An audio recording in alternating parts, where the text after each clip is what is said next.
Ladies and gentlemen, get ready for this stylistic rant of a short, squat, balding man who loves good tequila. He's rude, crude, politically incorrect, and he has no problem telling people when he thinks they're full of shit. The man, the myth, a legend in his own mind. Please welcome an American in Bangkok and Z-list celebrity, Scott Mallon. Good morning, good morning.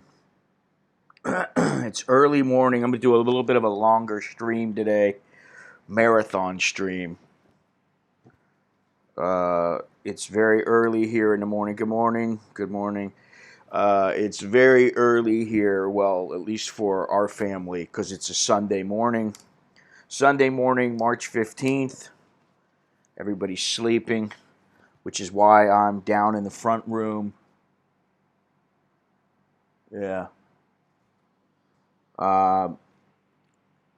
Nice and cool down here, but let's see here. Man, it is just brutal. And if this Wuhan virus is going to be stopped by the heat, you would think it's already been stopped. Now, you know, the Thai baht went up to over 32, and it's back down right now. It looks like 31.679. Hey, Fidelity, what's happening? It's 84 degrees. What? No way. There's no way. What's the deal? 84 degrees, high of 87? I find that hard to believe. High of 87, low of 80 degrees, and it looks like some rain. Partly cloudy today. High will be 87 degrees. 30% chance of rain, 83% humidity. Winds south-southeast, 3 miles an hour. Feels like 95 degrees, which is, you know, this is day 4 of my own self-imposed self-isolation. To be honest, the first day I just kind of went, well, when I was thinking about it, I thought, man, you know, it's one thing if you're in jail or you are absolutely forced to stay inside, but it's another when you have to say, I'm not going to go out. I'm simply not going to go out for 2 weeks. You have to self-quarantine or self-isolate. And I just thought to myself, I know I can do that. I may not want to do it, but I can do it. So I started, and now I'm like, you know what? It's probably a good move. Even here in Thailand, where supposedly the numbers are lower. Let's see something else here.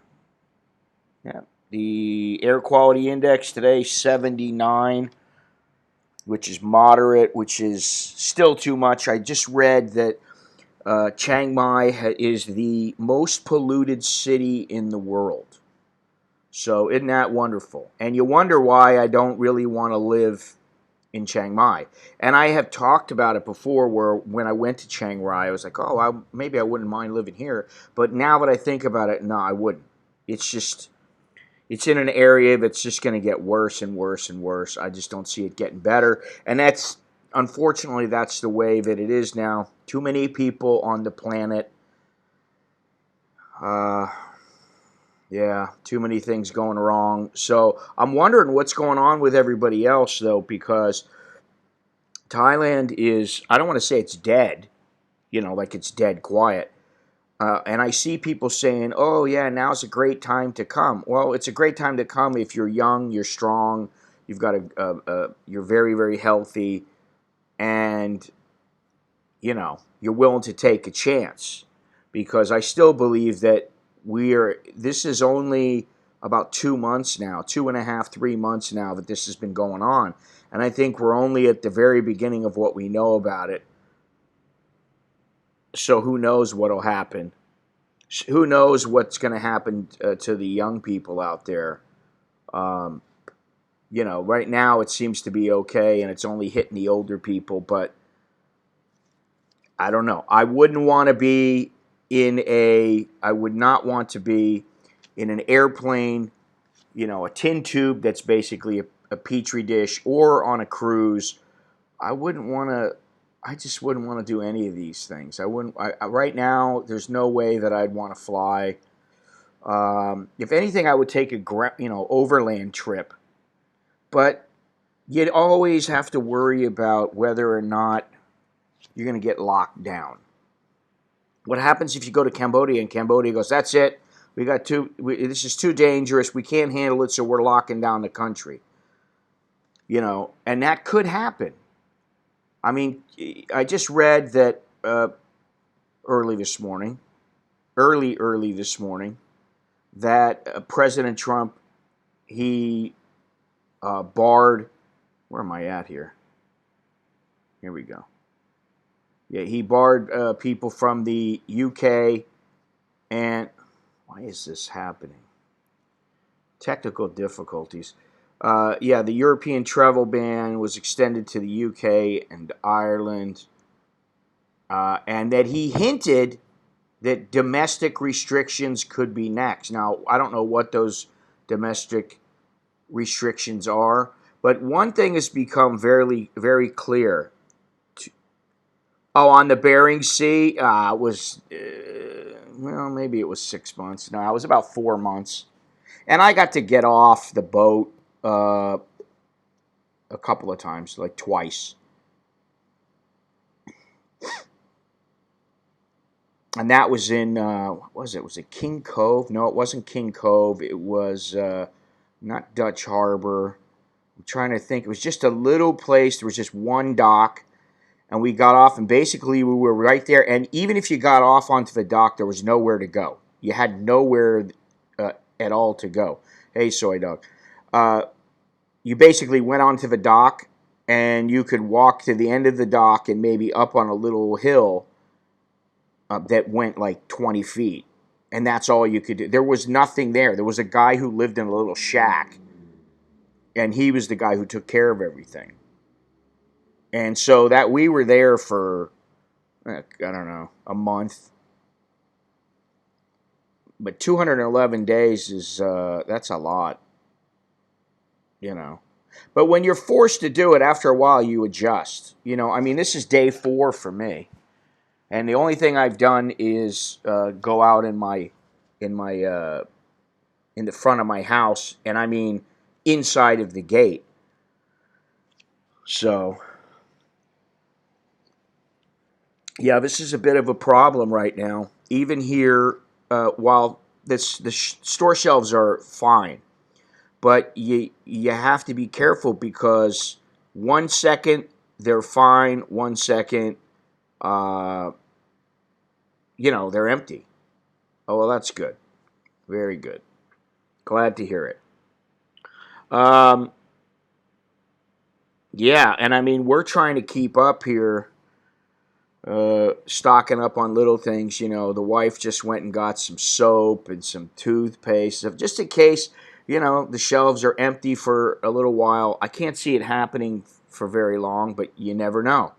This is the thing. Preparation is key. So, we got all kinds of noodles, dried noodles, pasta. We do need some meat and some other things, but, eventually we'll get them. In the next couple of days, I'm sure we'll get them. We got water. I think we're all right for at least a couple of weeks, maybe a month. And if we had to really stretch it, if it got really bad, we could go on a rationing plan or something and do it that way. But, Thailand, I think, is, I don't know. I'd like to know how they fare against other countries when it comes to eating fresh food. Because a lot of the time we go to the market, my wife especially, she goes to the market, she's constantly getting bananas, kiwi. She'll get chicken sometimes. She'll just get a bag of chicken, a bag of squid or something. So, yeah, it's really, it's interesting to see how this will play out. And a couple of days ago I said, this is a once-in-a-lifetime occurrence. And let's hope that it is. Because if it's not, then we're in deep doo-doo. I think we'll be all right. Now, I have to say, my wife is still going back and forth. Turn the fan towards me, would you? It's hot. Even with the air on, it's hot. Where's the air thing, the remote. Yeah, thank you. Alex is awake now. I don't know for how long. Oh, here, this is the problem. I gotta crank it up a little bit. He's been working feverishly on a video for me. He's doing my editing. I just relinquished control and said, let me see what you got. Let me see what you can put together. So we were hoping to get it done last night, but it didn't work out. So hopefully today he'll have time to do that. Yeah, I know that, listen, my mother was telling me how uh, my sister sent a message and to her saying that the shelves were empty. That she went into the grocery and the shelves were empty. They were out of a lot of things. And, that's always a fear because the food supply and then the drug supply is something that's extremely bad, My father-in-law is visiting and is supposed to go back soon. I am going with him, but the way it sounds, I would stay put if I were you. Alex is 18. He'll be 19 in 2 months. Nicholas is about 17 and a half. Yeah, if I were you, I would stay put. I wouldn't come here, especially because there are some questions about the numbers in Thailand. And one thing that you have to remember is that there's a lot of people that are not going to spend the $200 or $300 or whatever it costs. Now, my wife told me originally it was $1,000, but now I think the price has dropped way down uh, to test for the virus. There's a lot of people, they just go, oh, I don't feel good, and they're just going to stay home and ride it out and see what happens. They don't think they're going to die, which, hey, I understand, But here, it's not like a lot of them can just go into a private hospital. Now, I do know that the Thai government stated that no private hospital can turn away anybody who suspects they have the virus. So that's a good thing. And like I said a couple days ago, I went to the hospital, I don't know, a couple weeks ago. I had to go in. And usually I go in through the back of the hospital. The back was closed, but there was some construction. So I was like, okay. And, we used to live right there next to the hospital.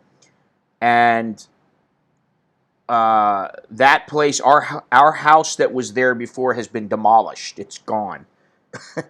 But the back entrance was closed. Then we drove up. The motorbike took me up, and it was I told him, drop me off right here. And it was the middle entrance. And then the middle entrance had a sign on it and had, some of the trolleys that carry luggage in front of the door. And it said, you need to go in through the front. We have a one entrance policy. You can only go through the emergency room entrance.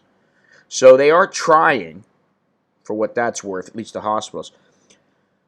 Just hard to swallow. Yeah, I think people are having a hard time just about everywhere comprehending what this means. And, it's like, oh, it's just the flu. It's easy to say that, and I did say that in the beginning. It's not that big of a deal. And I got to say that for the most part, for most people, it's probably not.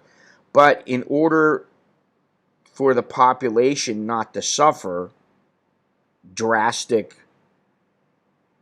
numbers of, a drastic mortality rate, it's important that people abide by the policies that the governments are putting in place. That some of the governments, not all of the governments. Yeah, I mean, this is the thing. You just don't know. And now there's 82. They just had 7 more people. Let me see. I'm going to look on. I'm going to look on the phone. There is a. I'm going to put the link in the. Maybe I should put it up right now. Let me see if I can find it. Yeah, this Thailand COVID tracker. Let me see what it is.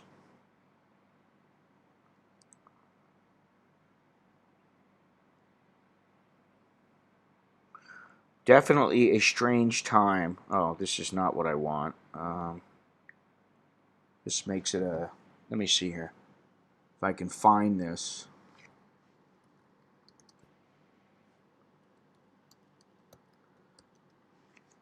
there's several sites. Here we go.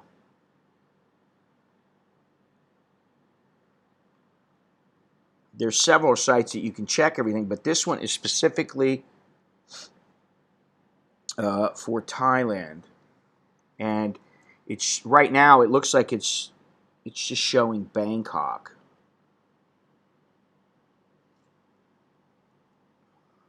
I don't know. It might be an inexpensive test. I don't know where he went. You know, I don't know if he just paid cash or what. But I read somewhere it was back Bangkok Post that a lot of people don't want to pay. They don't want to pay.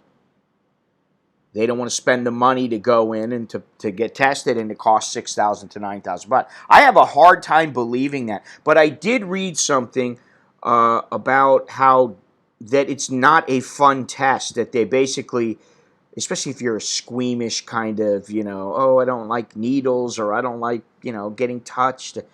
But they they swab from the inside of way up in your nostril.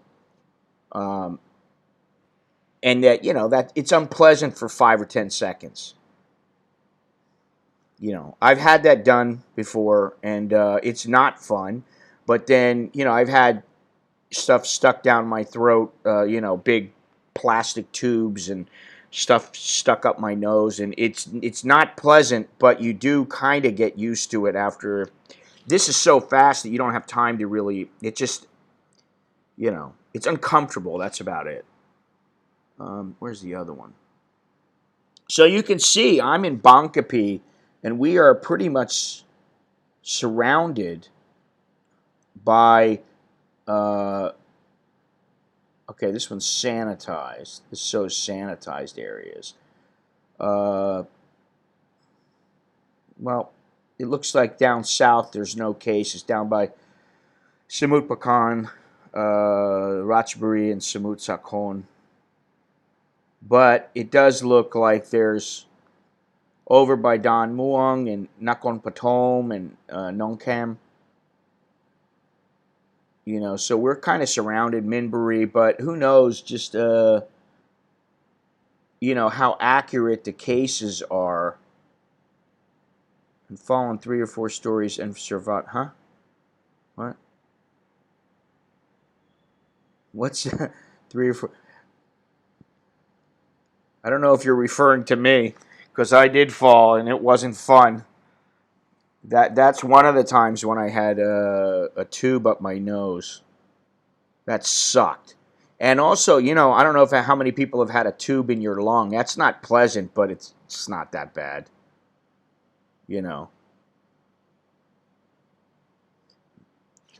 When they pull the tube out of your lung, it's not too pleasant. But it's really not bad. Well, listen, I've heard the last couple of days, oh, don't worry, you'll be okay. You're tough. Yeah, Listen, I'm still, on the inside, I'm a pussy. I'm a big pussy. But on the outside, I tell myself, when I get into those situations, most of the time I just go, hey, man, what are you going to do? I may bitch and moan. I know, I may bitch and moan about when it comes down to the actual painful procedure or the painful action. That's not such a big deal. What's worse, I think, is acute issues, we'll say, that continue for a period of time until like a surgery is done or something like that, like my gallbladder. That was just freaking misery. Absolute misery. But somebody said, somebody that had the virus, I was listening to them speak, and they said something like, it's like getting hit by a Mack truck having this virus, or that it's so powerful that they would consider it 10 times the strength of the flu. And then you hear other people like Tom Hanks going, oh, it's pretty mild. I was going to book a trip to Cambodia in May, but I decided to cancel. This is the thing, there are people who are getting cruises or who have paid for cruises, paid for tours, and the tour companies are like, no, we're not giving this money back, or we'll only give this portion of the that's the thing. Where was I just read here? Let me see here.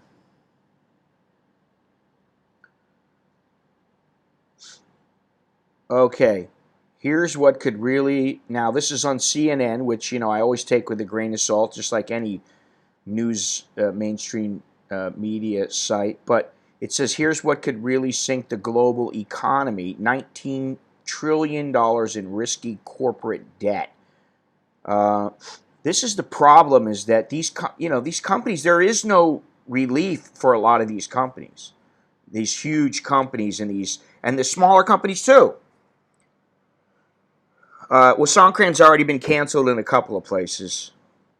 And I would be surprised if people do more than just shoot a little water gun. But I don't think you're going to see a lot of people standing out in the streets, dancing. And I think it would be kind of foolish, because here's the thing. You don't know you have the virus, and then you give it to somebody else. And like with my kids, I've been saying to Alex, hey, what's the deal? Are they going to move classes online? What do you think? He said, yeah, they're preparing it. They're preparing to do that. I said, well, I hope they hurry up. And the reason is because he may be able to go to school, and he may catch the virus from somebody, and he's strong enough to handle it. And then he comes back, and I get it from him, and maybe I'm not, For him, he may just feel like some sniffles. And me, it might knock me out for a couple of days, or who knows what else it could do. Main thing I wrestle with my mind not to catch is not catching it, but not being able to go out anywhere once I get there. Well, if you get here and you expect to go and be on all these tours and all these trips and everything, and go to these wonderful places, yeah, you can go some places. Where's my bag? Yesterday my wife gave me, I don't know if this is, well, one I already had the voucher, and I hadn't done anything with it. Oops. But she gave me, where's it at? Let's see here. Can't really show that. She gave me this voucher for this resort in Koh Tao. And I have to go before June 30th. Yeah. But you can't go over Songkran. And then I have another one for Koh Chang. Now, wait a minute. Oh, and I have another one for Koh Samet. So I have three. And, I'd like to go at least to one or two of them. But we'll have to see. Everyone's immune systems are different to the virus. Well, that's the other thing. I just read where a 18-month-old baby contracted the virus, which is kind of sad. The other thing is, what happens to a person who is in labor, and maybe she contracts it, and then she doesn't know she has it. She has the baby, and the baby is born with it,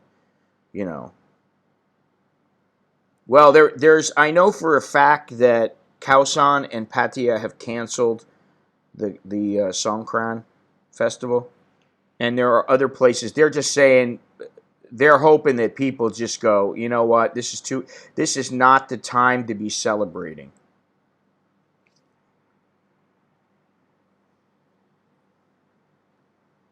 And the thing, like for me, the reason I don't go out is not necessarily I'm so scared of getting the virus, although scared is a strong word. Would I be concerned? I'm concerned that I would catch the virus and it would cost me a shitload of money. That's what I'm concerned about. I'd be in the hospital for a month or something, and they would end up giving me this bill for like 3 million baht, and my insurance company, would only cover a portion of it.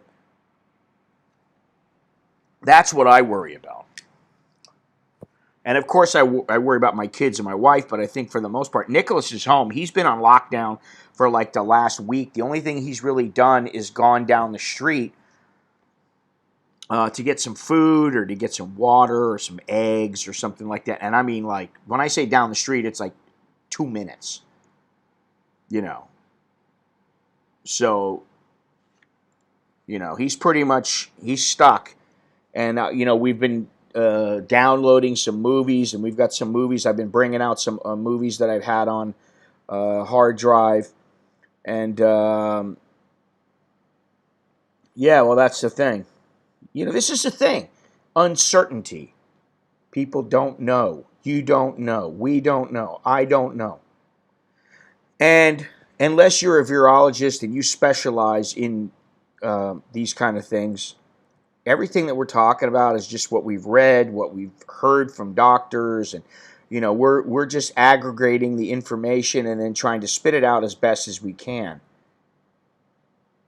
Oh, I mean, yeah, that's the other thing is, and I'm worried about that for all the people who got. I mean, imagine if you're a multimillionaire and then you lose it all because of this. But the one thing is that I do believe we will bounce back. Humans will bounce back.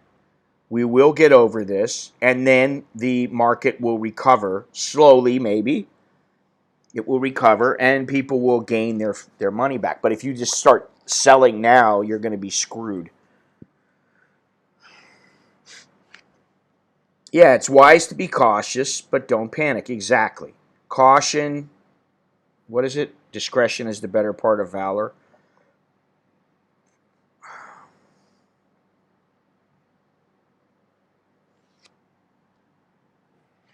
Did he go back to sleep? What did he do? Go into Nicholas's room? He went into Nicholas's room. Oh, no, he's over there. He's back to sleep again. Most states have restricted gatherings of 250 or less. Has that happened there? No. No, not that I know of. Something else is that, 250 people, they ought to make it like 5. What do you need? Or 10. Let's say 10. If you got a family of 10, do you really want your whole family to go out somewhere with you? I mean, really, how often do you have to do that? Do you need them to all go to the grocery store? Where they got to go? Where do they have to go that it's so important that a whole family of 10 would have to go? Or 2 families would be, all right, we're going to go out on our little trip. Man, I think that the best way, the one thing, listen, I got to say this. I don't believe a word, just hear me out on this. I don't believe a word that the Chinese government or their PR people, their liaisons, I don't believe one single frickin' word they say. And after Hong Kong and after this and how they've lied through their frickin' teeth, they held it back. And then now they're trying to do a reverse campaign against the United States. And here you got, their leader, Xi, supposedly, and Trump, are these buddies, and we're going to work it all out. And then you got these assholes doing this kind of thing in the. There's no time for this bullshit. This is the thing. It came from Wuhan. They've determined this. It's the Wuhan virus, like it or not. Get over it. Too bad. And this is the thing. Now, if they just went, okay, whatever, let's move on. It doesn't really matter where it came from at this point because it's out there.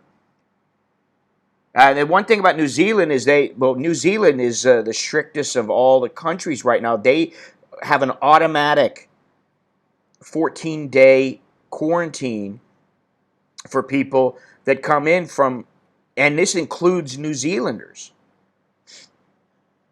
Get it now and get it over with, or try and hold out until it's clear and ICU is up. Yeah, because if you get sick at the peak of the cases, you might be able to. This is the thing in Italy that's going on right now because they're overwhelmed.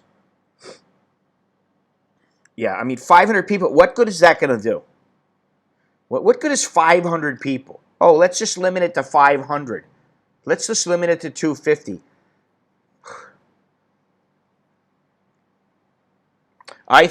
Honestly, I think that, the Chinese, although the way that they've gone about doing things with, guards outside and people being threatened with, arrest and being thrown in prison or being shot, that's not the way to go about.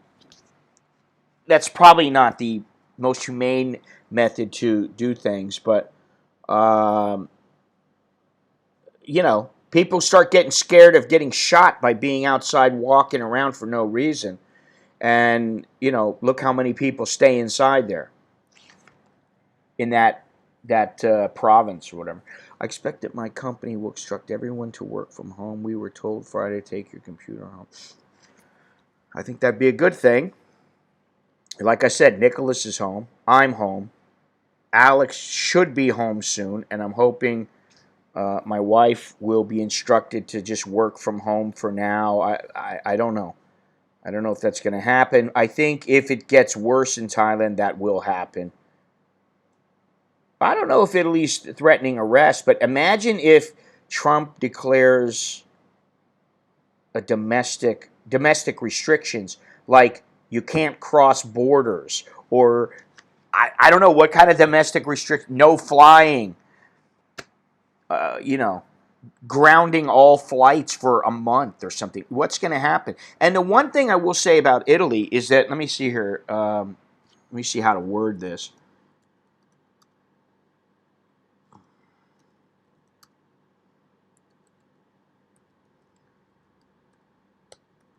Let's see.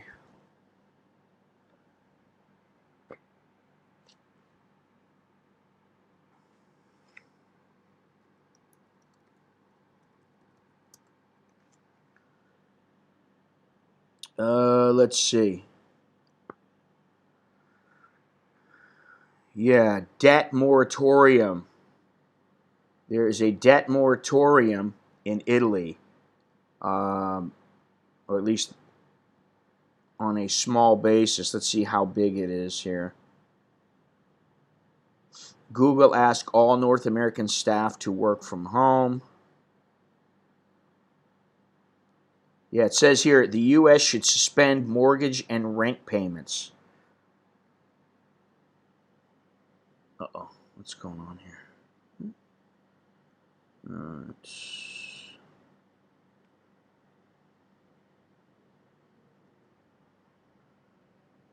Coronavirus is already... Oh, nice. Hundreds of thousands could have got it healed already. You don't have any symptoms. I'm indoors. Fuck that. Scared isn't even a question. It's more like what is sensible. Exactly.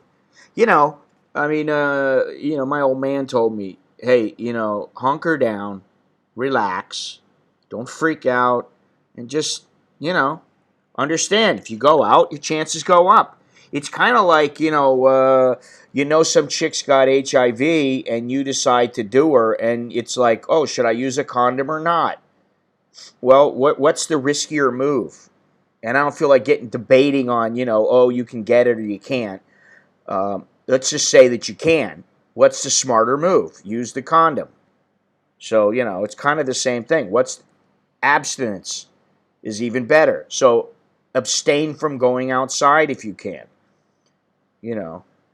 I feel like we're in the zombie apocalypse right now. Yeah, let's see here. Let's see if I can shut this off, though.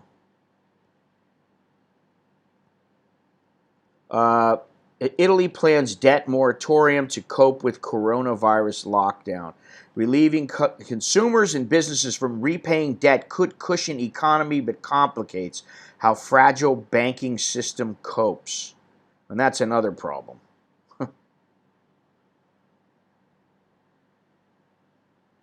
Because what's going to happen if people start getting laid off? What's going to happen if people start getting laid off and they can't afford to pay their rent or their mortgage? And then, are the banks going to grant them, are the banks going to work with them, or what's the deal? Yeah, I saw that there was at one case there, Larry. I didn't know there was two, but that's the big thing. When people start getting thrown out of their houses and the police have to come to throw somebody out after 6 months and, they can't pay their rent or whatever, or they lose their car or whatever. Yeah, that's bad news, man. Wow. It says right here, I'm looking at this. Where is this place? This is Seattle. All right, I'm looking at a website right now called The Stranger. Let's look at this ad right, or this article right here. Let me send you guys the link.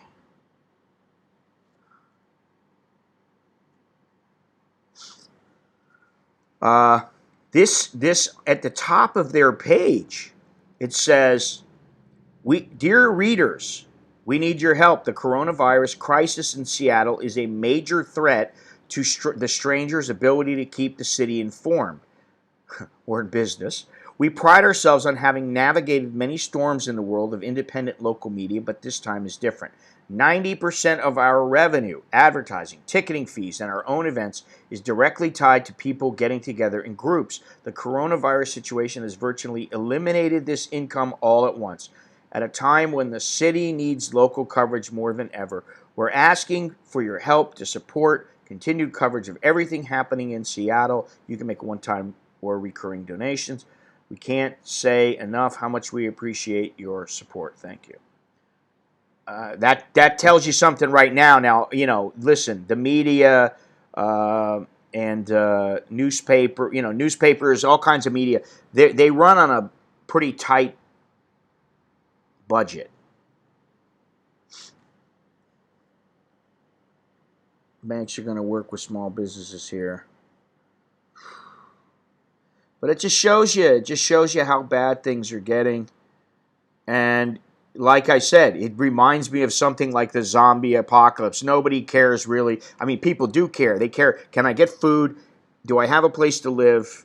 What's going to happen after this? That's the big thing. How bad is this going to impact people around the world? It could ruin countries, completely ruin them.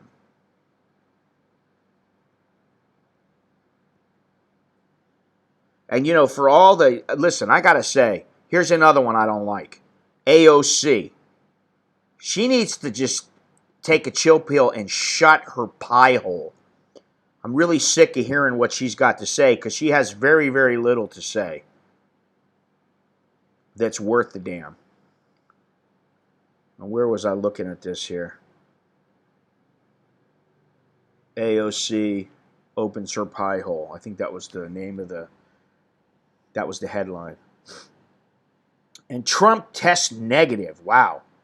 Oh, the bipartisan coronavirus bill is completely insufficient. Shut up. It might be, but you're not the leader, and you're not going to do any better because you're going to face the same problems of dealing with I wonder why you love her. Go ahead. Vote her in as president. See what happens in the United States. It'd be the fall of the Roman Empire. In a couple of days.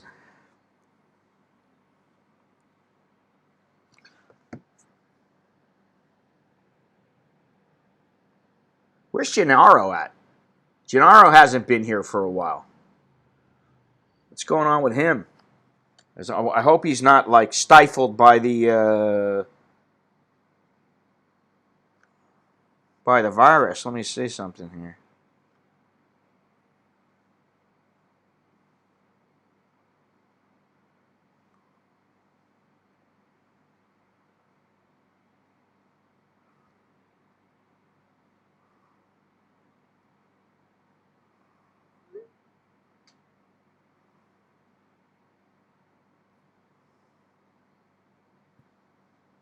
One second.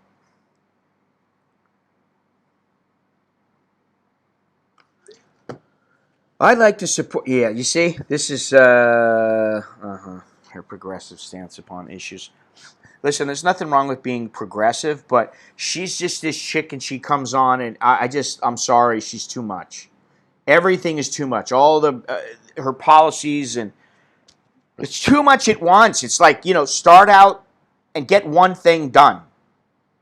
1 minute she's pouring,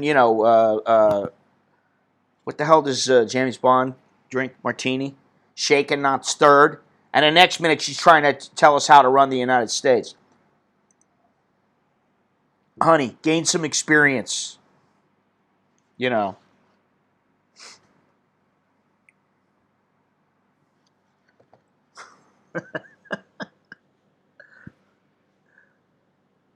Whatever. That's the thing.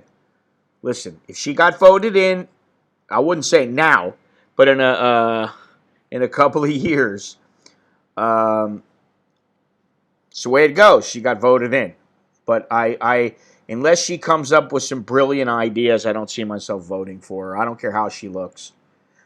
You know, a lot of people talk about, oh man, she's a royal piece of ass, or she's good looking, or whatever. I hear that all the time, and huh.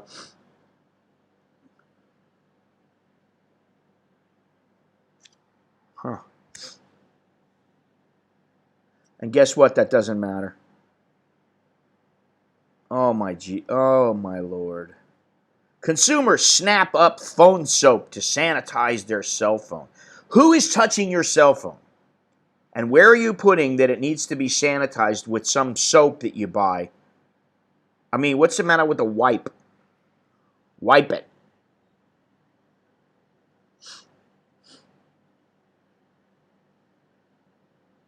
No, we're not talking about a conspiracy. I'm sorry. As much as I, want to listen to Nicholas and to Eddie Bravo and all these other guys with their conspiracy theories, I just don't. Uh, I just don't. I don't believe that it's a conspiracy. Sorry. And no, I don't even want to talk about the Green New Deal. I don't want to talk about these politics. We're not going to talk about this shit. Because all it's going to do is irritate me. And I don't feel like getting irritated. Somebody wrote yesterday and left me a comment saying that they wish that the drama was back, or that maybe it would be good for my channel or something like that. I understand that, MedTech. Big fucking deal. It would have cost billions of dollars that wouldn't have been worth a shit.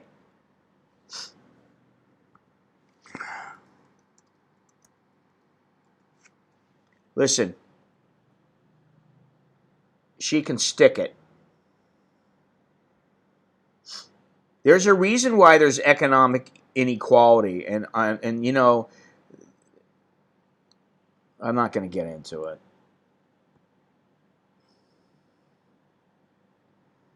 We're not going to get into it. I always leave when we start that. I'm stressed out.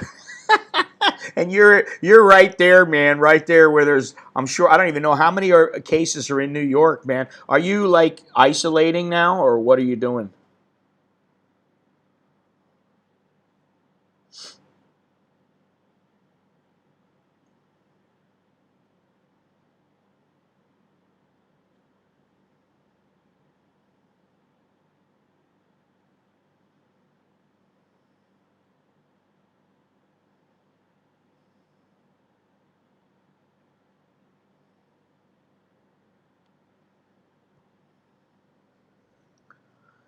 Alone in your bungalow. There you are, Gennaro.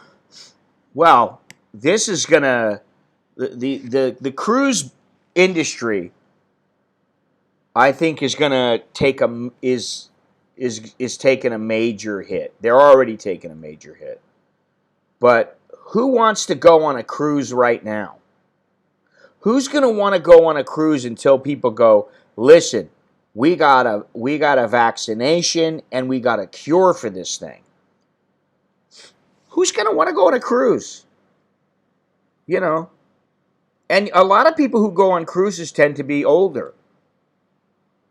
You know, my mother went on a cruise. I don't know how long ago. She went on a cruise. I don't know where, through the Danube or something. Well, New Zealand, they've got that moratorium where on people coming in. You gotta, you can't just come right in and walk in and go about your business. You've got to be isolated for 2 weeks. Oh yeah, but Disney shut down a couple days ago, man. I mean, all these places they're shutting down. I mean, this is made. What's going to happen to like the NBA if they can't play for a year? it's not so much that she needs to do something. She needs to do something intelligent that's going to get through, that's really going to make a difference. And I don't see that New Deal is the way to do it. I think it's a way to spend a shitload of money. What these guys need to be doing is trying to balance the budget and come up with a health care plan. Listen, climate control is something, change is something that needs to be addressed for sure. And they need to be doing that. But guess what? This is a clear example right now of why the United States needs to get its shit together with healthcare.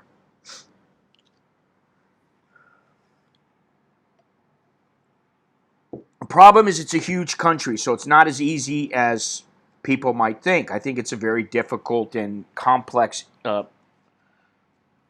issue. But I do think that there's a way, and it ain't Obamacare.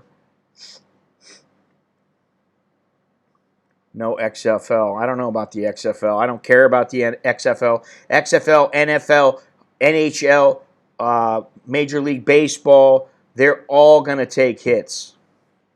Even football, if it keeps up. And look, the Olympics have said, "Oh no, we're not going to cancel. We're not going to cancel." Listen, if they don't get this thing nailed down, you better cancel. Because if they let these people come in, like I said before, it was an estimated 920,000 people a day.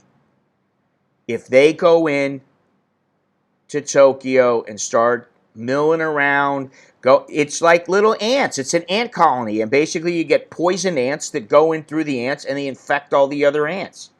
That's exactly what they're doing. That's what's happening now.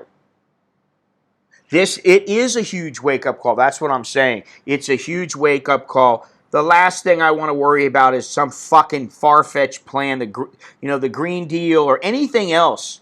And, while climate change is imperative, guess what? If everybody's dying from something like this, and I don't mean everybody, but if a large portion of the population dies, hey, I'm not saying that I don't value life, but maybe this is nature's way of culling the herd. So, if I croak, I'm meant to have been culled. And I know that sounds harsh, but let's take a look. The bubonic plague killed approximately 50 million people. The Spanish flu killed between 17 and 50 million people. Now, imagine 50 million people dying from this. If that happens, there are going to be changes. Huge, massive changes. One of the changes that it's already started happening, and it had nothing to do with the virus, is the way that people interact with each other. Let's face it, people interacted by telephone quite often. And I'll be honest, there have been occasions when I've been lying in bed and I was too lazy to go downstairs or to yell at the wife, and I send her a text message because she's downstairs watching a movie or something, and I don't feel like going downstairs. Who's they, Joseph? Who's they? That's a conspiracy theory. It's been debunked already. Any idea what the arrival numbers for Thailand? They're down about 45%. Well, yeah, I mean, this is, but like what we're doing is we're sitting here debating it. That's all we're doing.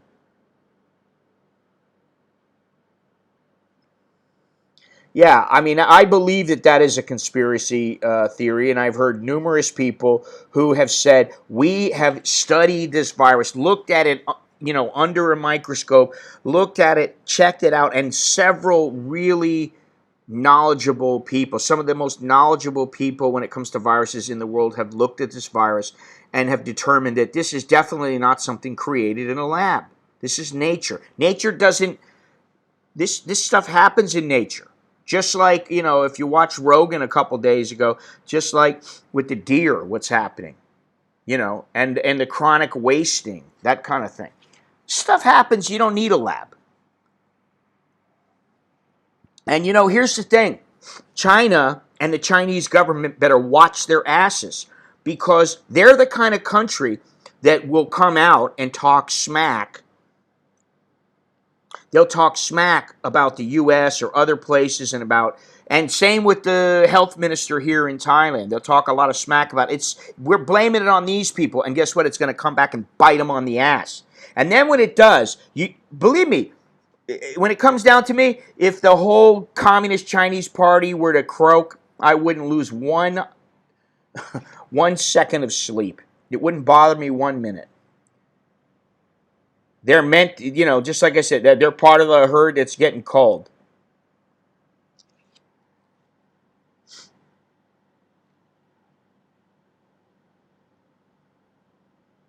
So, soldier on. Spanish lockdown, latest drastic step. I did see something in Thailand that's interesting, and just so that people know, if you don't know already. But if you know the Isitan,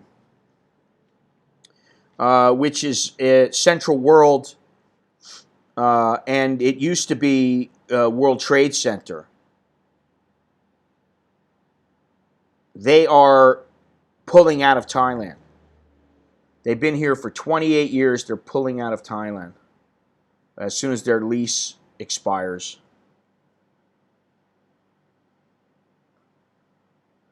A zoological virus? I don't know that it was a zoological virus as much it was an animal, a virus in an animal that jumped to a human. A zoological means it happened in a zoo. It didn't happen in a zoo. It happened in a market. And those markets are filthy, just like the ones are in Thailand. Some of the markets in Thailand are extremely clean, like the Ortorkor. That market is very, very clean.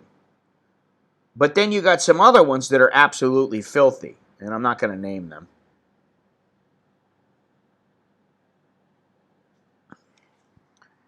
Yeah, by the way, if anybody'd like to call in on Skype, just let me know.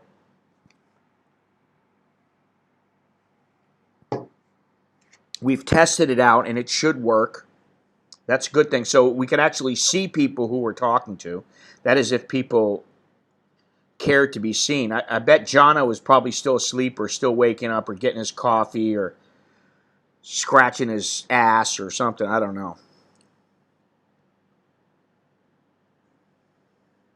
But that's a good thing. We got the Skype thing going, so that's a good thing for the future. Yeah, where's the accountability? This is the thing. They're trying to pass the buck. They pass the buck on everything.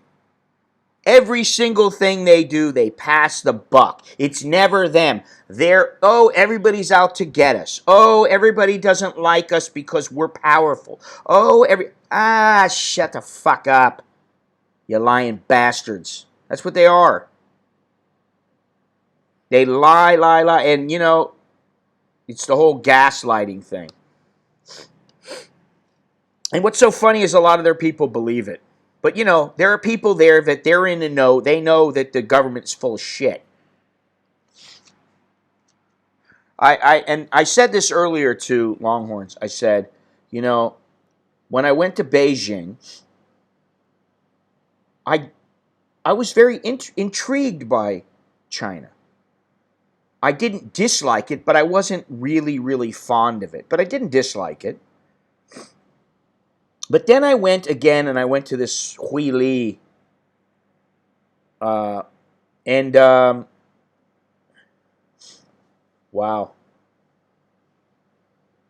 I went to this Huili, and, there were a lot of people who were very rude to us. And we were trying to be very polite and nice, and they were extremely rude. So after that, and then after I saw the guy with the turd hanging out of his ass when we were on the way back to the airport, and we stopped on the side of the road, and the guy went into the bathroom, and there were no stalls, and there were no walls. There was nothing, just a row of toilets right there, and I walked in, I went, oh! After I saw that, and then after I saw the kid pissing and shitting in the airport, and the lady getting pissed off that people were telling her to clean it up. And then in Hong Kong, what they've done and how they've made it to where, anybody who stands up and says, hey, what's going on here? Boom, they disappear, or, they're shot, or whatever it is. And now with this, and of course they've got to lie. They can't just fess up and say, hey, we're really sorry. We didn't mean to do it. Let's see what we can do to help you. And then they wouldn't even let officials come into the country. So fuck China. Fuck the Chinese government. I don't care about them. Really, I've had it. I'll never go to China in my life again. I've been there. I can say I've been there. I don't give a shit about China. I don't give a shit about the shitty Great Wall.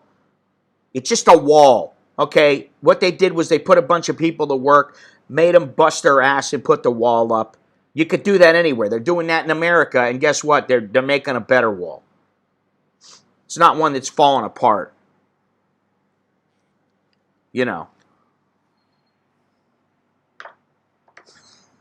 Fuck China!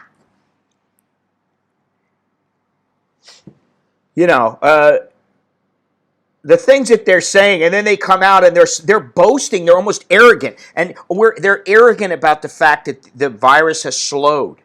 Well, first of all, we don't know they're not lying. Okay, let's say they're telling the truth. Second of all, if it comes back, and they start dying again, people start dying again, you know what? People don't give a shit about them anymore, because now they're talking all this shit. They're talking all this smack. And then it's like then all of a sudden people start dying and they want empathy? Nah. That's not how it works. The one thing about this that I've been thinking about, where's my pen? I had the pen a minute ago and then it disappeared. Pen number 2. Let's see, what were the things that... Yeah, that's a good idea, MedTech. I think some good things can come out of this. First of all, and I don't know if this is a good thing or not, but hey, I gotta say, if you haven't got one of my t-shirts that says, I don't hate people, what is it? I just prefer to be alone. Well, that's pretty much how I feel.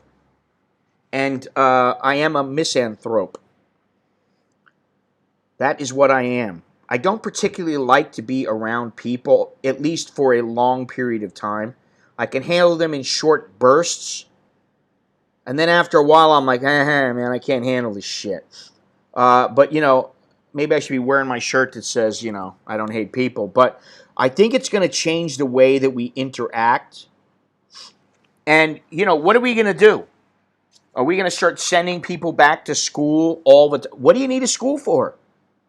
You need one head office, small building, and everybody, the teachers teach from home. The students study at home. What do they need to go to school for? I mean, maybe there's a place where a small campus, very small campus where people go. But think of the money that could be saved. That's one thing. More people may start to work from home than now, which is, it's already, the world has changed, and people have started working, what do they call it? It's escaping me right now, where people work, location independent. This may prompt more and more companies and people to start saying, listen, everything's done online now. When my kids first started going to school, they didn't even accept anything but cash. You had to give them cash. Walk into the store with cash. Now, they accept bank transfers. They accept credit cards. They accept everything because they got to get with the times, And I mean, I don't always agree with some of these things, especially when they're watching you. Big Brother is all over you and that kind of stuff. But you know what?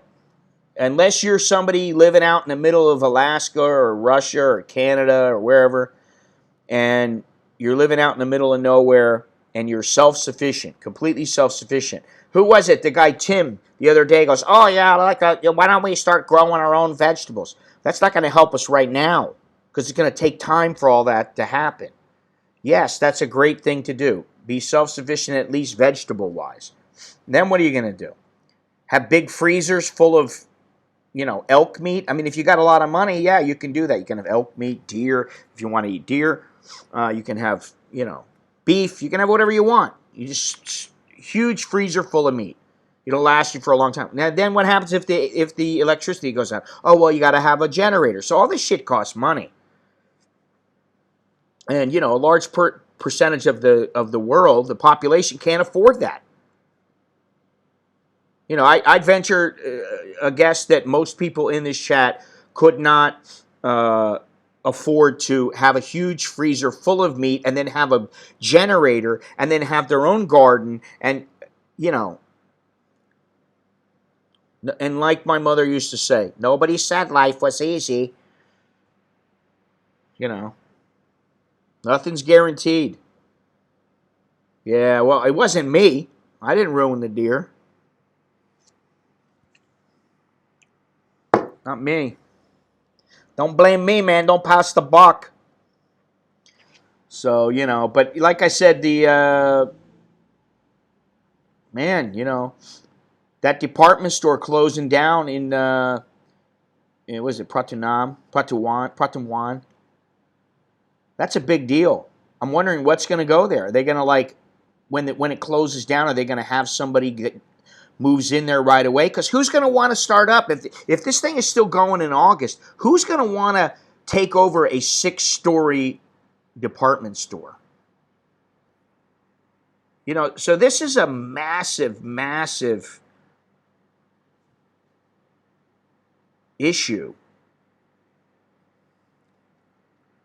And at first I was like, all right, well, we'll get over it. And yeah.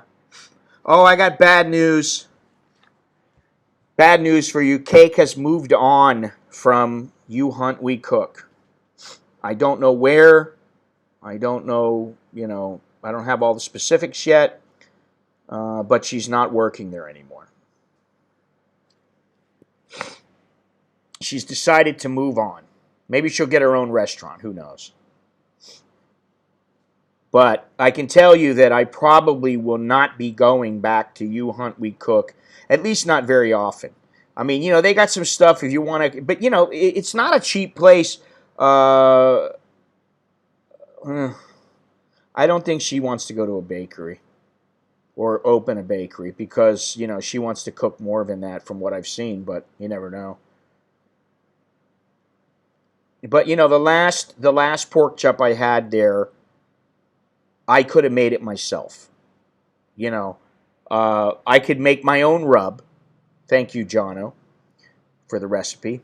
I could make my own rub and make a pork chop that was probably better than the one I ate the last time I ate there. And they have some meals that are on the menu, but you can make them and they're probably cheaper. You want lasagna, you want ravioli. They don't even have ravioli anymore.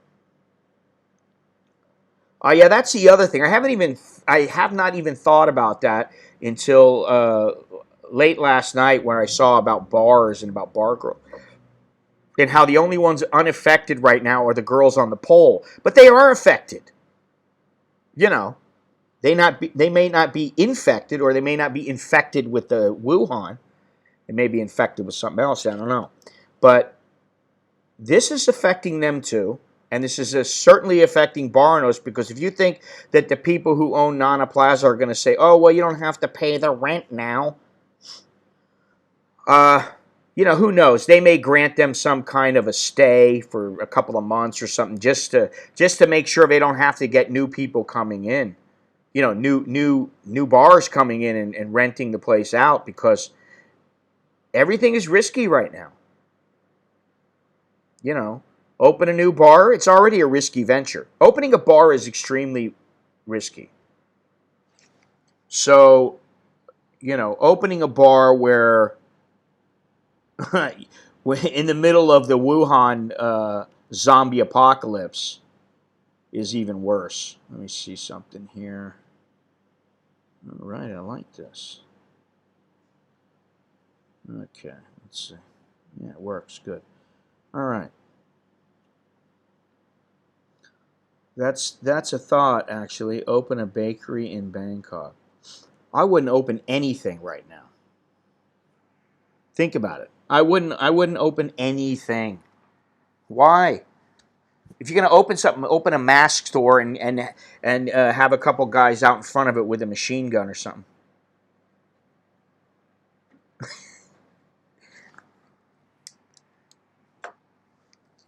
Alex has not cut his hair, and I don't know how long. It's been months. He's starting to turn into a long-haired rocker. And when he wakes up, his hair is all over the place. You can't see his eyes anymore. He's like a shaggy dog, skinny, shaggy dog. His hair like droops down in front of his face. You can't even see his eyes. You can barely see his face.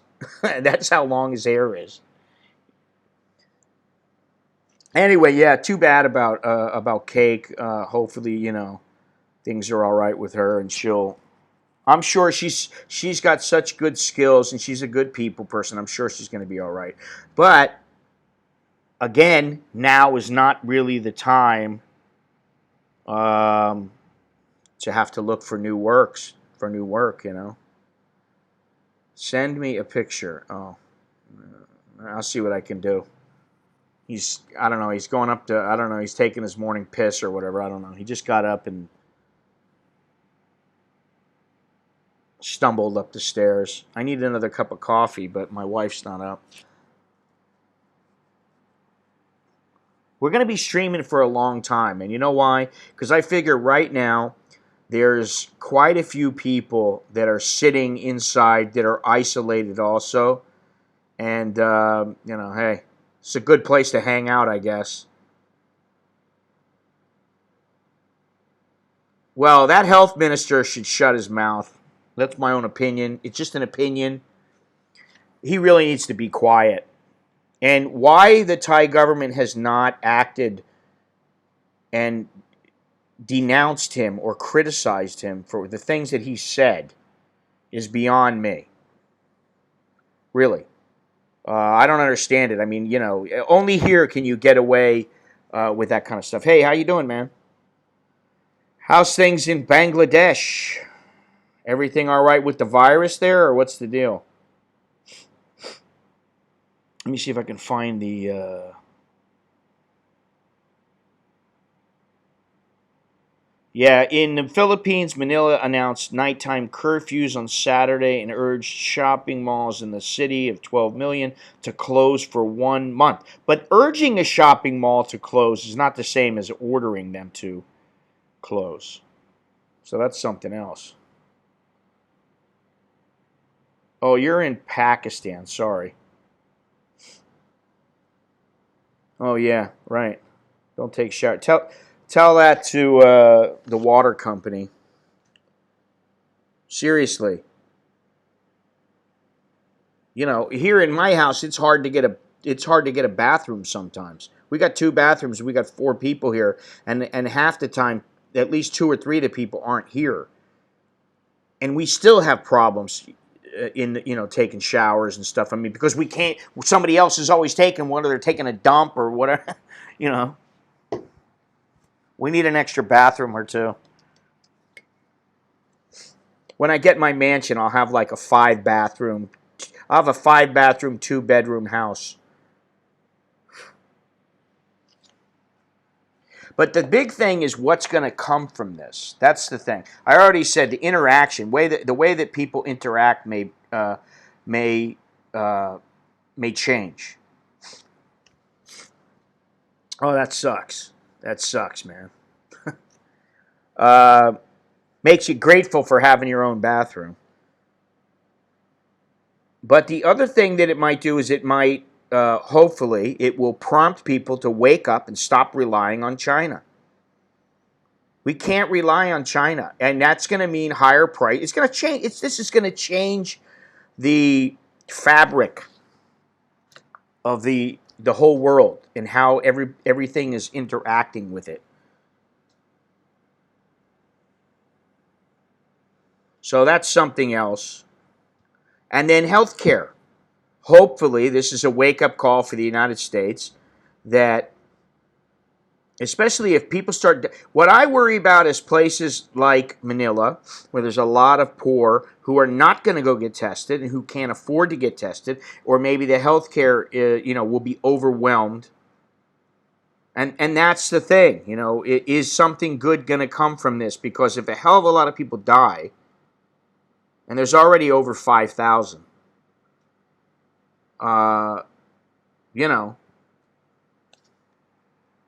you got to make it, there has to be a reason for it. You really need to make sure that it doesn't go all for naught. Let me see something here. I'm going to look at this other site here. 5,835 dead. And man, the total deaths are just going way, way up. They just continue to go.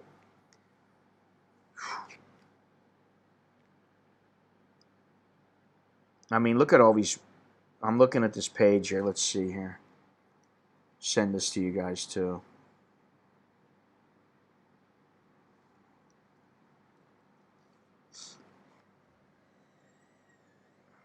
As I have heard from a couple of doctors online, the UK is may not be doing enough,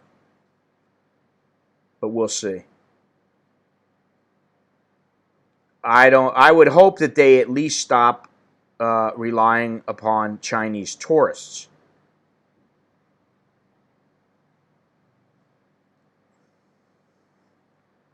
I mean, I remember the days when Chinese tourists, I don't remember ever seeing any when I first came over here. You didn't see Indian tourists. You didn't see Chinese tourists. Maybe you saw some Russians, but that was later on. I remember mainly when I first got here, what I remember most is the Americans and Brits.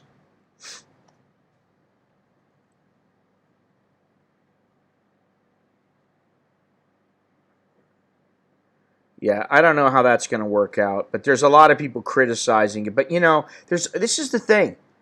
There's always going to be people criticizing your next move. I mean, Jesus Christ, this is a huge event. It's only happened once in a lifetime. Did anybody ever think that, does anybody ever think, hey, these people are human. They may have certain things in place already, but maybe some of them are not going to be good for, they're not going to work. So what's next? Oh, well, we don't know yet. Now I'm going to have to consult with everybody.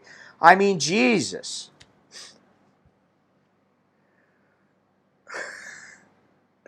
Man, if he grabbed a hold of you, that'd be it. It'd be over. That's the problem with Khabib. He grabs you and you're done. Now, if you can catch him coming in with a nice shot, maybe you got a chance.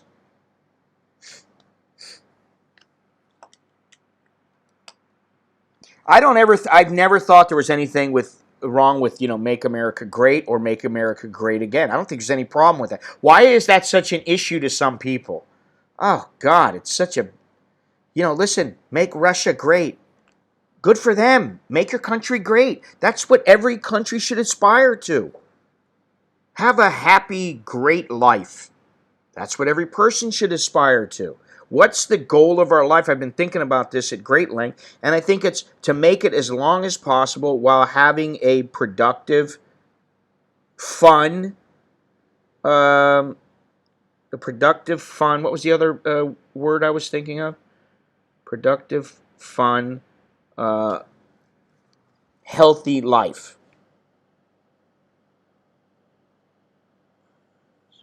Yeah.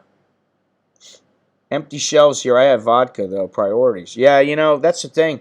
I got a little bit of rum, and I got plenty of tequila. But I wish I had more beer. I'd like to have some beer, to be honest. At the end of the day, it's nice to have a nice cold beer with dinner. And there is beer here. I could get some, but, you know, I always think to myself, I know this sounds odd, but I think to myself, uh, spend the money on beer or spend the money on rice? Spend the money on beer, spend the money on meat. What do I spend the money on? You know, while me, I could probably say, listen, I'll take a nice dark beer and that'll be good enough. But, you know, I'm sure my kids, they want some food. And, you know, while they would probably, well, I know Nicholas is okay with it. Uh, you know, realistically, you got to have some food. So the food takes precedence over the beer. Although, you know, maybe I'll get a 6-pack of something. I don't know. Maybe I'll tell Steve, the guy who was on the other day, to uh, send up some small cans of Guinness.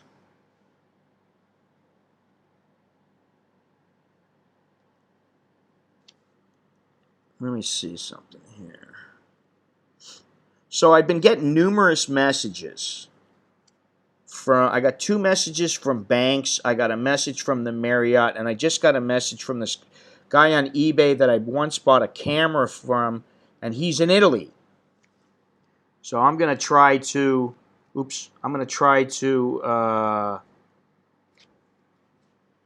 translate. Let me translate what he wrote, because I'm wondering if he's just saying he can't deliver stuff or something because of the Wuhan virus. Yeah, I can see what he's saying here. This is a difficult period. I understand that. Yes, it's a difficult time. All right, let me see here. This is what he wrote. I'm going to put this up here if I can find it. Let me see here, yeah. Same thing. I think I can have this one extra thing, or I could have more gasoline. Exactly. All right, so, oops, this is a little too... Let me just get this here. This is what he wrote me.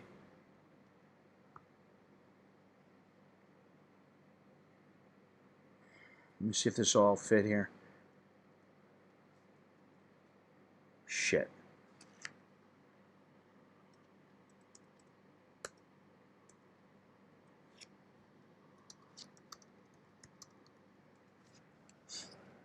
Having to stay as much as possible at home means giving up so many opportunities to cultivate our hobby, but it is essential, fundamental to preserve our health and that of our loved ones. I take it he's okay. But he is in Italy. I don't know where, though.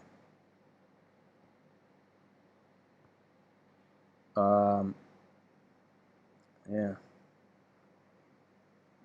Oh, he's in Rome. Huh. Yeah, he's in Rome. Wouldn't want to be there right now. Well, let's see what else here. Yeah, I don't know if everybody saw, but Trump apparently finally took his coronavirus test. Can you imagine the president of the United States dying from the coronavirus? Or some, you know, Boris Johnson or somebody like that. Or Xi. Yes, I'm going to go visit with all the people. I'm going to show everything is okay. And then, boom, he keels over a week later. Imagine that happening. Whew. You want things to be locked down quick? That's exactly what it would take.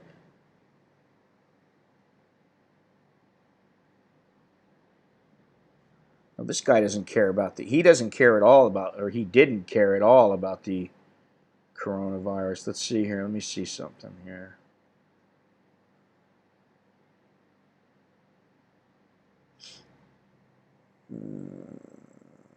New Jersey had their second coronavirus death. These are the show. Oh my God. These are the shows you should watch while avoiding the coronavirus. Contagion. That's the one right there, babe. You got to watch that. Did you guys see this thing about the South African king who went on a rampage in his palace? You guys see that? tried to kill his son and his son's wife. I guess the son took over as a king while he was in jail for kidnapping, assault, and arson. And so I guess he got out and he came back with an axe, machete, and also a crowbar. He managed to break a window from the sitting room of the main house. This is in East Cape Province. Yeah, he must be pissed off because he's not the king. And these guys, they go nuts all the time. I don't understand it. They're constantly going off. And then, I don't know if anybody knows this also, but, did you see that Trudeau's wife has the coronavirus? So what happens if he has it? Does he have it? Has he been tested? Let's see if he is. Oh, he's self-isolating. Oh, after his wife shows symptoms. Now, symptoms is different than actually having it. What was the deal here?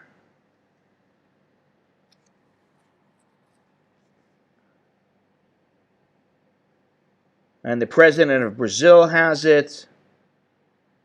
Ugh.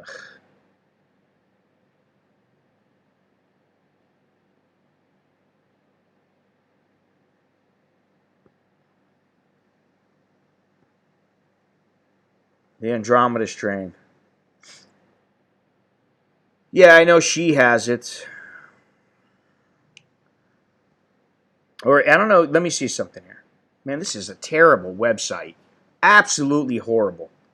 Too much shit popping up. Can't stand that.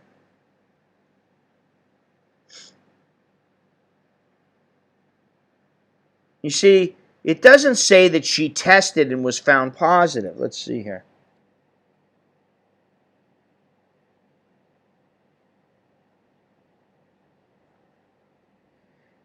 Yeah, it doesn't say that.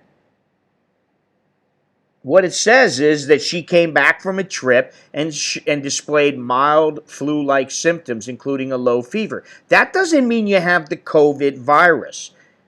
It could be anything, and it doesn't say she was tested. So it's misleading.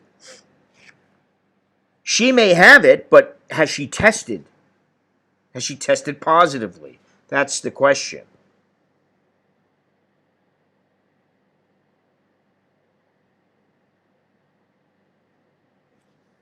Man.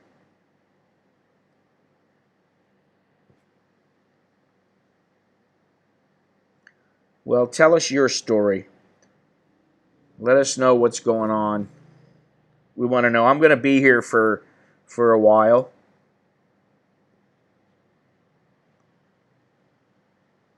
It's a Sunday marathon on An American in Bangkok's channel. Yes.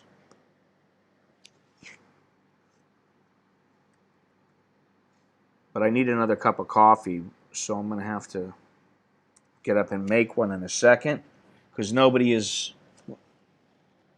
Oh, Alex went upstairs. He never came back. Interesting. She has tested. Okay. Yeah. But the article was very unclear because it didn't say she tested positive. She displayed symptoms. That's not the same as tested, so that's poor reporting. Or maybe at the time, they weren't sure. I don't know. But let me put on a little music here for a second and get a cup of coffee. I'll be right back. Let me see if I can pull this little trick off here. Here we go.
right now, but it's showing this way. It's no signs of the roof on, right?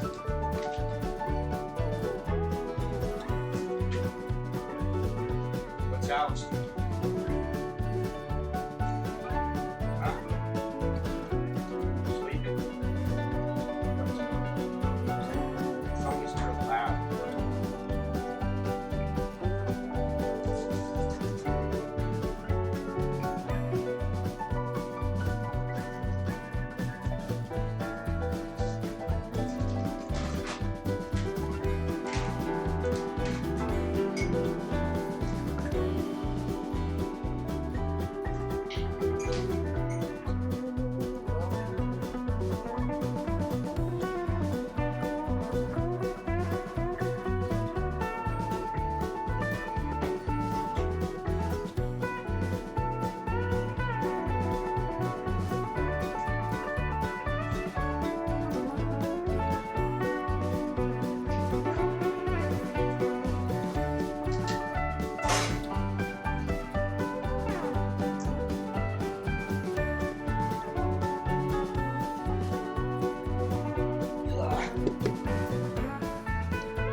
Alrighty.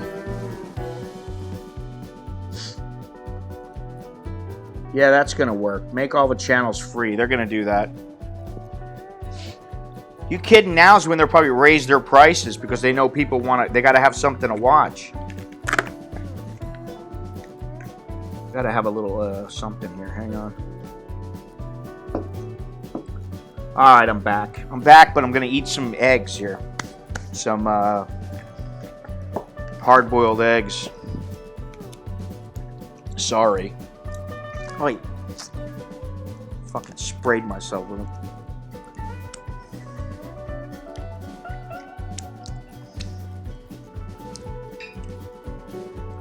Alright, that music was lovely. Goodbye. There we go. Alright. So the wife is up just in time not to make me coffee. What's this? The corona is fucking everywhere. It is in the air. I doubt there is anything we can do. Blah, blah, blah, blah, blah. Yeah, all good. We're not going to smell it.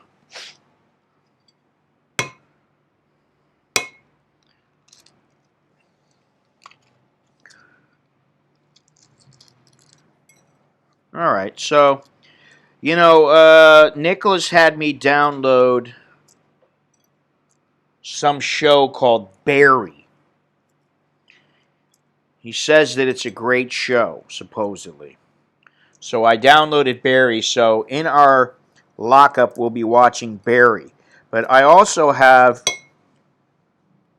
and I haven't watched it in a long time, we have, thank you.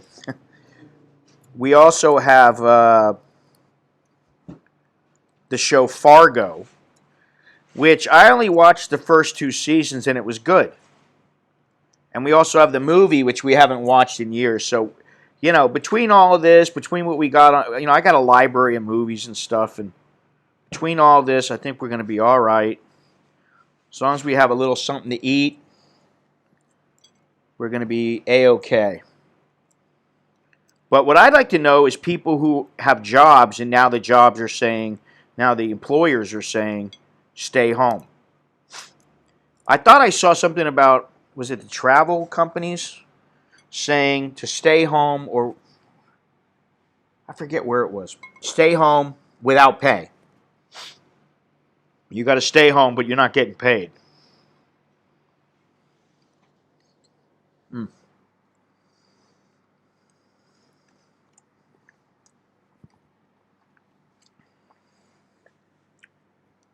Coffee after an egg just takes a while.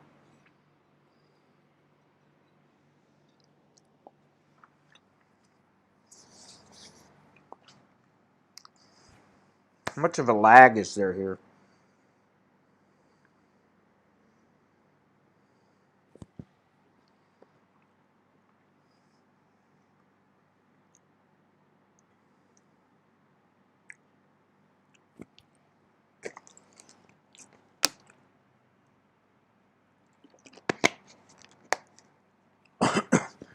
Longhorns, are you still watching, what is it, Bonanza?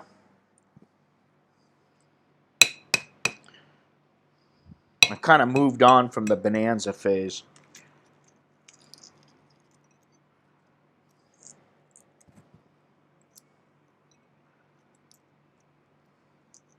I've been binge watching Ray Donovan again.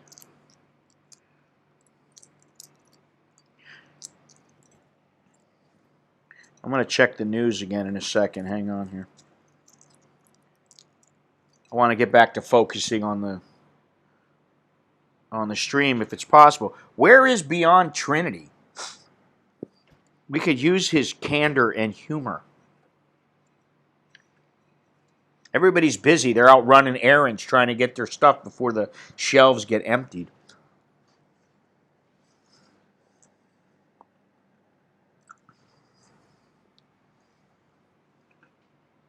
Gunsmoke.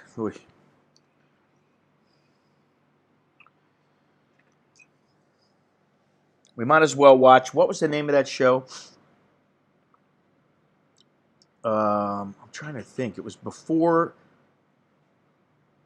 It was with that. What was the lady's name? It was before Leave It to Beaver. He's out looking for toilet paper.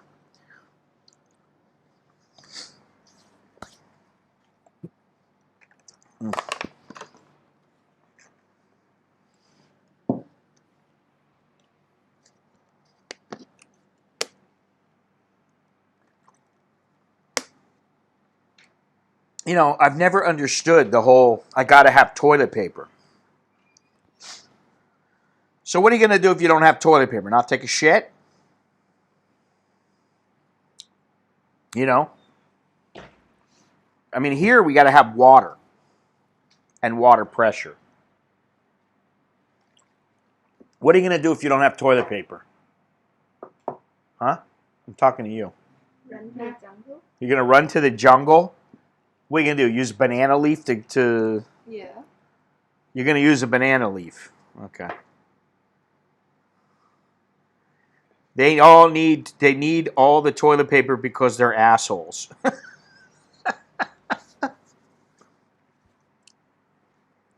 Man, what is going on with my computer here?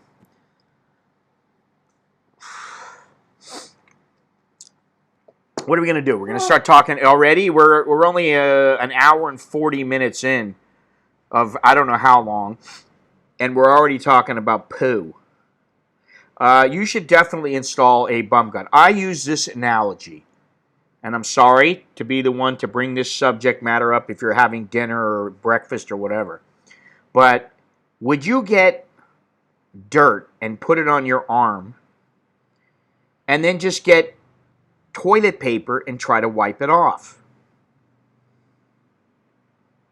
You know, get mud and rub it on your arm and then get some toilet paper and wipe it off. Or would you rather have water that you could rinse it off with? Which one would it be?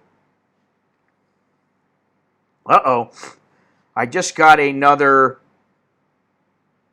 alert from the embassy. Let's see what it says. There is an ongoing outbreak of coronavirus first identified in Wuhan. The global public health threat posed by COVID-19 is high, with more than 145,000. Where have they been? The government of the Kingdom of Thailand has implemented enhanced screening and quarantine measures to reduce the spread. On March 13th, the Ministry of Health added to the... Wow. On March 13, 2020, the Kingdom of Thailand's Ministry of Public Health added the United States to its list of countries with ongoing local transmission. Travelers entering the Kingdom of Thailand who have been to the United States within the prior 14 days are subject to self-monitoring and reporting requirements. There are no mandatory quarantine requirements in effect at this time for travelers arriving from the United States who do not display signs of infection. Travelers should be prepared for travel restrictions to be put into effect with little or no advanced notice. So there you go. It's official. Okay, well, so you got shit on your arm. How you gonna if somebody smeared a turd on your arm, would you rather clean it off with toilet paper, or would you rather like use a hose with a spray nozzle at the end of it? And if you have to, use your hand and give it a little wipe. I rest my case. If you guys want to use toilet paper, go for it. You can. I'll let you brawl over it. I'll give you my pack of toilet paper. I think we're out of toilet paper, aren't we? We got any toilet paper? We have any toilet paper? Yes, we do. A lot or just a little? It's a couple rolls, right? Yeah. We got a couple rolls. We haven't used them in like, I don't know how long. We might use them now because we're out of paper towels.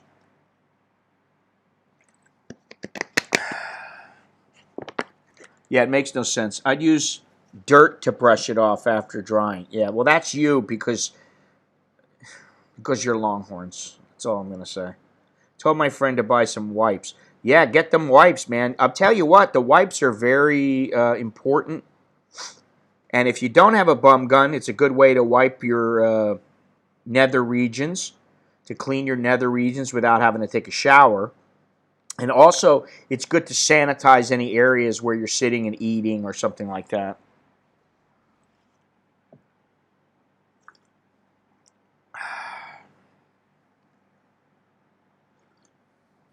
Two cups of coffee, that's too much for me. I'm going to go back to just plain old tea, nothing in it. There's no toilet paper on the shelves, but plenty of diapers. That is just, listen, it's bad enough with a baby. A baby taking a dump in a diaper is bad enough. A human being expelling a huge log while they walk around in a pair of diapers.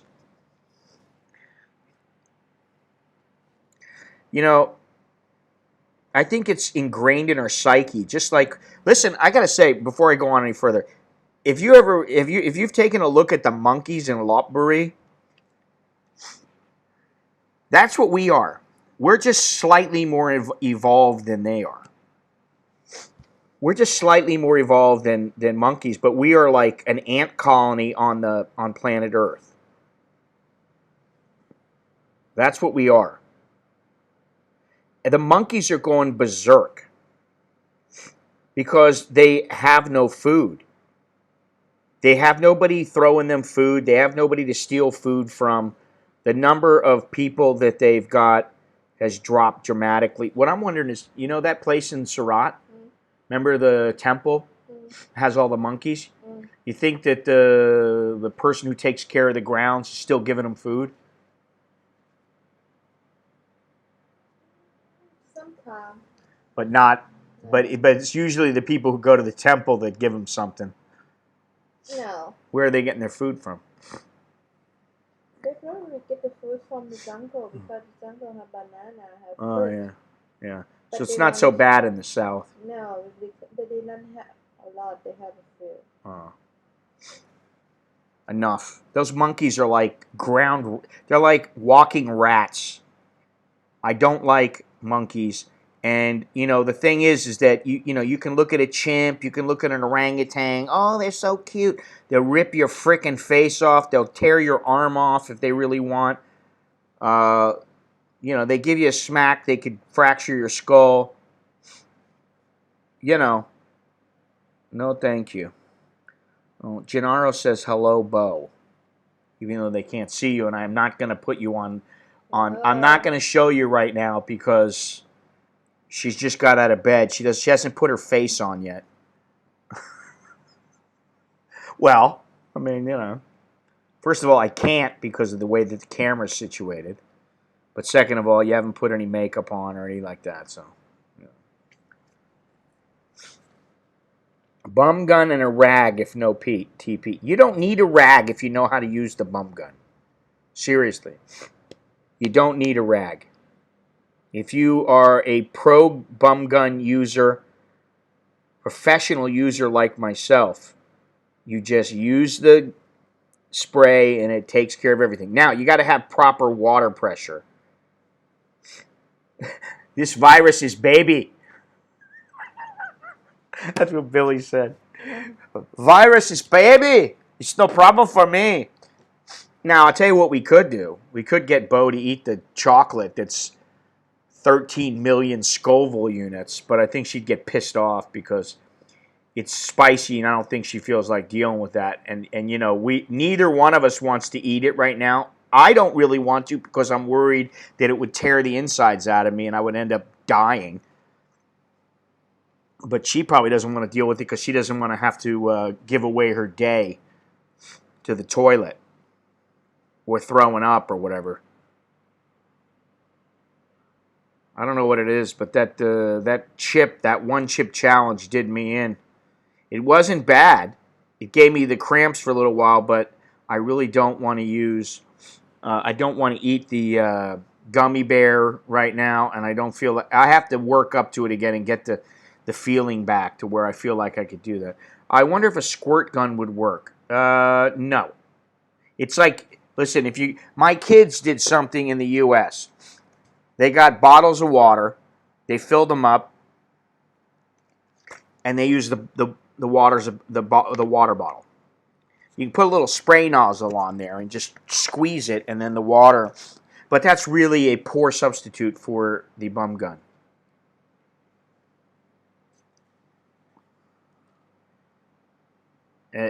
Don't you have a bum gun, Longhorns?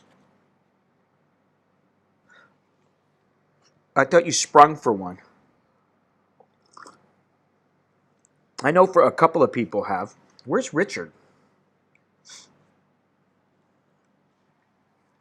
I think this is a time when some people they've got a lot of, and I'm not talking about Richard, I'm talking about right now is a time when a lot of people, although they may be on the internet still, they've got so much to do, or so little to do, I don't know, so much to do when it comes to buying the toilet paper and that kind of thing that they're very busy, you know. This is a trying time. Got to worry about the Wuhan zombies. Yeah, right. So let's just stick our asses above a kitchen sink. That'll do. Well, if you do it properly and you have the right angle, there's very little water left over. You just got to let it, you have to sit there for a second and let it, you have to let the excess of water come off. There may be a little bit of water or moisture left over, but that's how you do it. I can't believe I watched a video of Chuck and I talking about how he didn't know how to use a bum gun after he's traveled to over 100 countries. And he asked me, how long did it take you to use the bum gun? Like a couple of months, a year? What did it take you? And I was like, try, like one sit down on the toilet. And then, you progressively modify your technique to where you perfect it. But, it doesn't take all that long. And there is, they usually, once you get the excess off, there is a towel, and you can use it if you want. You can use TP and just pat dry.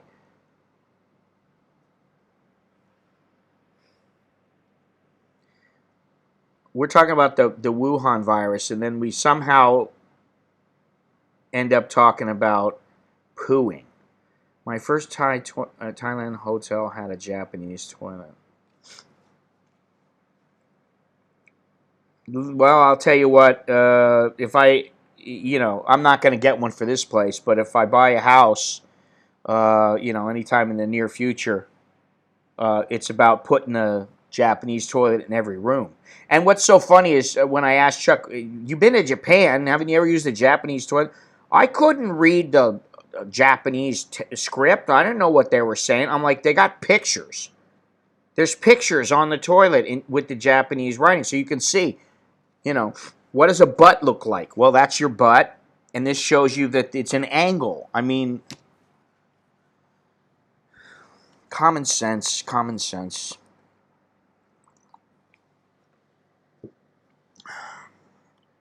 Yeah, all right. So it says here,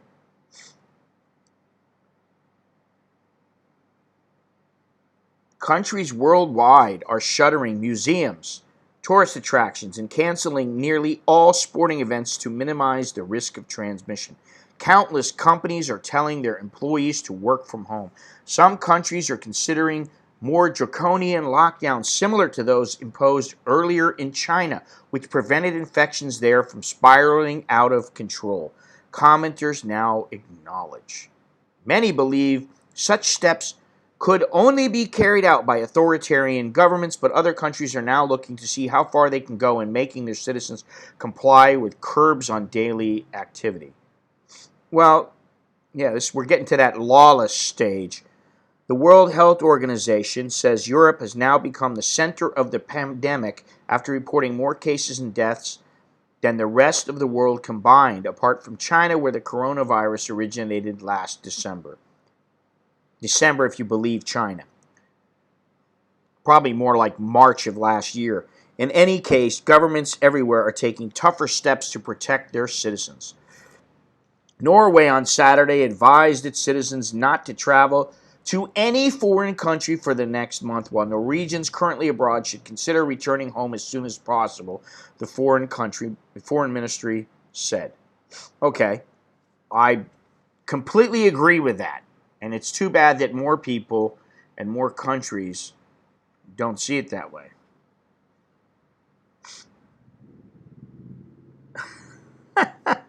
Just keep pushing buttons. Yeah, okay. What if you accidentally hit the extremely hot button? You want heat and it hits the wrong area. Vietnam is suspending tourist visas for travelers who have been in the United Kingdom and the 26 Schengen countries of Europe for 14 days prior to their planned arrival starting Sunday at noon. Saudi Arabia says it will suspend all international flights for 2 weeks starting on Sunday. Taiwan will require travelers from mainland Europe, Britain, and Ireland to self-isolate for 14 days. Okay.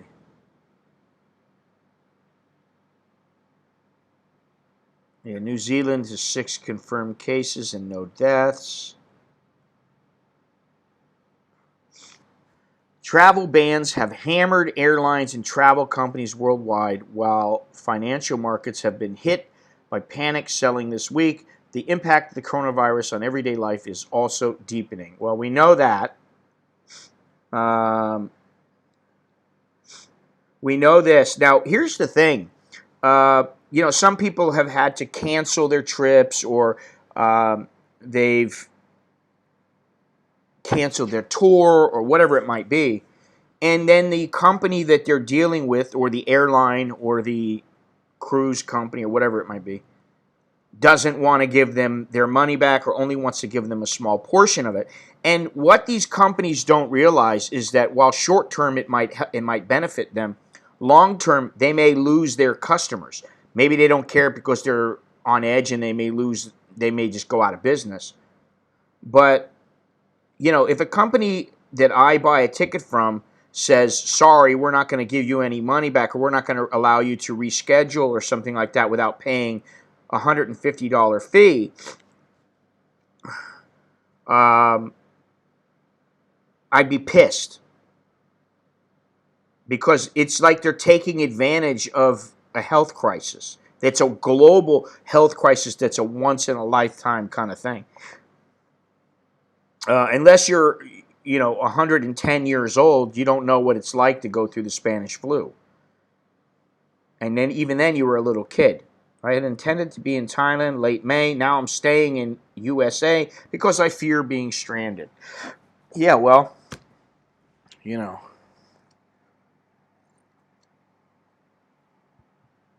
Something else that people have asked me about is about the visas. What's going to happen if immigration decides to close down here? Or what are they going to do? They're going to tell everybody to go online. They can't get their online sites to work now. Maybe they could with a little bit of work, but most of the time they're not all that reliable. What are they going to do with all the people who try to get their visas renewed or get new visas or whatever? Well, that's great. I think that's the wise move because, you're going to look at Qatar and go, hey, they were good to me during that time. I'll use them again, as long as their prices are within reason. And so I think that's pretty important. You fell?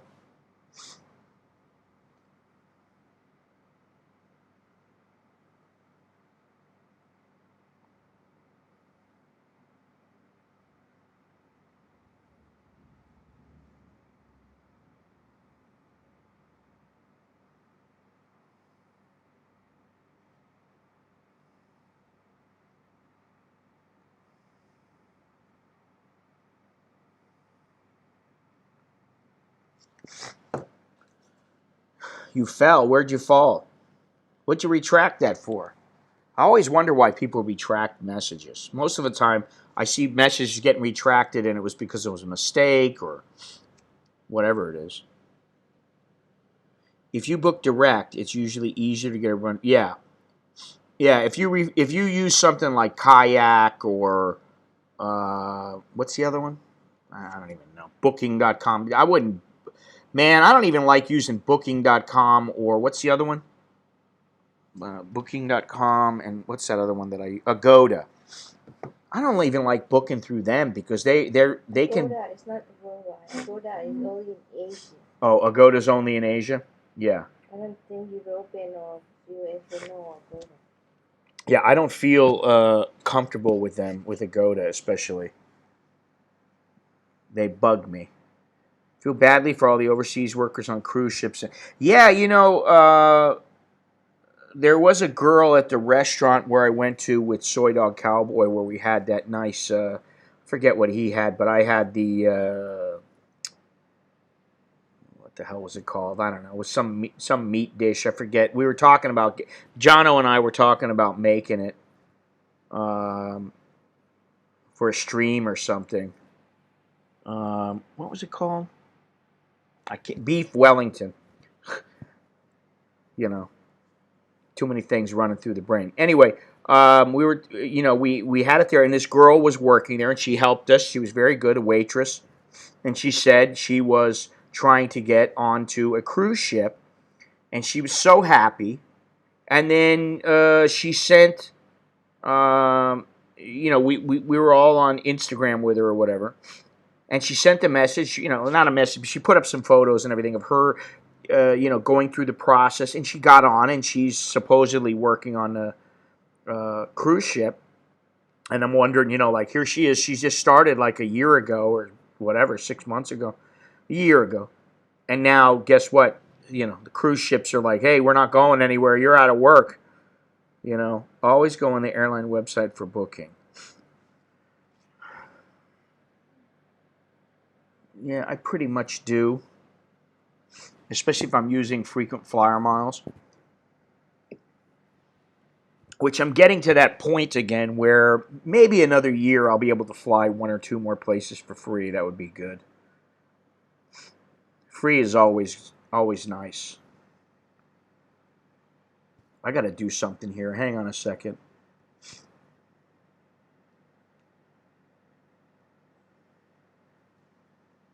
Sorry, but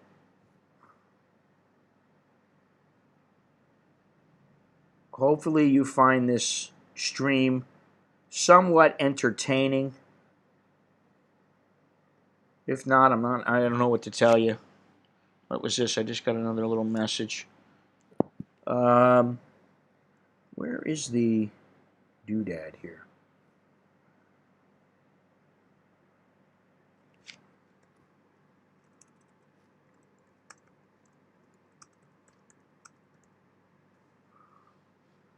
Let me see.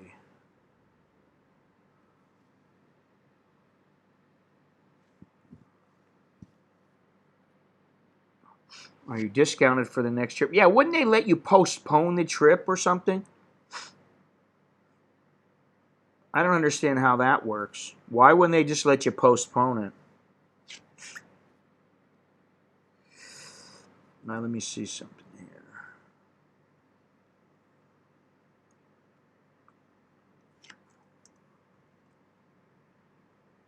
Okay.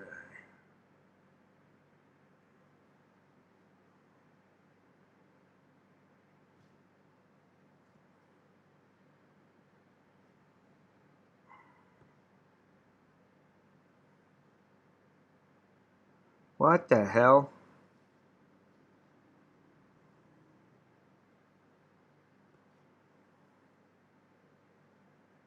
What happened? Hang on 1 second. Testing, testing. You guys talk amongst yourself for a moment.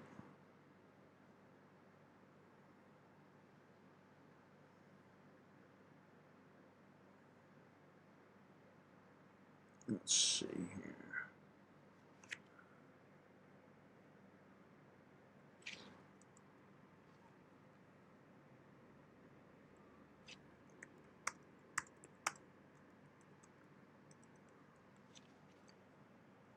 There we go.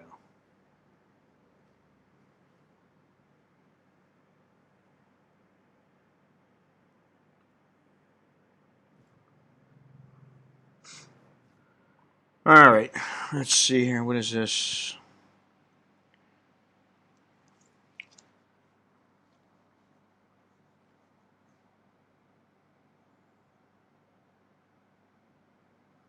Jono is in bad shape. Where's Beyond Dignity? Oh, God.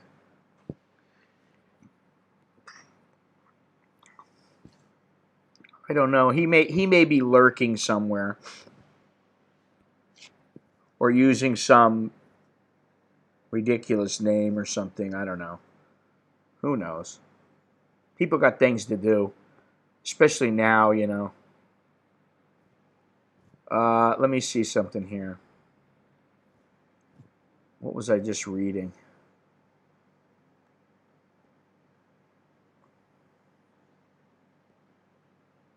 Where's it at? If I can find it.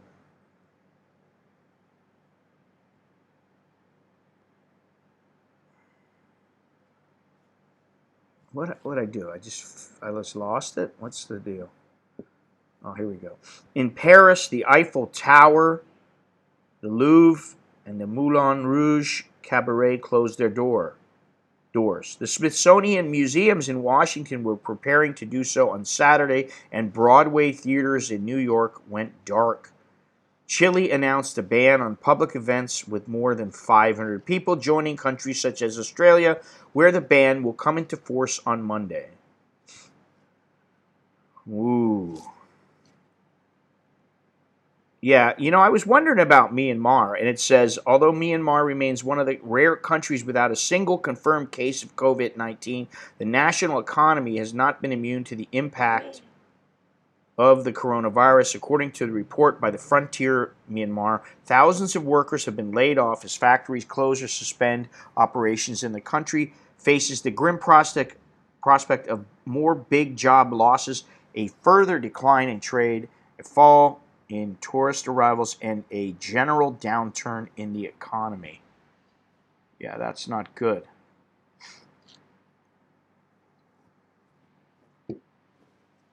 Jono, I take it you are a Wuhan-free zombie?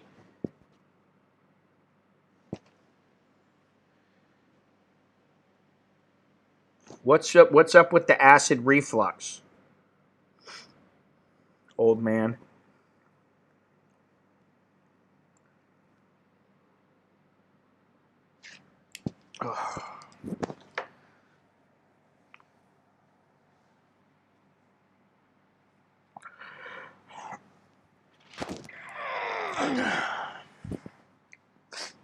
Oh, you know, I went to make it. Let's see here. I was telling. Let's see what it is now.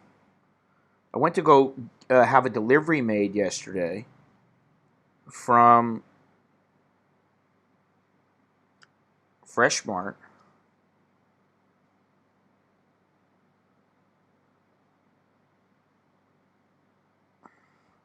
Today's Sunday. Okay. You can get a delivery tomorrow at 4 to 5 p.m., 6 to 7. So deliveries usually, you can make a delivery in a few hours most of the time. But now it's a day or two. You have to make it a day or two in advance. So many people are ordering. And they raised the price of delivery by 10%.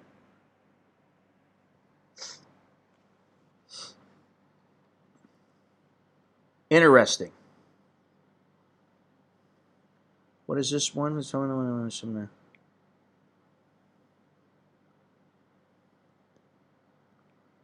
Where are we at here?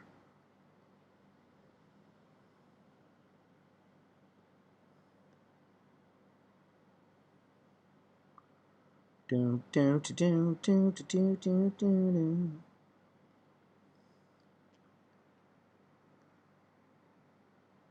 know, there are, I have to say this, but YouTube does have memberships for my channel. It does allow them now. There's a little join button.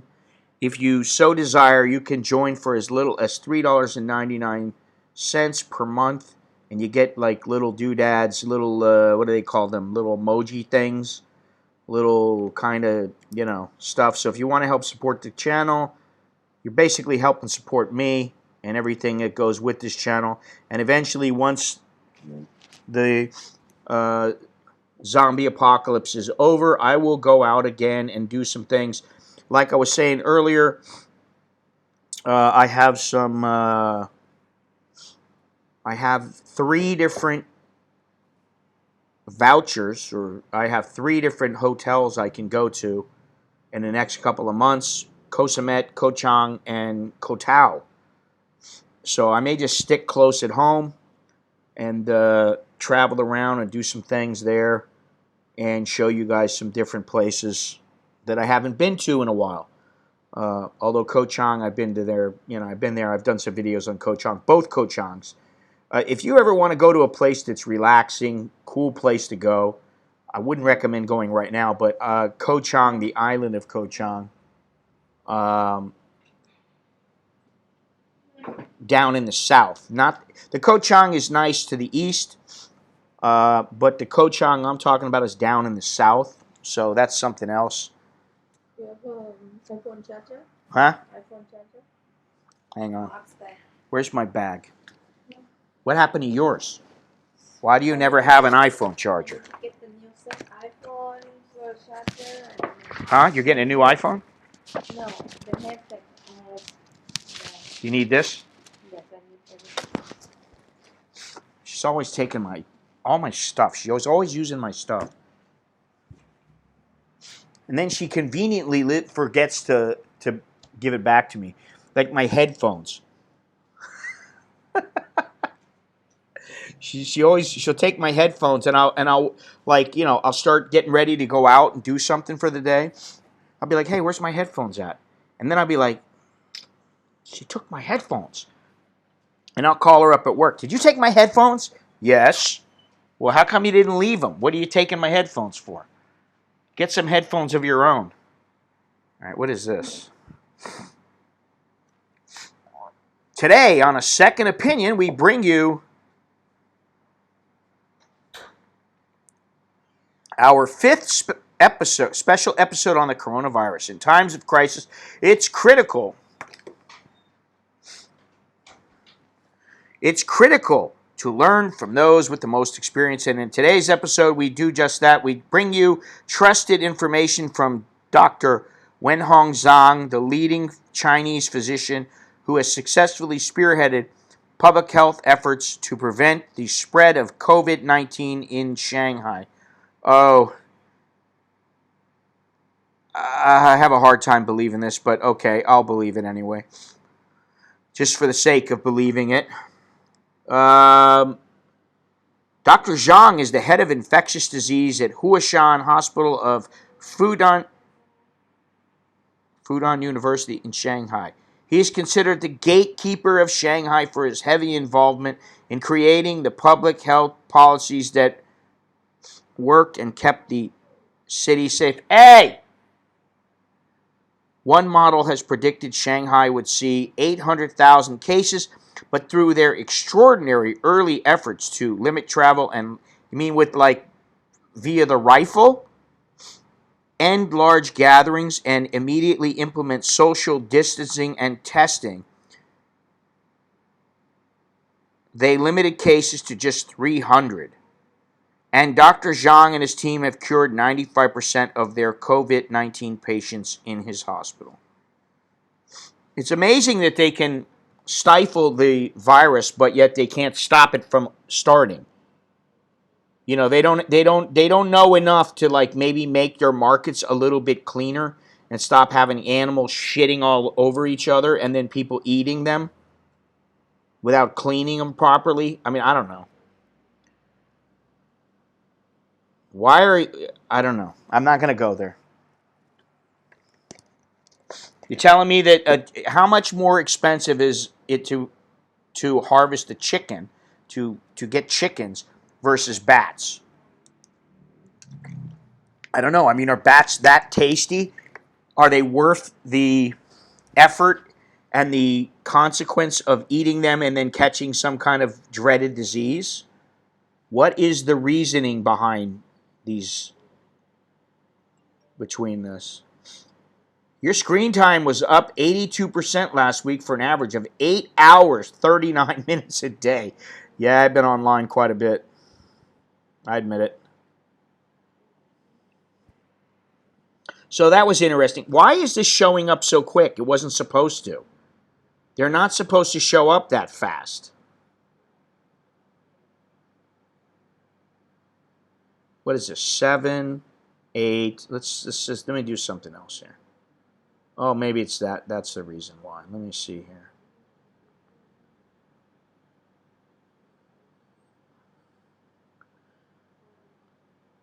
I've never been able to figure that out about this Nightbot thing.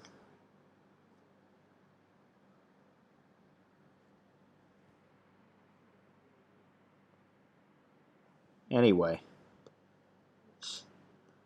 You cooked it. Jono, have you had your coffee yet?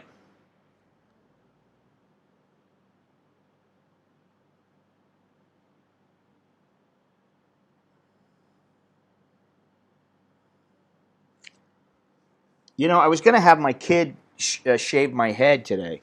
May do that right on the stream since, you know. My mother said that I look like I'm going out to mow the yard. And I forget who it was, but they said that I look like I'm coming back from just mowing the yard.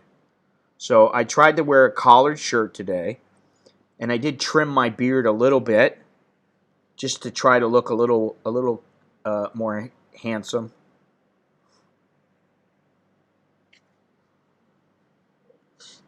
Tea today. Oh yeah, you know what? I bought some tea the other day because I was running low. We have a bunch of different kinds of teas, but none of the teas that I like. So I bought some tea, and yeah, I'm gonna start drinking tea instead of coffee.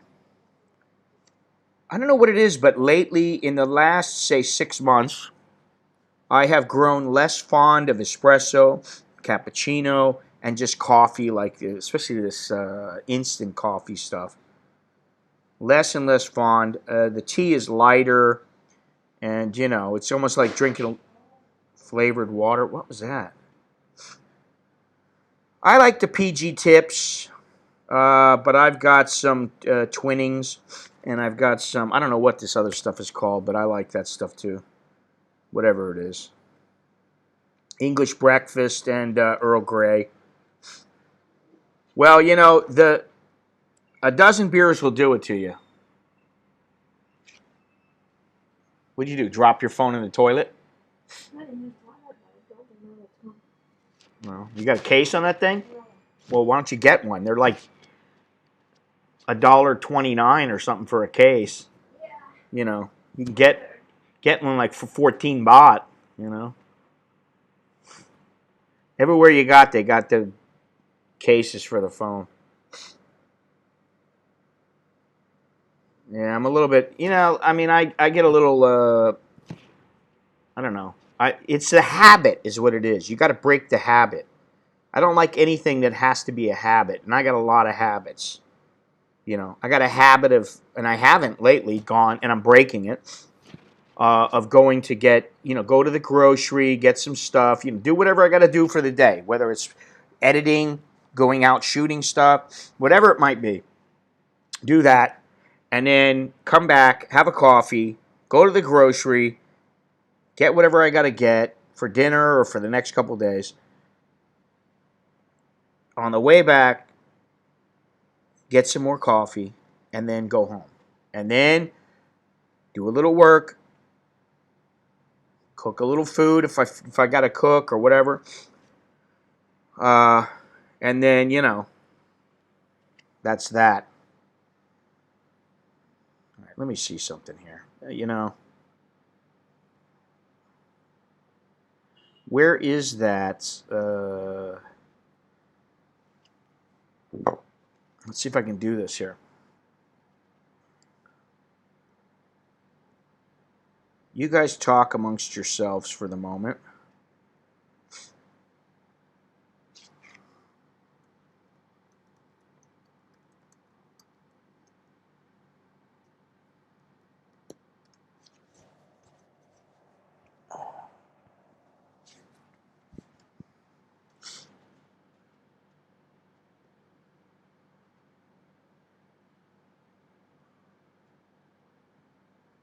Give me a second here.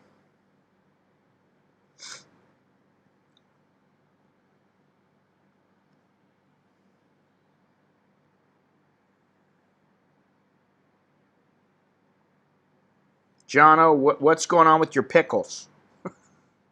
Have you revised the pickle recipe? Let me see here. What am I missing?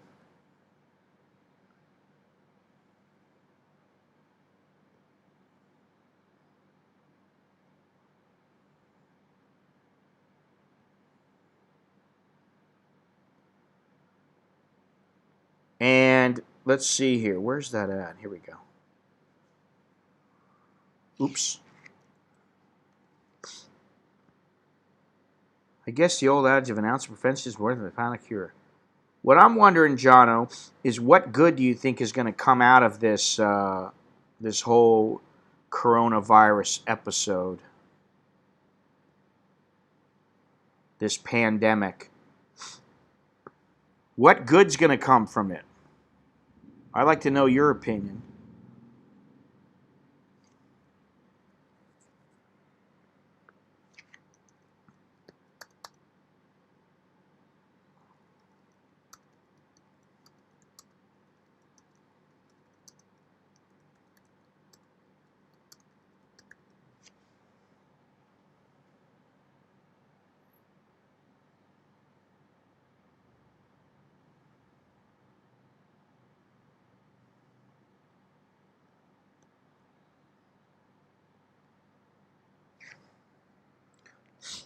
Last batch was so-so. I tried to make them less spicy, and they were bland. I told myself not to eat the salad I left in the car for 5 hours. Oh, God.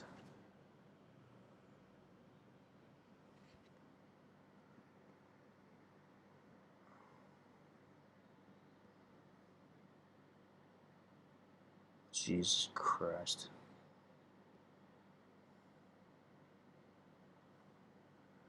Why are you eating a salad that you left in the car for 5.5 hours?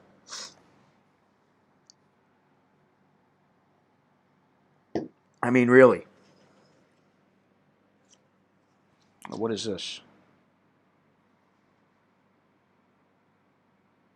Oh, Jesus Christ.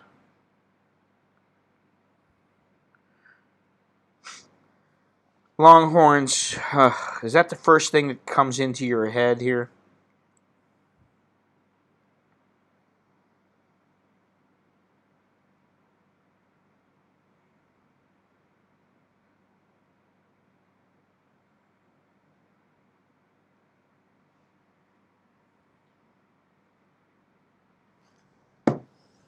Can't let it go to waste. I think perhaps well, hang on a second. I got to sneeze.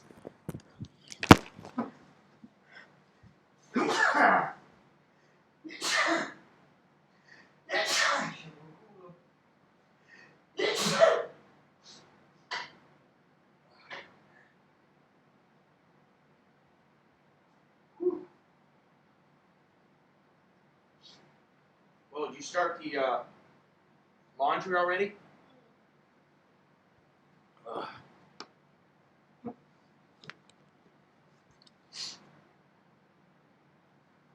Ah.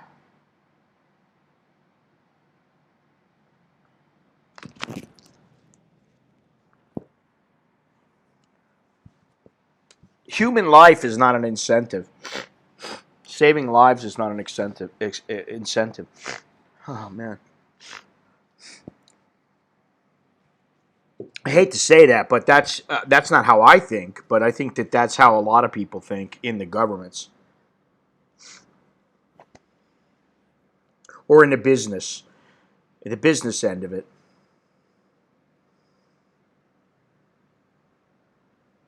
Unless you're an insider, I think it's very difficult to tell.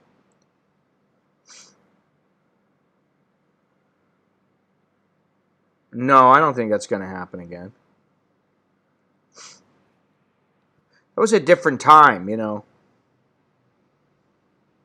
Now, listen, everybody's out for themselves now. The governments are out for themselves. The people are out for themselves. Nobody gives a shit, you know. And I hate to say that, but I think that it's the pyramid effect again. The very top is very small, and the bottom, when people don't care, is very large. You know, what are you going to do? Most people can only they can only care about themselves, you know.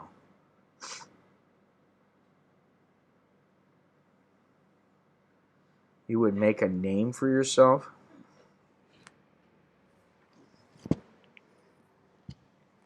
I don't think it's going to happen. Oh, man.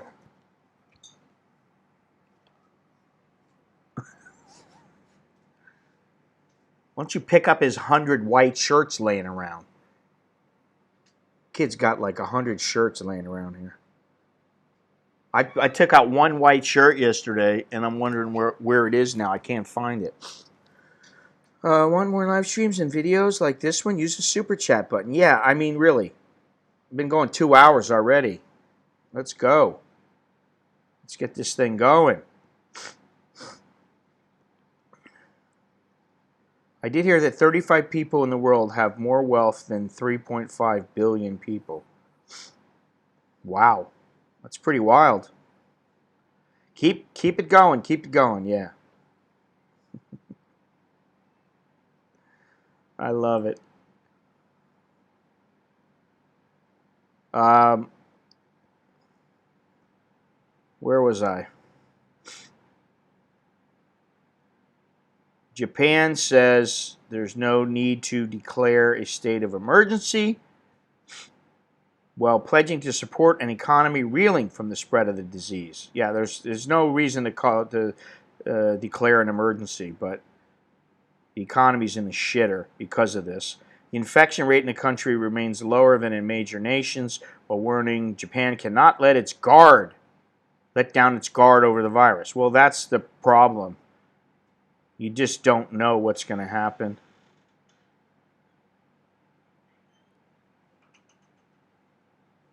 And yeah, their prime minister has said they're not going to shut down the Olympics, which I think is a huge mistake. If this thing is still going and they continue with the Olympics, they're asking for trouble. I mean, think about it. I think it should be canceled. Do I think it will be canceled? Well, they're saying no now.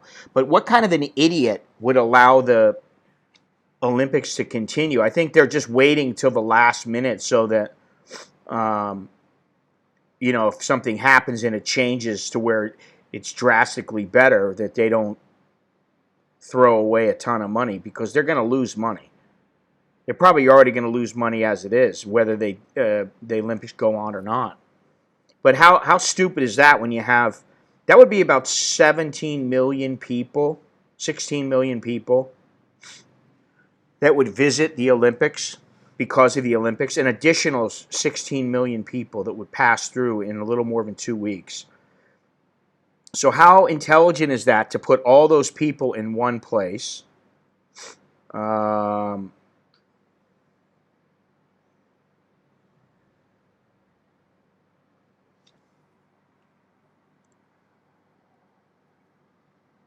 you don't know if somebody has this. And then there's a lot of, there's a mixture of people. I don't think they're very important. Personally, I could give a shit. And like I said, this is going to change the way that human beings interact. I just think that people are going to start. People are going to start. They're going to start interacting less with others because of any chance of. It's going to be like, are they diseased? Do they have the Wuhan? Oh, the Wuhan's long gone. Yeah, but they could have it. Just imagine that. People are going to be freaking out, and already here in Thailand, people have been turned away from places. And one reason that I don't really want to go out is because I don't want to be out there, and somebody that, for whatever reason, they view me as, a reason for the virus, and I end up getting the shit beat out of me. All it takes is one guy, and then he gets a couple other people. Thank you very much, Walter. You're the very first person of the day, and that means you got good luck if you listen to what the Thais have to say. So thank you. I appreciate it. I think. Oh, is the little guy or the little heart gonna spin? I'm trying to revamp some things, Now, I heard that little dance, the little thing. There we go. Finally came up. Eerily quiet. Yeah, I'm sure in the morning, Jono, that like in the early morning, when normally there would be at least some traffic, there's almost none. I'm talking about 4 or 5 o'clock in the morning. Because there's always traffic on Sukhumvit. Always. It's never completely dead. But now it's starting to get less and less dead. Well,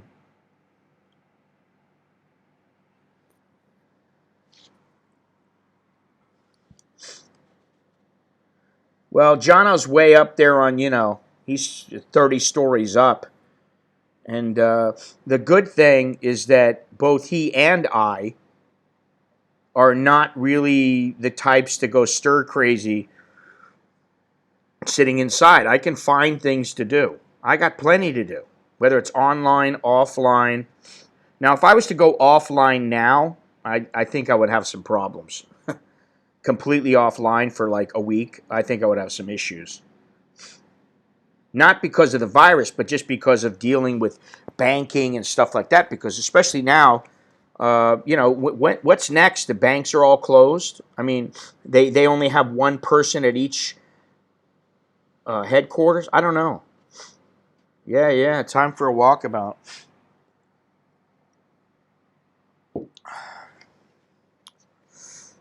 Not going to happen. Not right now.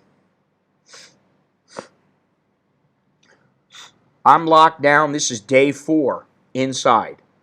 Only thing I've done is gone out on the in the garage here, the front garage area, the carport. That's the only thing I've done is gone out there. And that felt pretty good, to be honest.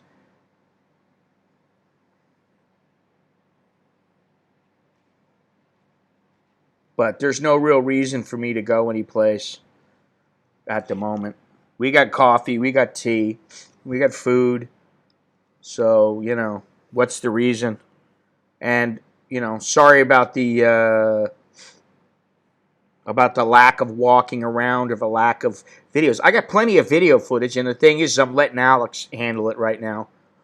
He's showing me some things and working on some things, and we'll see, but I got plenty of footage, so I don't even have to go out, and there's plenty of stuff I can put online.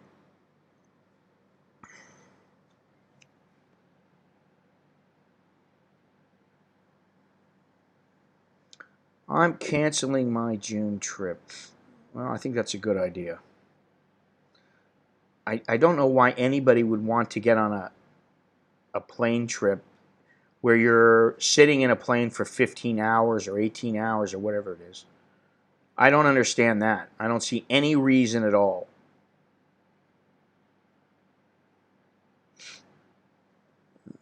Let's see here. Quarantine cruise ship passengers. We're being told next to nothing. Again, doesn't surprise me. Laura and Don Davis, two former passengers of a corona-stricken, have little to do to pass the time, but watch TV, play cards, and they half-jokingly avoid arguments. But more frustrating to the Modesto, California-based couple than the boredom, the stagnant indoor air, and the lack of clean towels or their missing luggage has been what they describe as almost a lack of communication from their caretakers.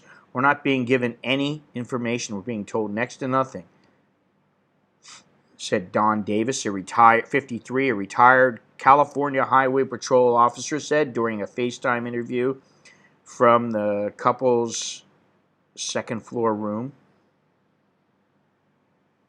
You know, I don't get this. I mean, I understand that they're upset, they don't like it, it sucks. But, you know, get over it, man. His wife, Laura, 51, a hospital intensive care unit nurse, said she was most appalled by a fiasco of haphazard germ control measures. Well, now that's screwed up. She observed during their transit from the ship to the quarantine site at the Marine Corps Air Station Miramar, and after their arrival there. Isn't this... Where is this? Oh, L.A., okay. Overall, the two said their treatment has shown a lack of sympathy and competence on the part of the custodians. Asked about the couple's complaints, a spokesperson for the U.S. Department of Health and Human Services said in a statement that the quarantine operation raised many significant logistical challenges. That's a poor excuse. She said the Human Health Services held a telephonic town hall with nearly 300 of those under quarantine on Friday night and had assigned case managers to each of the guests to individually address their needs. We recognize this has been a stressful experience and we remain dedicated to providing all the support we can do passengers, the spokesman said. Well, that doesn't really tell us much because they could just be, sorry, cannot, broken toilet, needs to go to Home Pro. Yeah, so much for the so much for the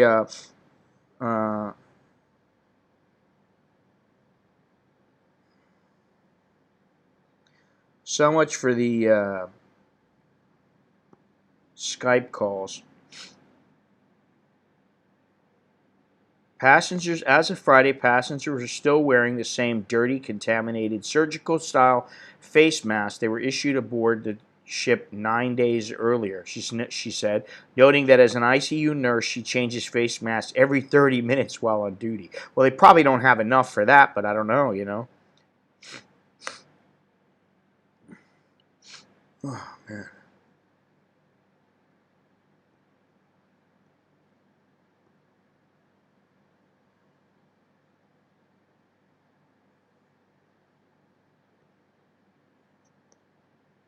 Where's that at? Where was I at here?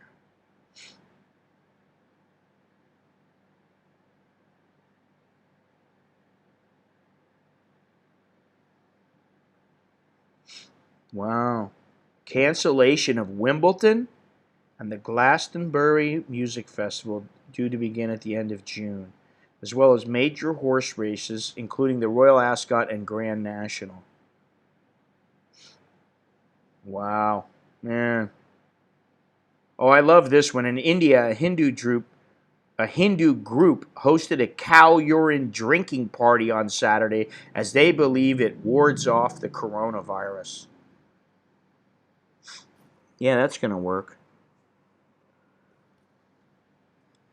Anybody want to drink some piss to get rid of the coronavirus?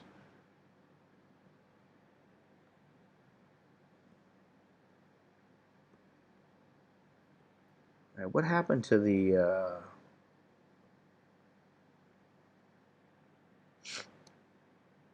let's see here. The personnel Laura Davis said it appeared that personnel working under the auspices of HHS and escorting them from the ship to the base were poorly trained and ill-equipped. She recounted seeing workers in full protection suits moving among the passengers, touching each one in succession as well as their belongings without changing gloves in between. Ooh. Wow. Yeah, I would not want to be on a ship right now, but I mean, I feel for them, but they're just going to have to tough it out. They don't really have a choice.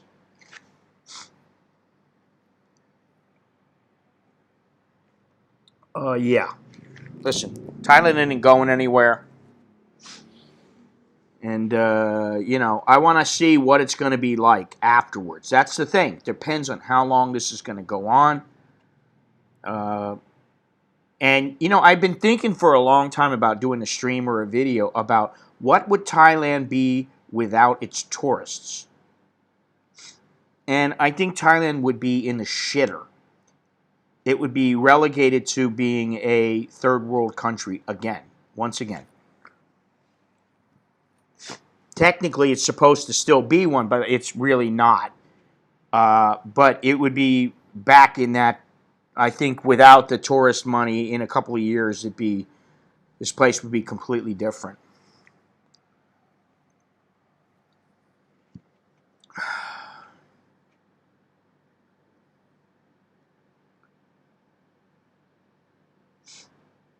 The one thing that I wonder about is the number of tests that are available, because this is something that's been talked about, but they are kind of keeping it under wraps just what the truth is. That's the other thing. It's very difficult to decipher what's true, what's not. Let's see what we got here.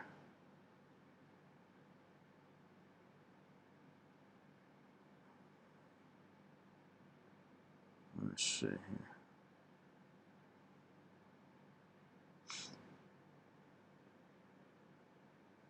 Every case we find and treat limits the expansion of the disease. That's true. Very true. All right, let's see what we got here. Yeah, it looks like Italy, once again, is the country with the most deaths, 175.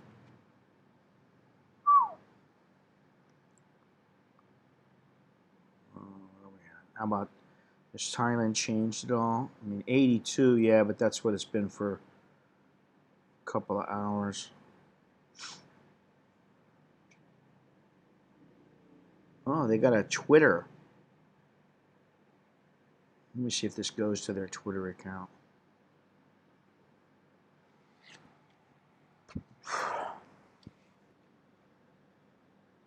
Yeah, sure does. Here we go. I'm going to put this up again for people who are either in Thailand or are deciding to come here, or they're,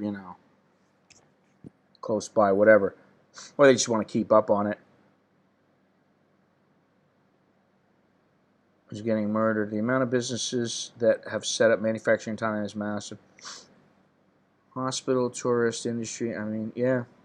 Well, I mean, we could talk about this all day. It's not going to get any better until it gets a hell of a lot worse. That's the way I look at it. I got to talk. What is this? In the United States, authorities have warned Alex Jones, the conservative radio host and conspiracy theory peddler, about claims on his website that his diet, supplements, and toothpaste could be used to fight the coronavirus. The New York State Attorney General has issued a cease and desist order in response to two of Jones's claims, that his products could act as a stopgate against the virus, and that his Super Blue brand of toothpaste kills the whole SARS coronavirus corona family at point range. Jones has accumulated much of his wealth from the sale of health enhancement and survivalist merchandise on his website, InfoWars. Yeah, I mean, so now he's sliding into Jim Baker territory, which, if you remember Jim Baker from many, many years ago, I mean, he's a weasel. That's all I got to say. He's a weasel. He's a snake oil salesman. And, you know, I'm not going to say that about Alex Jones, but there's a reason why they're issuing these cease and desist orders.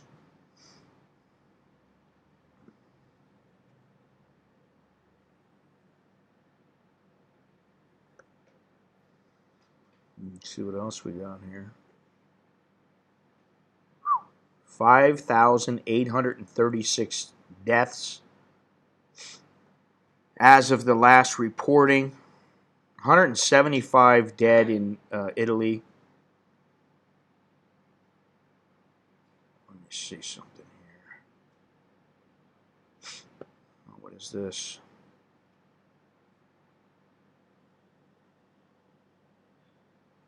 Okay.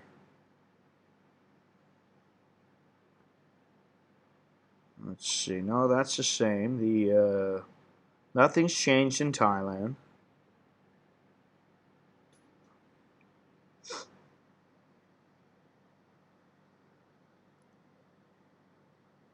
Oh, man. Actor and singer Matthew Dean Chantavanich says he has been diagnosed with COVID-19. Touched off a flurry of cleaning and disinfection at the headquarters of the Channel 3 television station in Bangkok.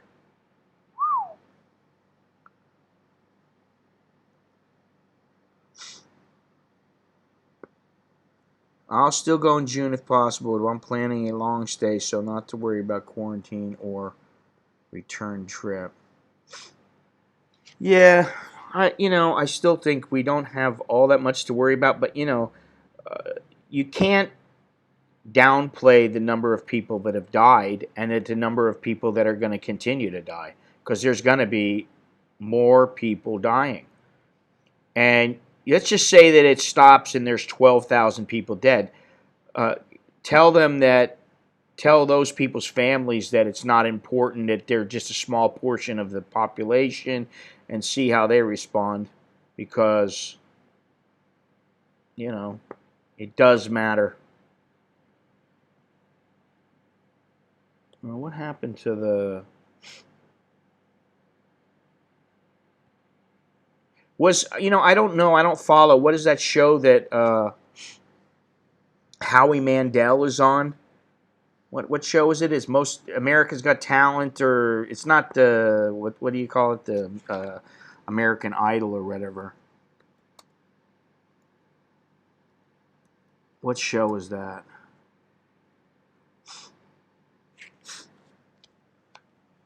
America's Got Talent, and I heard something about he's in a hazmat suit. Yeah. And Heidi Klum has said she hopes she doesn't have the coronavirus, but she doesn't feel good. So I don't know if she got tested or what's the deal. So this is everywhere. What's going on here? Wow.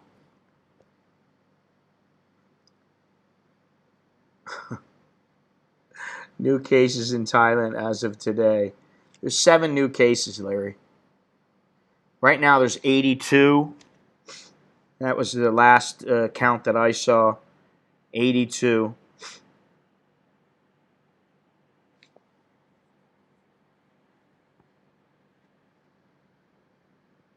Which is 82 too many, but what do we got here?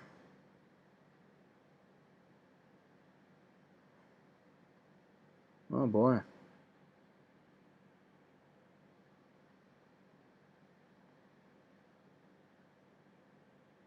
Unbelievable. Larry, I'm curious to know where you're at. Are they freaking out yet? Are they cautious? Are they staying home? What's going on there? Larry's in Trinidad and Tobago. Or Trinidad.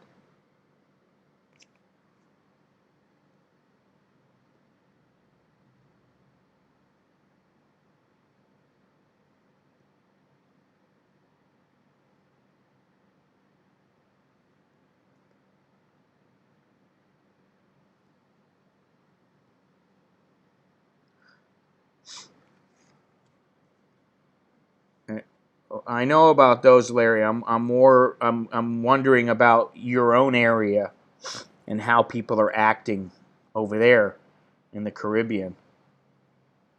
Thailand. I mean, this is the 7 people came out. I was like, when they updated the numbers like last night.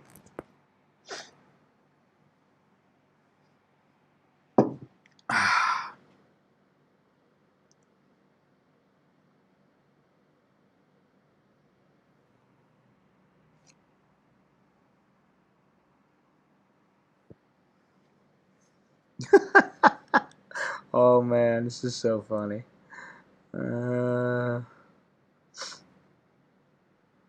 days is too much of a hassle, huh?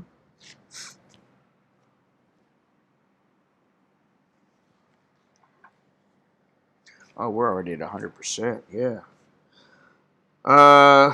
Let's see here. I got a message from my bank.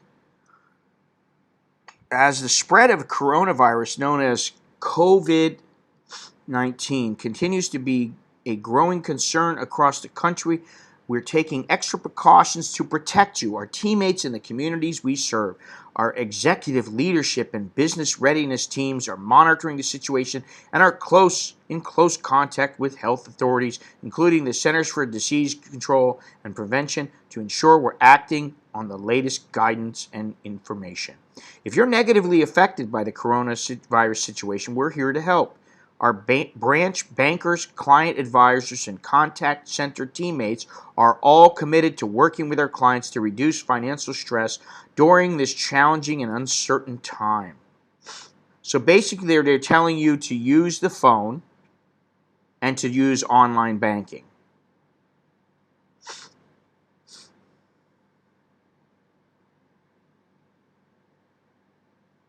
And it tells people tells people to beware of scams, and that there are sanitizing stations at every branch and office, and that they are focused on disinfecting surfaces, including ATMs, teller line areas, elevator touch pads, door handles, and other high-touch areas. So that's good. And they will continue to keep you informed. Yes, panic buying, but has calmed down today after the grocery stores put a limit on goods. I think that's the best way to alleviate any of these issues where, people are fighting, and it's nonsense. We're going to brawl over a package of toilet paper. Listen, you can have the toilet paper, all right? Seriously. I'll use last night's newspaper. I mean, whatever. I mean, just really, is it worth? I don't know. This is what happens. This is how we do it. This is how the Neanderthals react. And I've said it before, we like to think we're civilized, but we're not. We're worse than chimps. I mean, seriously. Toilet paper and paper towels flying off the shelves. I don't understand the concept. No. I think it's people feel like, I might not be able to take a shit. What am I going to do if I can't wipe my ass? Take a shower? I don't know. Pour some water down your backside.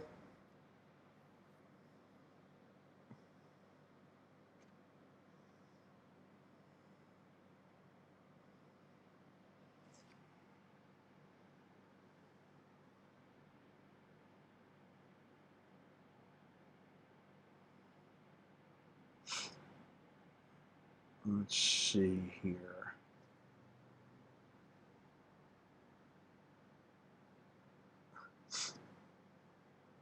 Well, I mean,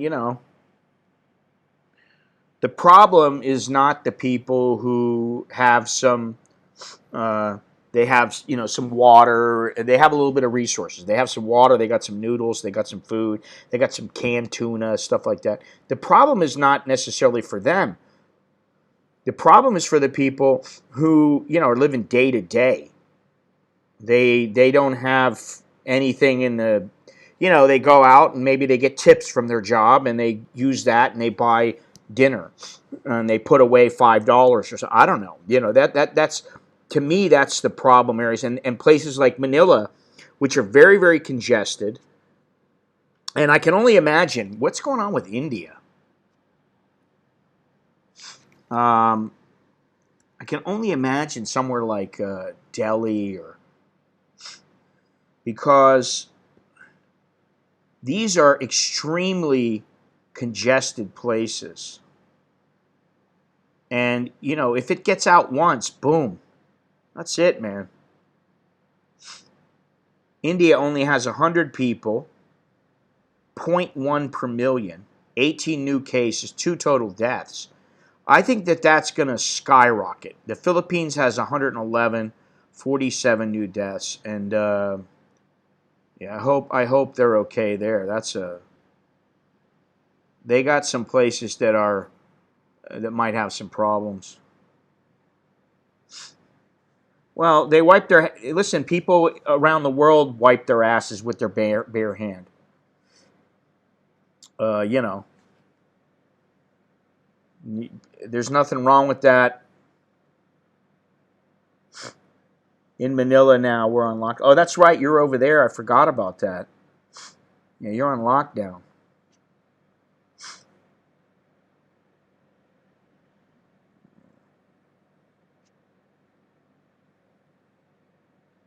Yeah, that's a good question. Good question. Uh,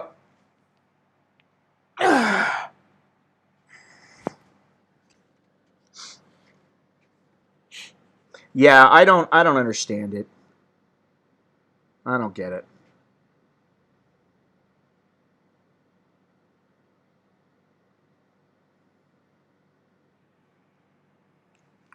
I also got a message from Charles Schwab.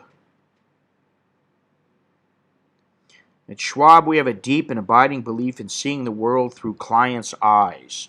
The simple, powerful idea helps us stay focused on what's most important, living up to the trust you place in us every day. With so much uncertainty in the financial markets and concerns about COVID-19, investing for the future may seem more complicated than ever.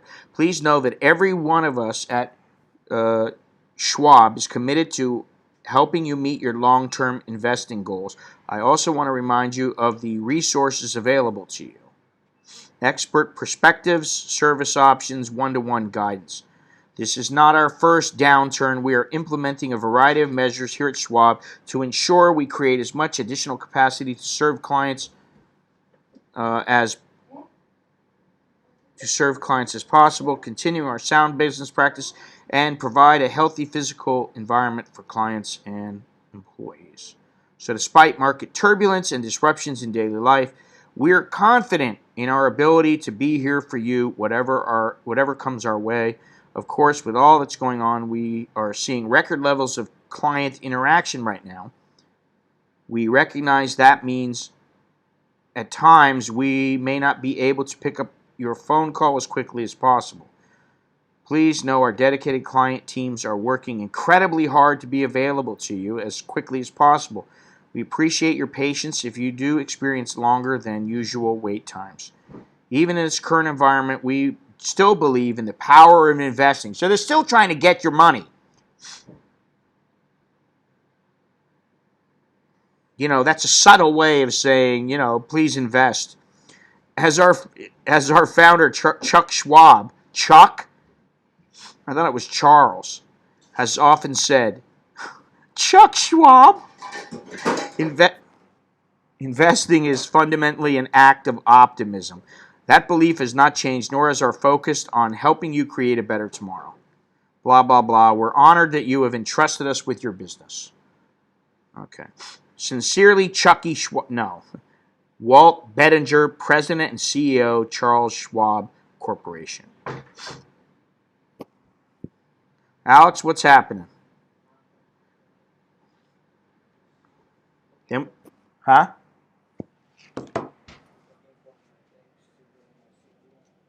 Oh, you got oatmeal, right? Oatmeal, peanut butter. You got fruit, you got bananas, you got to eat some bananas. Yeah, North Korea isn't reporting. Did they have anything for North Korea at all? Oh. Singapore now has 212, but it looks like, how many deaths? No deaths. Yeah, I don't see anything about North Korea.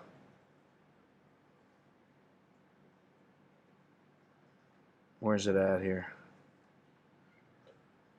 Cambodia is only 7. I don't see Laos in here either.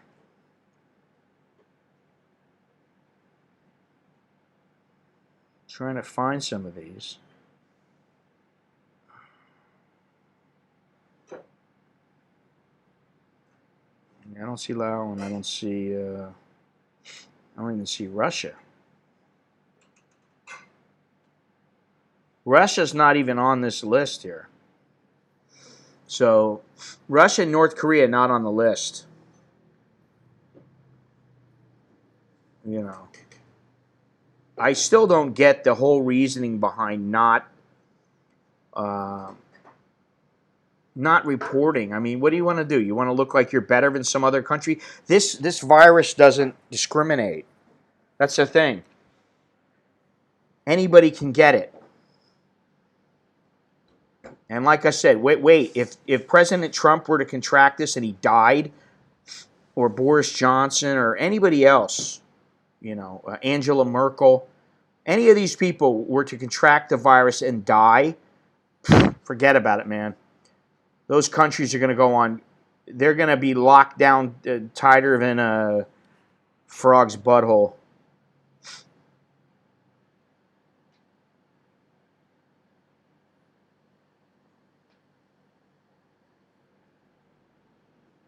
What is this here? Test yourself. Zombie Kingdom. There's something about that came out. There was some myth or some rumor that if you held your breath for 10 seconds or something, you couldn't hold your breath for 10 seconds, then you had the virus, and that's quickly been disregarded.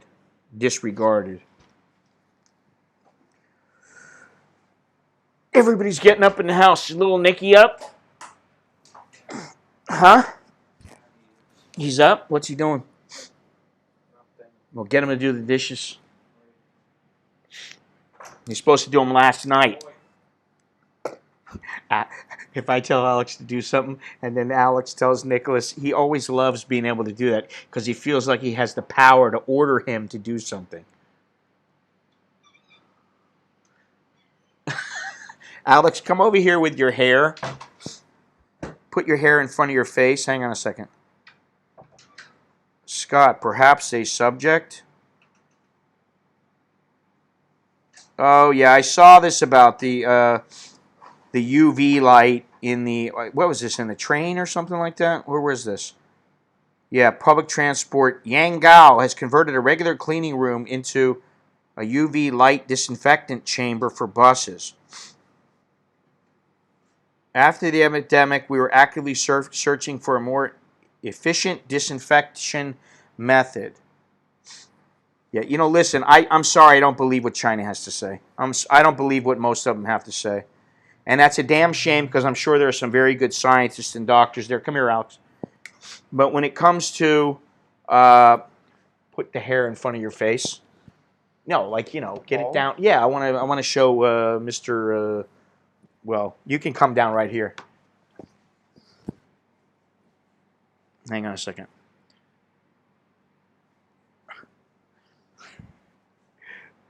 What is that? It's longer in the front than it is in the back. All right. All right, get out of here. Go eat your breakfast. Russia confirmed deaths, 59. Let me see. Did I miss that?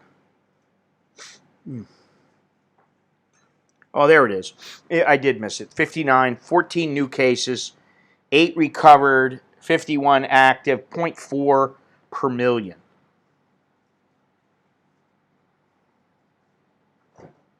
Yeah, kid's got some long hair now, huh? It's a shaggy dog.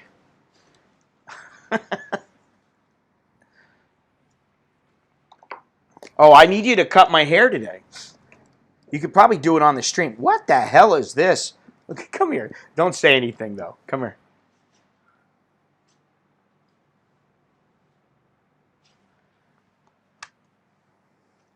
Isn't that funny? You want to shave my head? You shave it right here.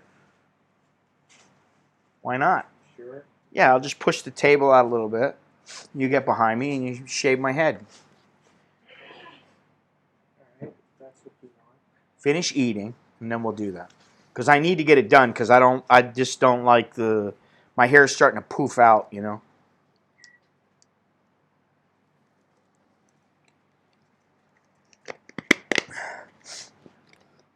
Your hair is shorter than mine. Well, my hair might be shorter than yours in a few minutes. As soon as Alex finishes eating, he's going to get the razor or whatever. The shaver.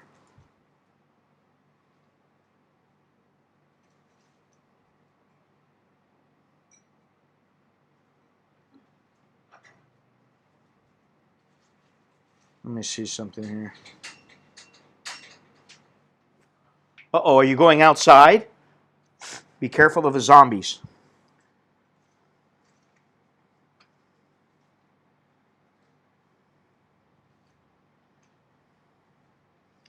Bruce's toilet cracked, so he can't join us on. Well, believe me, Bruce, we'll be here for a while. Jono, we'll be here for a while. So if you guys get over your little illnesses, let me know. Your little toilet problems. I've decided that we are now deemed, the people in the stream, especially the regulars, are to be considered the anti-Chowderhead army. At the urging of Alex. Anti-Chowderhead. I got the Wuhan cut in case the he got the Wuhan case in case the barbers are shut down. Well, we have the electric razors. We got scissors. We can take care of business. In fact, Alex's mother has said that when Alex is asleep one day, she's going to cut his hair. And he doesn't want that to happen. So, but I better use my hand cleaner. I'm all freaked out, man. I'll just do it to be clean.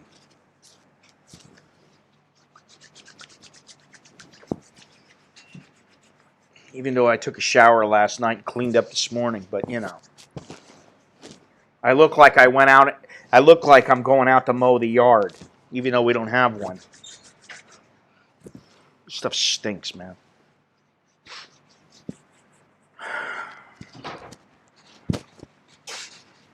So where's Nick? Nick, come here. Are you dressed? Are you in your underwear?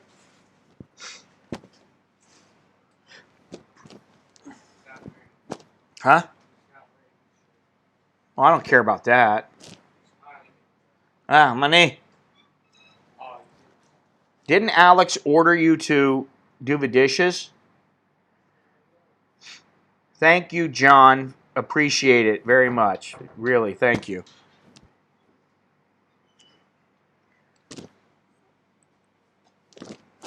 What's he doing? Nikki! What? I don't care. Get out here. I need to talk to him. I got some good news for him. Oi. Oi, boy. You're not going to be in front of the camera, so it's okay. Thank you, Dre, very much. Thank you. Appreciate that. Forgot about that little message thing. If I ran them all through the Streamlabs and every single time somebody sent money, whether it's PayPal or Super Chat or whatever, I think that even through the membership of the YouTube, it would show up, the little thing. You know, I'd like it to be more interactive, but I'm not a gaming channel. Nicholas. Oh, he doesn't want to come out here without a shirt on. Listen, I just wanted to tell you some good news. Besides the fact that you got to do the dishes. Barry, season 1 and season 2, we have them. Good news. But go turn on the thing and see about Fargo and, let me know. Because you're not going to lay in there on your bed all day long. Alex, are you going to go practice today? Huh? So Nikki can go with you. What's it showing? All done. They're all done? Every single one of them? Wow. So now we have Fargo, the movie, Fargo season 1, 2. We have 3? Season 3. And we have Barry season 1 and 2. Has anybody seen Barry? Nicholas says it's a good show. It's about a hitman. A gay hitman?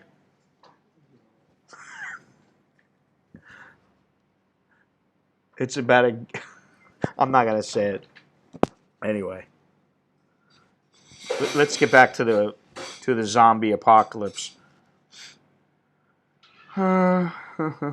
Troops test positive. Ooh, 10 U.S. servicemen now have the coronavirus.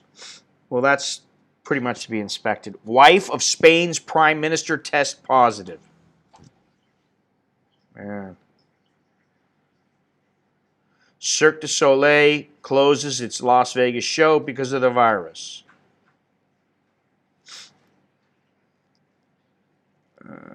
Let's see here.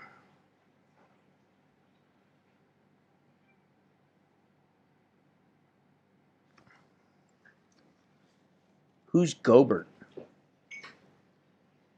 Viral challenge saying hold your breath for 10 seconds to see if you have coronavirus is debunked. Well, I just said that.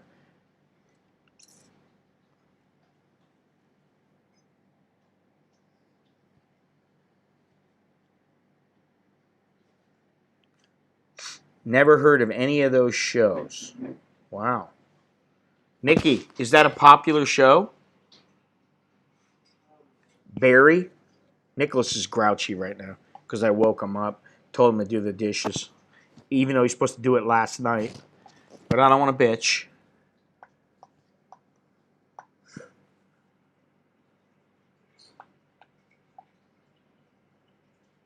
Alex, what are you doing? Eating. What's in that? Dragon fruit.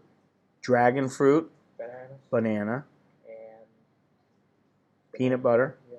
Peanut butter. So Alex is having an oatmeal with dragon fruit, banana, and peanut butter for breakfast. Okay. Anyway, let's see what we got here. What else we got? Anything new?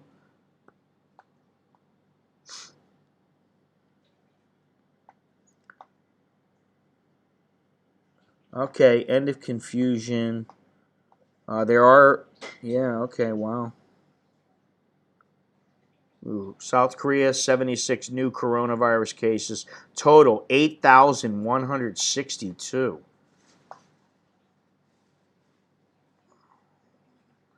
So they're in 4th place behind Iran and Italy. Italy, 21,157. Wow, that's huge. 3,500 new cases. That's brutal, man. I mean, think about it. If you had 350 places, that means 100 people coming into each place.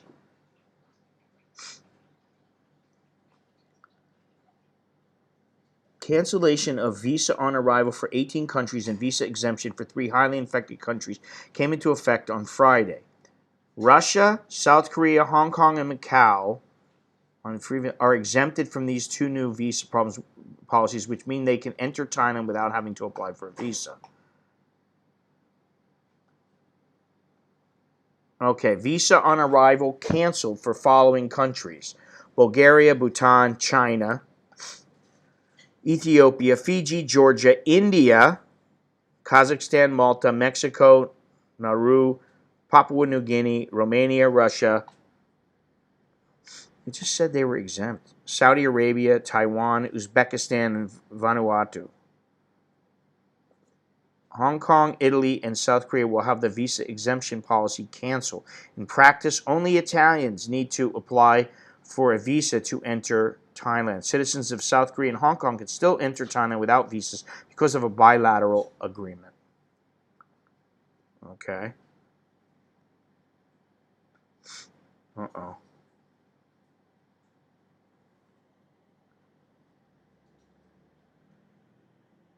Wow, Ferrari suspends production over coronavirus.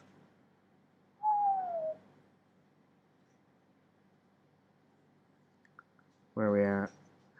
Mask shortage baffling. Pharmacies out of stock, but protective gear available online.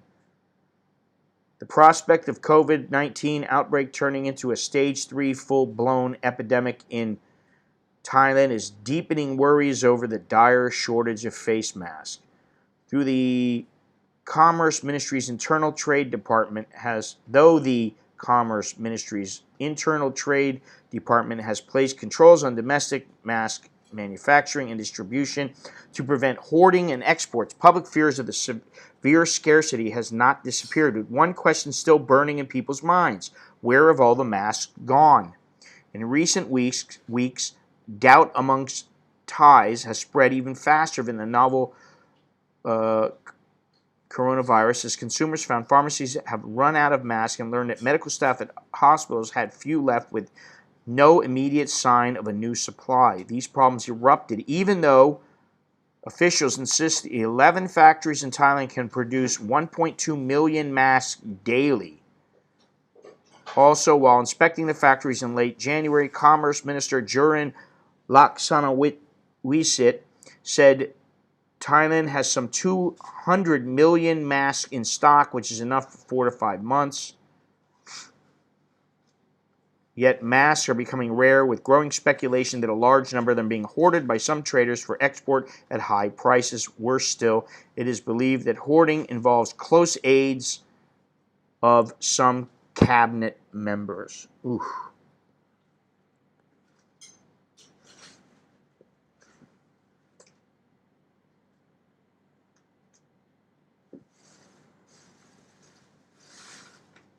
These rumors are further fueling public dissatisfaction, even though the government is doing its best to calm things down by handing out masks to the public and health officials. However, these efforts have borne no fruit, as a Bangkok poll involving 1,199 respondents revealed yesterday that 42.7% were unable to afford masks. Wow. The poll conducted by Bangkok University also revealed that 56.4% of the interviewees want the government to have a more capable person deal with the mask crisis. Well,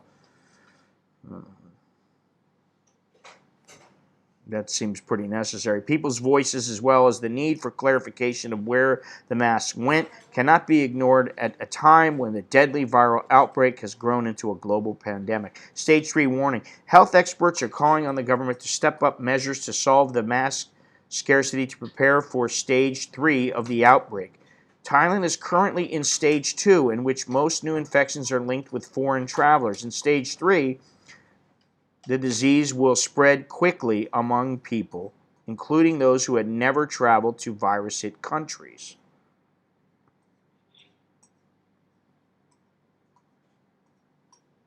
Let's see here. If Thailand enters Stage 3, the demand for face masks among medical staff and people will soar even higher. Sorasak Lilaodomlipi, director of Ramatibodi Hospital, which had nearly run out of surgical face masks. The government should solve this shortage problem immediately and make masks available to all sectors.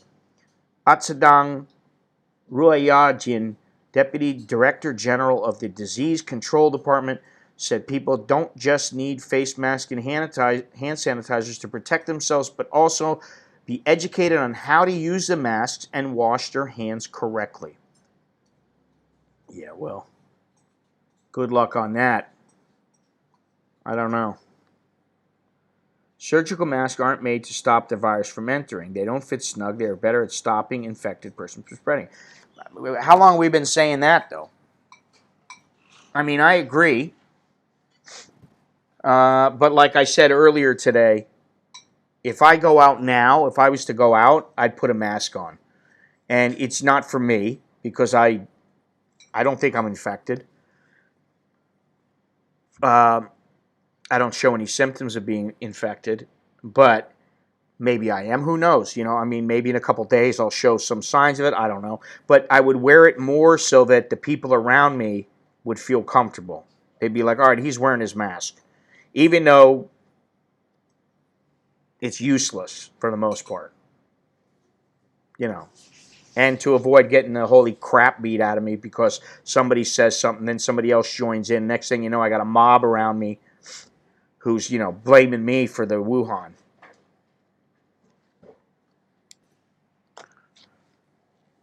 Oh, man.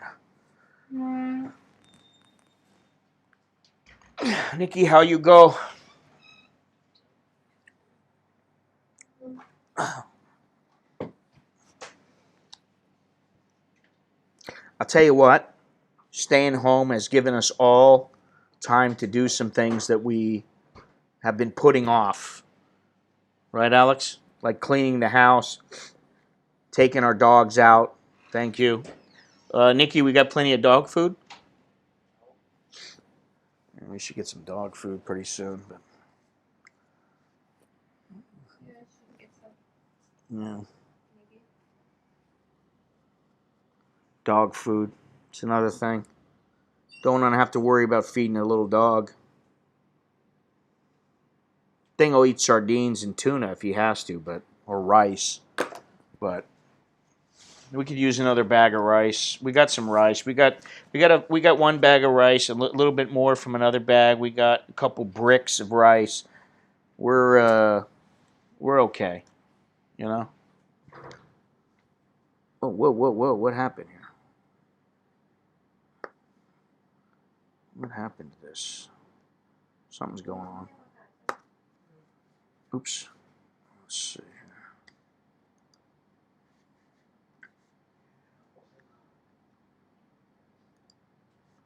All right, so Ferrari has suspended production over the coronavirus. I said that a few minutes ago. Suspending production for 2 weeks at 2 of its factories, citing serious difficulties related to Italy being in lockdown due to the Wuhan pandemic. Production will stop immediately at the Maranello and Modena factories until March 17th, Ferrari said in a statement. This measure has been taken in the interest of employees and following a series of rigorous measures already taken to ensure on-site security, the firm said. The company's home region of Emilia-Romagna is, after Lombardy, the region worst hit by the crisis, with around 200 deaths and some 2,200 cases, according to local authorities.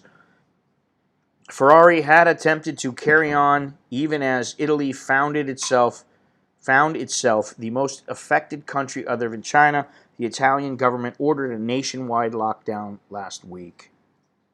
What is this? This is interesting. Supply chain problems have emerged to the degree that the automaker cannot ensure continued production, although operations not linked to production will continue. They would restart production as soon as feasible. Fiat Chrysler, for its part, on Wednesday announced the temporary closure of its main sites in order to deep clean them, saying that the production would drop as a result of keeping just minimum staff at the sites for the interim. The Italian government was expected later this week due to detail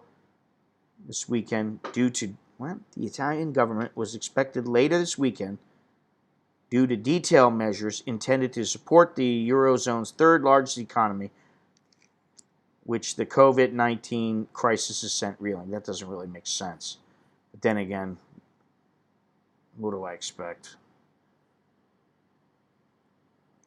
Our grandparents were asked to go to war. We've been asked to stay home. Yeah, this is like a World War III, except against a virus. And then, there's media campaigns, PR campaigns, propaganda campaigns, one country to another. This guy says Italian football witnesses player revolt over the virus. Italy's chaotic football season witnessed a player revolt Sunday over the idea of having to play matches during the coronavirus outbreak and the league's demand for the games to go ahead. Series A football has been in disarray for well over a week from the impact of a virus that first developed late last year in China and then made Italy its prime target in Europe. Sunday's single-digit record of 133 fatalities brought Italy's toll from the past 2 weeks to 366. Only China's is higher. Tempers between the various football bosses and owners first flared when matches began being rescheduled and moved to different cities last month. Inter Milan's Chinese chairman Steven Zhang called Serie A president Paolo Dalpino the darkest clown I've ever seen Tuesday for postponing his team's games for this second week.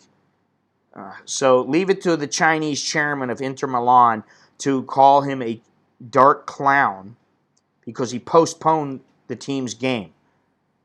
Jesus Christ. What's important? Things turned only more dramatic on Sunday.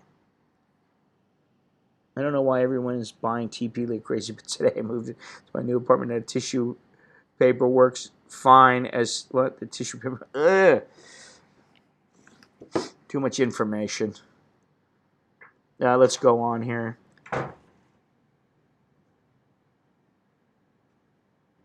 Italians woke up to discover the entire Lombardy region around Milan and other parts of the north, in which a quarter of all Italians live and most big teams play, under lockdown.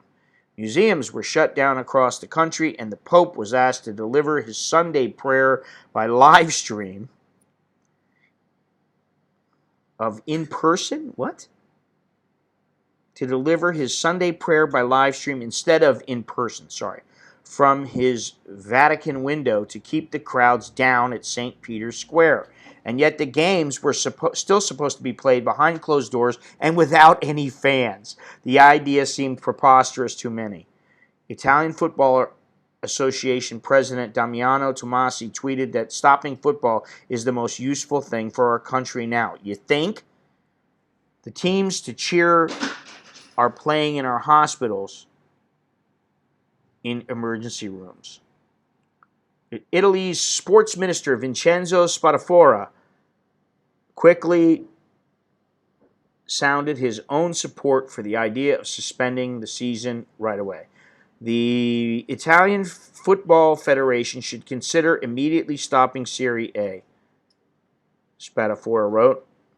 And soon Mario Balotelli, the prodigiously talented but endlessly restless center forward who now plies his trade with the Serie A bottom dwellers Brescia, expressed his own outrage at the matches still being played. Why all this? To entertain someone or not to lose money? As he fumed on Instagram. I got to follow this guy. Things turned even more surreal as the hours ticked by and it was actually time to kick the ball in anger in the afternoon's first match between Parma and Spal. Both teams' players waited in the tunnel for a while before going back into the locker rooms as match officials tried to figure out whether the season was on or off. That's crazy, man.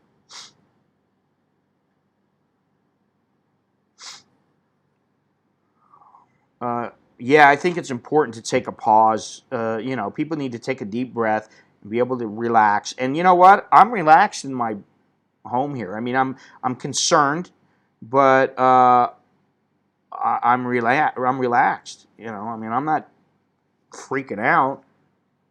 Not yet, at least.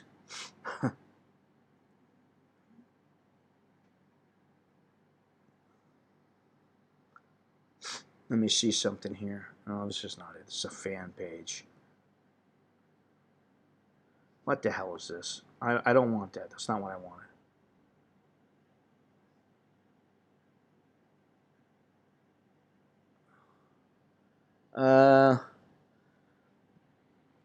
What is this here? Let me see something here. What is this? Does this have to do with this? What is the deal, man? When was this posted? Oh, this is a year ago. Come on.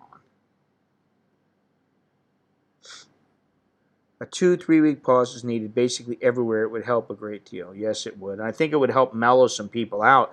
But then again, you never know. People could still be fighting over toilet paper and hand sanitizer. You make your own hand sanitizer. It's possible. You know. They're not going to, believe me, there are places that are going to stay in business and they're going to crank out the alcohol. They're going to crank out whatever is necessary for people so that they can make money. Having a pleasant drive back to the Midwest. Oh, well, that's nice. You know, I think for most people, it's, you know, you got to practice decent hygiene when it comes to your hands. You know, I mean, I was raised every time, you know, you're going to eat dinner, you wash your hands. After dinner, you wash your hands. You go out, you come back, you wash your hands. You go out, you know, you play with the dog, you wash your hands, that kind of stuff. I mean, it's basic stuff. I don't feel like following this one guy. That's all right. Let's see here. I think flying and being on a cruise ship are a couple of the dumbest things you can do right now. You know, seriously. What's the point of that?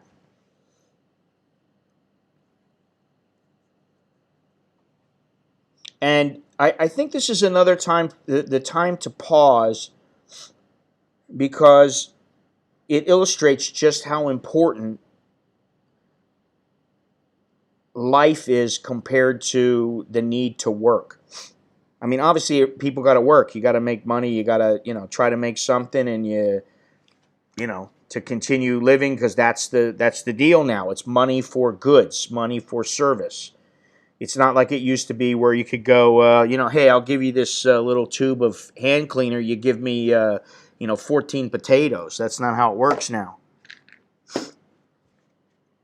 But it used to be that way. And now it's more like, you know, money, money, money, money. Money's everything. And while it's very important, I think that we need to remember that, you know, I look at it this way. I'm already pissed off about this. I'm irritated by this. Am I pissed? No, because things happen, but irritated. It's an irritating situation, and then you got the Chinese lying through their teeth about it. It just irritates me even more. Because I don't like the Chinese government. And I make, you know, I don't think there's any mistake about that.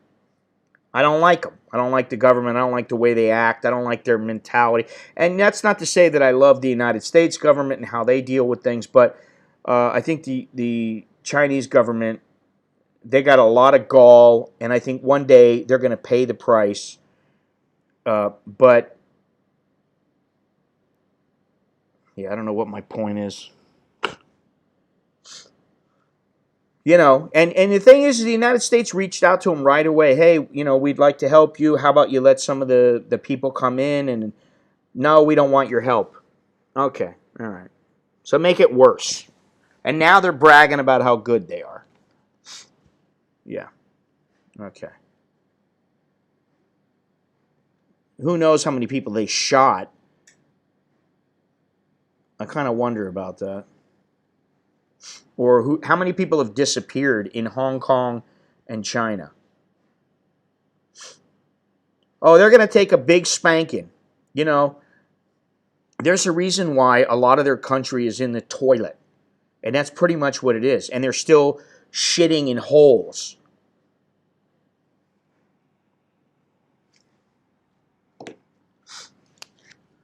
Yeah, that's what it is. They have no remorse. They don't care. And, you know, to me, they have very little regard for human life. And just remember something. I don't want to make it sound like Hong Kong was the most terrible experience and it was, oh my God, it was so awful. because there was a lot of great things about Hong Kong and the people and everything like that. But when it came to the way that the police interacted with people, it was some of the most ridiculous stuff and some of the most, as they would say here, black-hearted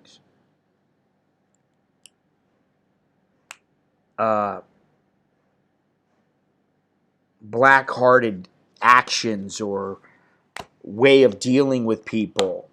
Just absolutely remorseless. And, you know, you got old people that they're beating up and shooting and doing. Man, I can only imagine what's going on in Wuhan, in the Hubei province right now. I can only imagine it. It's like you shut your mouth. If one thing comes out, we will track you down. We will hunt you down. We will torture you. That's pretty much what they're all about. And I don't care what anybody else says because I've seen some of it firsthand. I've got reliable sources.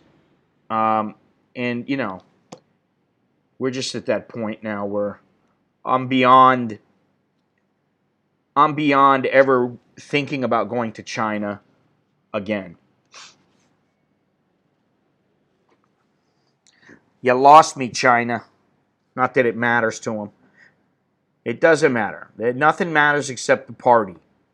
And that's why I don't like to see in the United States the parties, you know, such partisanship, when really what they need to be doing is helping the people and stop worrying about the party, the party, the party. Everything will shake out in the end. The people who were assholes and idiots will become known. The people who are the do-gooders and who are acting altruistically or in the best interest of the people, that'll shake out also, and people will realize that eventually. And even if it isn't, listen, you don't always do good things just because you want to gain some kind of political advantage or to progress politically in your career. You do them just for the sake of doing good things for people. And I'm sure that there's a lot of doctors and scientists who are doing that now. But the politicians need to knock the crap off. They need to knock it off and work something out, you know. Let me get back to this one thing here. Parma's Stadio Ennio Tardini was empty away because teams were first told to play behind closed door for a month on Wednesday. The city around the stadium was deserted because Parma's Emilia-Romagna region was included in the government's new quarantine zone. Then the whistle blew and the teams played on a drab match that started 75 minutes late and ended with Spal winning 1-0. Series A leadership was unimpressed. The league issued a scathing statement in the evening at 5:15 p.m. before the night's big showdown between Cristiano Ronaldo's Juventus and Inter Milan, lashing out at both the government and the Players Association. It said that Footballers Association's Tomasi seriously endangered the keeping of the system and endangered the payment of players' salaries. It then went on to attack the government for issuing repeated and conflicting declarations that only contribute to the general state of confusion and certainly do not help the system overcome this moment of difficulty. Holy moly, man. About a run-on sentence. It said the League Council met Sunday and decided continuing with the games held behind closed doors. The season is tentatively set to conclude in the second half of May. So they're still playing. Juventus, let me see something here. They must have played.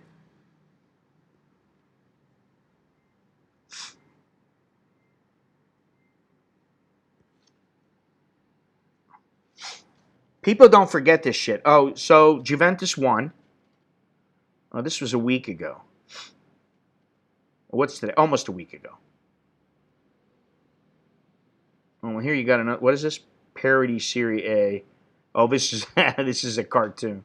But yeah, it was about 7 days ago, 6 days ago. That government is trying to boggles the mind. Once is enough, I think. Just look at their approval ratings. Yeah.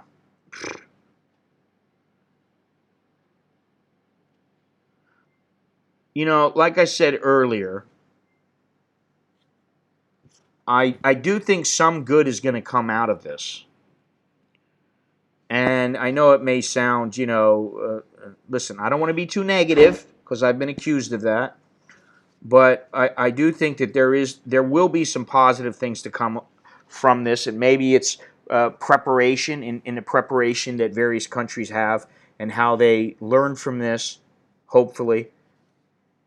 Also, the way that people interact and the way that people wash their hands on a regular basis. But eventually what will happen when it comes to the washing of the hands is people will start to forget. Listen, it's already caused me to think to myself, start staying home more and using some of the money that I save from going out, because every time you go out, you spend money. For me, I spend, and just about everybody else, they have to spend money on transportation to go somewhere. Then when you go there, whether it's the grocery, out for coffee, out to see a buddy, you spend money. Usually you spend money when you're out. So it might be $5, might be $50, might be $1,000. But let's say on a daily basis you're spending $25 a day. Now that $25, if you don't go out if you go out 3 times less per week, and I know this, but it becomes more apparent now because you're like, hey, wait a minute, I can have more money to buy rice, I can have more money to buy canned goods, I should be stashing this stuff, so I never have to worry about it. And I don't want to sound like a prepper, or I really don't care, I guess, if I do, but there is something to be said for preparing. What happens if your can opener breaks and you don't have another can opener? What are you going to be doing? Sticking a big knife in it? What happens if you don't have the big knife? You're going to stick a screwdriver through it? I mean, just a little thing like a can opener can be a huge problem. So, if anything, I've learned maybe I need to prep a little bit more. And fortunately, as of the moment, we're okay. But, can always be better. Nicholas and I went through the cabinet the other day and gave it a good cleaning and straightened everything up so we could see exactly what we had. And, we're going to be continuing to do that because it's important. Yeah, I think we're all right for at least a couple of weeks, but pretty wild. They still want to continue to play football in Italy. I don't get that. I mean, what's the deal? What's the deal? That, what really grinds my gears?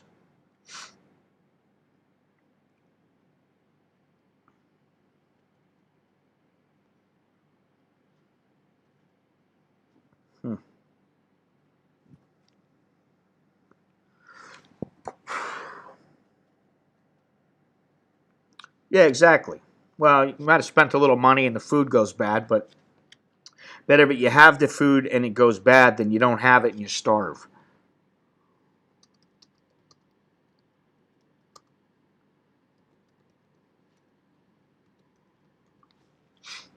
What was that? All right, here we go. What's this? UK doubles deaths. Deaths double in 24 hours. Wow. Jakarta closes schools. Apple shuts stores. When was the last time you went through the mall, Bo? Yesterday, Yeah, and how's it looking there? a lot of people buying food and Really? yeah, But what about places like Apple and stuff like that? They open? still open. Wow. The ties are not going to close up unless they have to.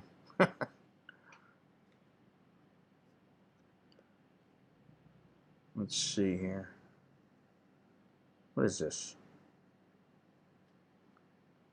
Yeah, coronavirus. UK deaths double in 24 hours. Wow. 500 and something people died? That's crazy, man. dropping like flies.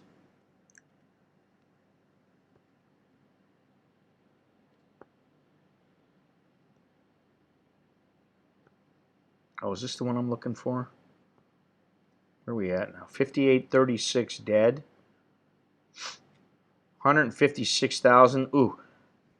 5839 dead, so another 3 people just died from the last time I checked. 10 people in China have died, 10 new deaths.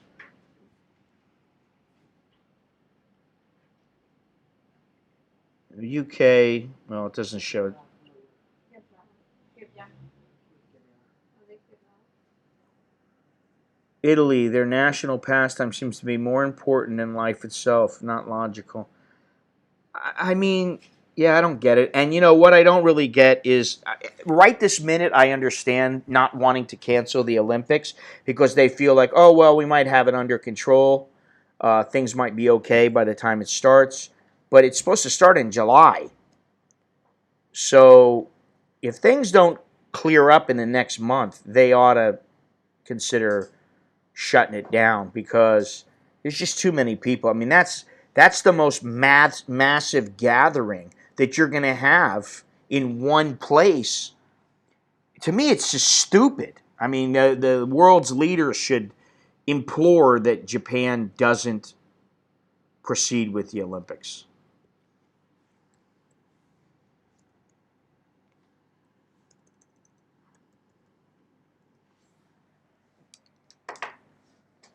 Got up at like 4 o'clock in the morning this morning. Couldn't get back to sleep.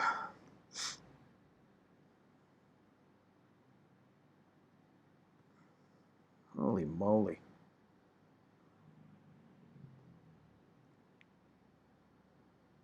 NCAA spots are done in the USA, and that is the feeder for the U.S. Olympic team. Has to be stopped. Yeah. Yeah, I know. I mean, you know, there's a lot of things being shut down. What are you going to do, you know?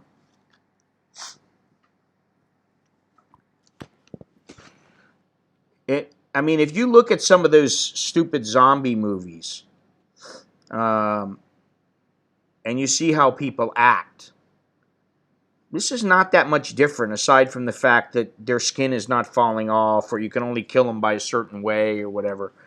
But it's similar in that you come into contact with somebody, you catch it. I think the Olympics will be canceled. I think they should be canceled because I don't think they're going to get it under wraps in the next month or two. I think maybe in 2 months things will stabilize a little bit. Maybe. But I'm just guessing. And I'm hoping.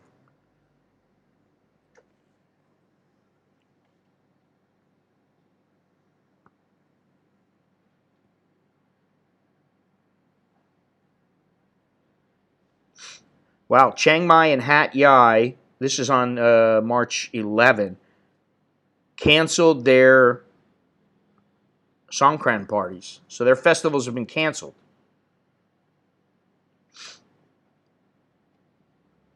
Wow. So Chiang Mai, Hat Yai, Pattaya, Khao San Road, which is here in Bangkok. Oh, Bang San, Kon Kan, and Patong Beach in Phuket. All those have been canceled. Wow. That's crazy. So more than I thought. Well, I think a lot of people won't go, but I do think some people are going to be like, I'll go, I'll take a chance. And then they're just going to continue to infect people. And part of the problem is that you don't know if you're infected right away. I mean, that's a pretty major issue.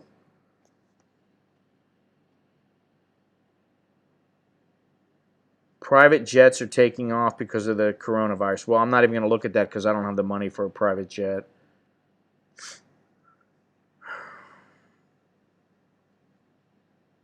Wow, what is this? On CNN, it says Trump is stepping up. Wow, I'm really surprised. And that was today. I don't take responsibility in lag of testing. He offered some realistic policy prescriptions and, for the most part, showed a more somber and well-informed view of the potential threat the pandemic poses. You know, all these people that give so much shit to Donald Trump for how he's reacted to this pandemic, it makes me wonder if these people have a freaking clue. Because, first of all, this guy is in charge of so many things. He's got to think about so many things, and running the country is a major, major task. The last time he spoke, he looked like he was freaking exhausted. He's an older guy. So, I mean, you know, listen, I'm an older guy, and I run out of energy sometimes, and I'm like, man, this guy, he must be a dynamo because he's doing work. I mean, these guys, you know, they always age dramatically. And I think he's going to be no different. But, you know, they're giving him such a hard time, and it's like he says something and he doesn't say it correctly, or he doesn't come up with the right information right away. And it's like, wait a minute, did you ever think that maybe he's got to go out and say something in front of the people, and that you know, he hasn't learned the most up-to-date information because somebody is not available or somebody's not around. He hasn't had a chance to talk to them for whatever reason. So, I mean, it's like, Jesus Christ, cut the guy a little bit of slack. And that's why I said the other day, I can't stand that Joy Behar. I can't Behar, or whatever her name is. I can't stand that woman. It's like she's perfect. Listen, honey, it's just like she's no different than I am, except she's making a hell of a lot more money and she's on TV as opposed to YouTube. She's no different. She's standing there with a bunch of people, or she's alone, whatever. The camera's alone on her, focused only on her. She's giving her opinion. Big deal. Her opinion is better than some and worse than some. So for her to just slam him, and that's her job, slam Trump. And maybe that's how she really thinks. But like, Jesus Christ, give the guy just a smidgen of a break. You know, all these people who are leaders, imagine, you know, one day everything's peachy keen. And then the next day, you know, you find out about some virus that's going to, you know, it's like the zombie apocalypse hit and now's the time. And guess what? You better get the shotguns loaded. It's pretty much what's happened. He's doing great on CBS. Well, drive-through testing. Well, I don't know about that, but it wouldn't be a bad thing, I guess, unless, you know, people. I mean, I don't agree with everything he does, and I certainly don't agree with a hell of a lot of what the Democrats do and say. You know, but there's a lot of emotion between these parties because they're basically fighting for their political lives. And these are career politicians. Trump is not, and that's why people are they hate him so much. That's one reason. And also he was on TV. It's like being, it's like, he, you know, like Ronald Reagan with the chimp in the Chimp movie. Can't imagine how many times he gets waken up in the middle of the night. Yeah, or he doesn't sleep at all. You know, he takes a cat nap. He wakes up, he's got to take a piss because his prostate's bothering him, you know, and then he can't get back to sleep. Was it Breakfast with Bongo or something?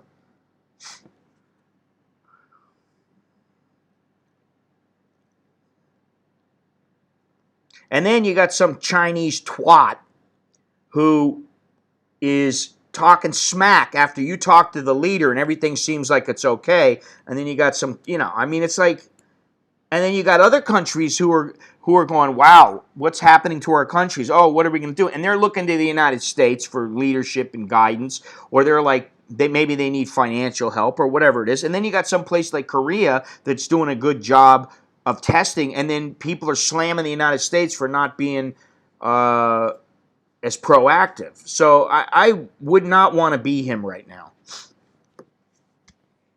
Definitely would not want to be him.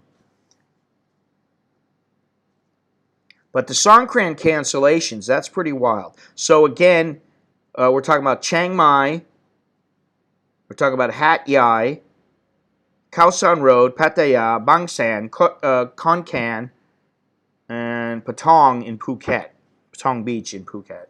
All those places are canceling Songkran.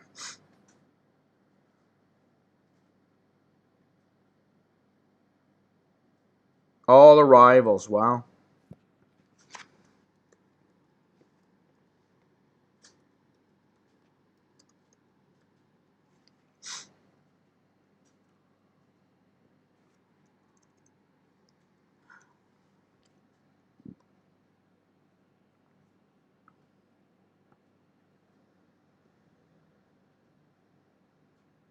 Let's see, where are we at here?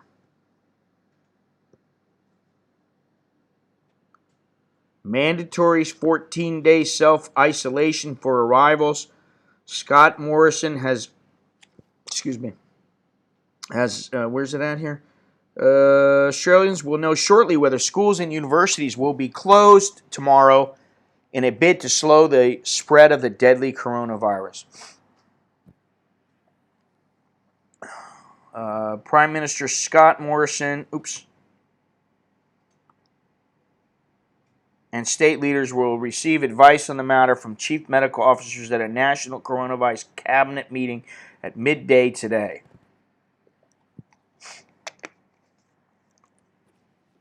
They're going to make a decision on whether the schools will be open for business tomorrow.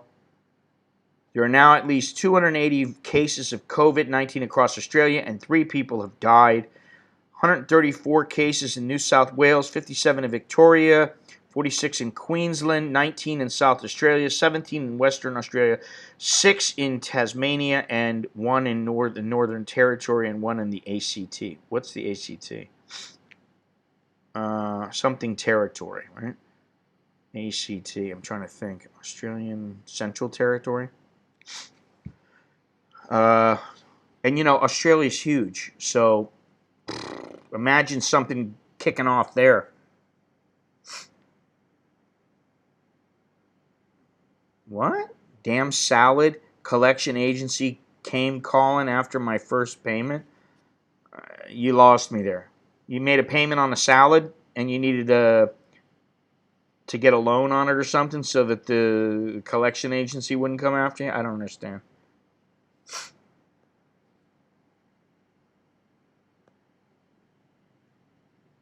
Jesus Christ, they got fake COVID-19 tests. They're just a bunch of fake ones, suspected fake ones, seized in LAX.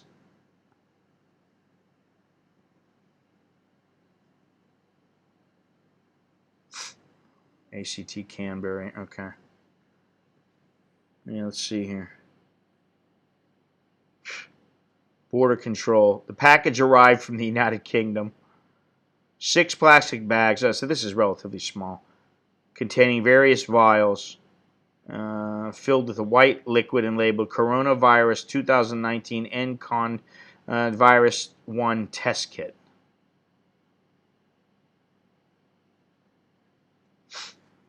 Yeah, blah, blah, blah, we're so committed. Yeah, all right, same old shit. Deadliest pandemics in modern history. Well, I already talked about the bubonic plague. And, man, why doesn't it stop? And the Spanish flu. Spanish flu was, upwards of 50 million people. 670,000 in the United States. Holy moly. HIV AIDS. Around 32 million people have died from HIV. Swine flu. 61 million cases were reported worldwide, more than 575,000 deaths. Asian flu. The flu began in East Asia in 1957, according to the CDC. Yada, yada, yada. Overall, killed 1.1 million people. including 116,000 Americans. Hong Kong flu, 1968 pandemic killed an estimated 1 million people, 100,000 in the U.S. Most of the deaths were people 65 or older. Third influenza pandemic to occur in the 20th century. And it emerged from a virus called the H3N2. And they didn't put anything about the bubonic plague.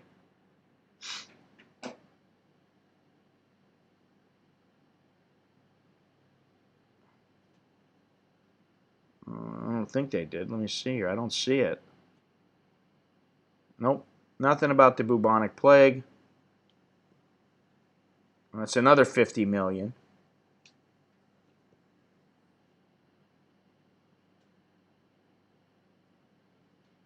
When you take children out of school and put them back in the broader community, the ability for them to potentially engage with others increases that risk. That's the understanding we had. Also, issues of herd immunity which relate to the children. The other is the disruption impact that could have and put at risk, great risk. The availability of critical workers such as nurses, doctors, and others who are essential in the community because they would have to remain home and look after their children. Yeah, that's something people don't think about. So while it may seem counterintuitive, there are very good reasons why you would not be moving to broad-scale closures of schools. That could make the situation worse, not better. States and territories are not moving in that direction. The Prime Minister said the matter would be reassessed on Friday. I don't know about that. Wow.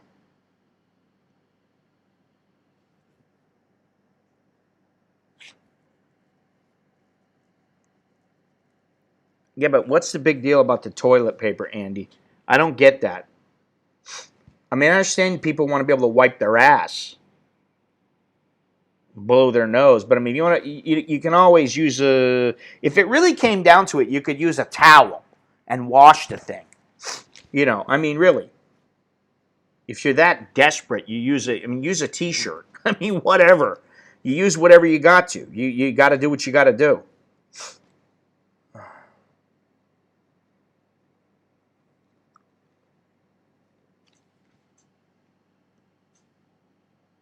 Joining me now is Jim Gray, Oh, who's a shoot. sportscaster and a Fox News. There we go. All right, I'm looking at about the shutting of the March Madness.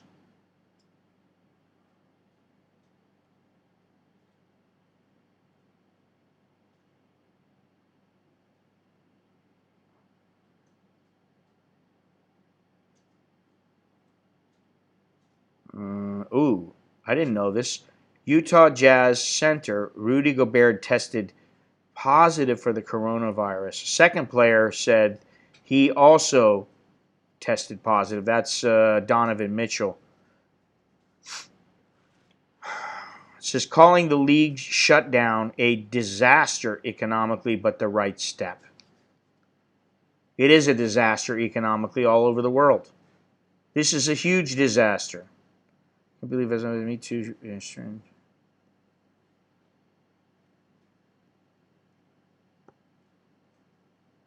I mean, listen. Yeah, let's just not shit. How about we hold our shit for as long as possible, and then that way the toilet paper lasts longer. Sounds like a good idea to me. You don't have to shit twice or 3 times a day. Take your time. Hold it a little bit, and then once you get past that point, you'll be good to go. I'm joking, but really, if it came down to it, you could use a corn cob. I mean, there's all kinds of things. You use a banana leaf. Use water. I don't get the whole. I really don't understand. I'd like to talk to people who, like the people who were brawling and fighting about this.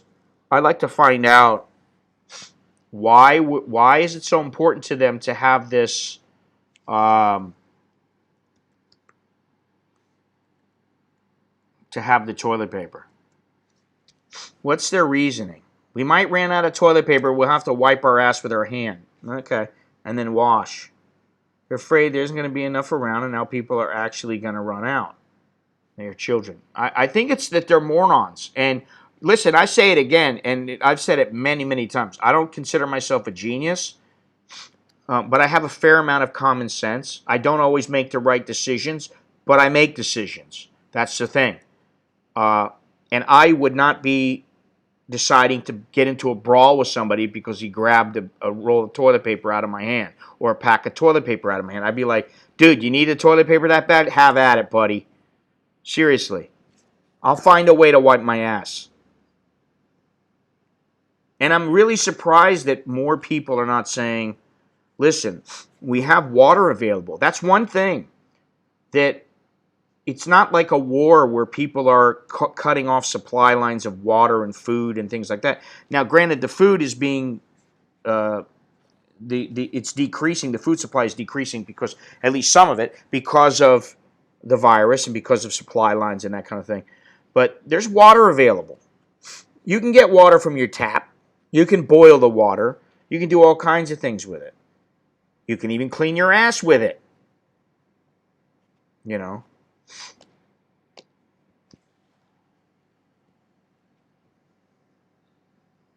You know, I can't believe we get on this subject. We always get to the subject. Listen, human beings' basic needs and, you know, you got to eat. You got to drink. You got to eat food. You got to drink some water. You got to shit and piss, and you got to sleep. That's it.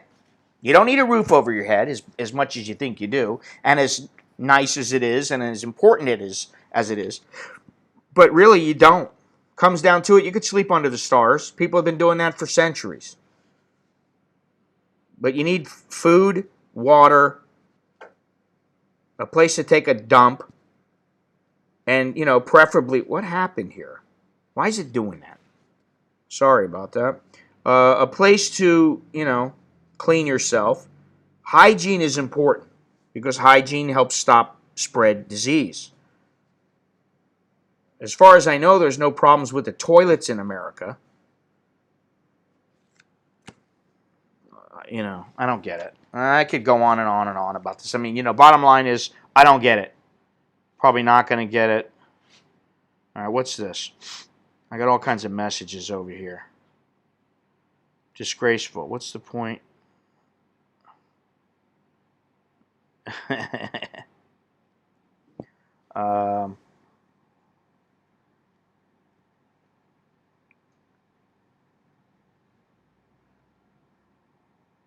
Probably.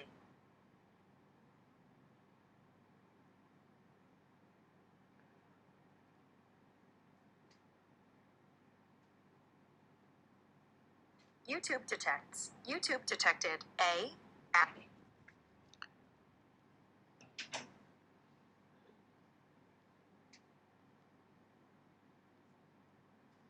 All right.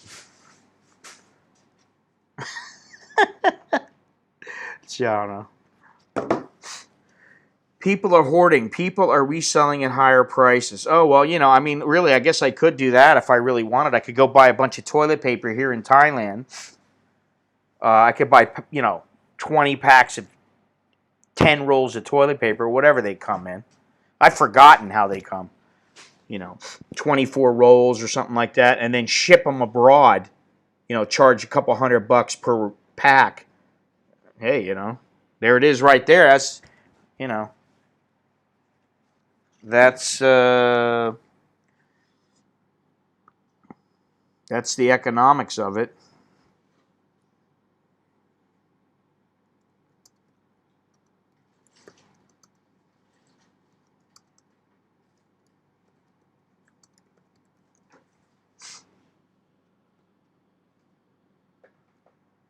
You know,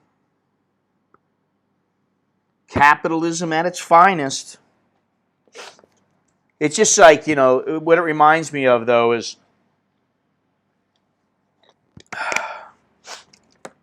somebody has some aspirin, and there's a guy there, and it's like the aspirin could help thin his blood out and save his life from clotting or something. The aspirin costs like $3, but he doesn't have the $3. And this guy's like, no, I'm not going to sell it at $3. I'm going to sell it at 300. So the guy's like, 300? It's supposed to be $3. I can't even afford $3. Sorry. When really the guy could just give it to him for the $3. You know, save his life. That's how people are now. Bunch of jagoffs.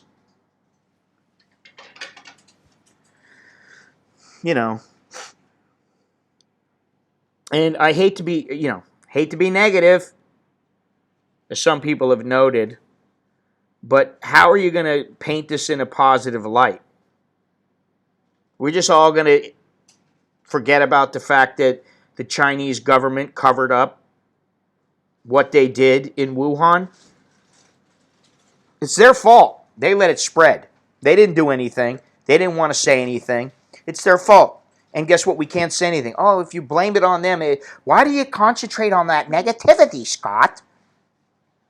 Be positive. Things are getting better. Yeah, in the meantime, millions of people are getting infected, or, what is it, 100, sorry, I don't mean to exaggerate, 156,730 that we know of. And somebody, one of these websites, not websites, channels with this doctor said it's something like 11 times the number that we have confirmed, which means it's, almost 2 million people. Because not everybody is checking. So it just goes to show you,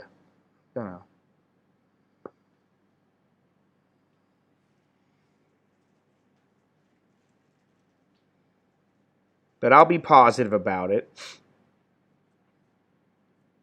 The toilet paper will save all. And one good thing is that with the cancellation of the Songkran and the drought in Thailand, there should be more water to spray your ass. So you don't need toilet paper.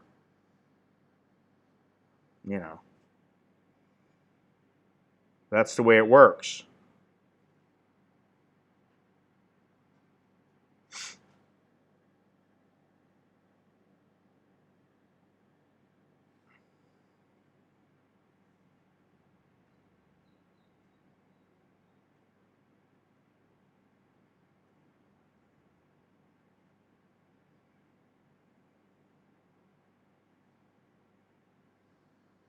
All right, where are we at here?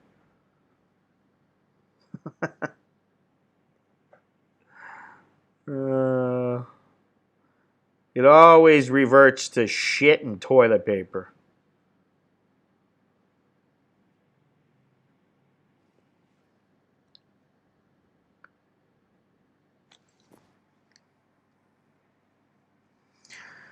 Well, what time is it? 11:12. Man, I've been streaming for 4 hours and 12 minutes. Should I do a Jerry Lewis type telethon? I don't think I could swing that.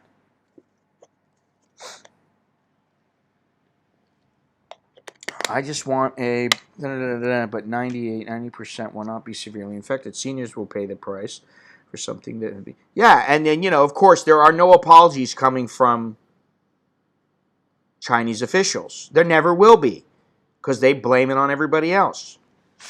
It's the way that it works. Not that it matters, because quite honestly, I don't give a shit if they apologize to me or anybody else. Because we know, people know. They have a very good idea now of what's going on with China. They don't believe them. The Chinese believe the Chinese. I really don't believe much of what they have to say, if anything.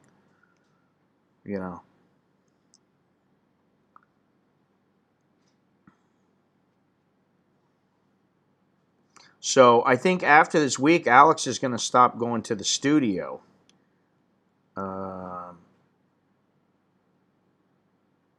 He's going to stop going because, I just think it's the right thing to do.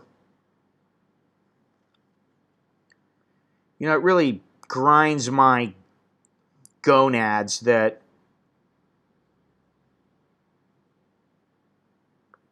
YouTube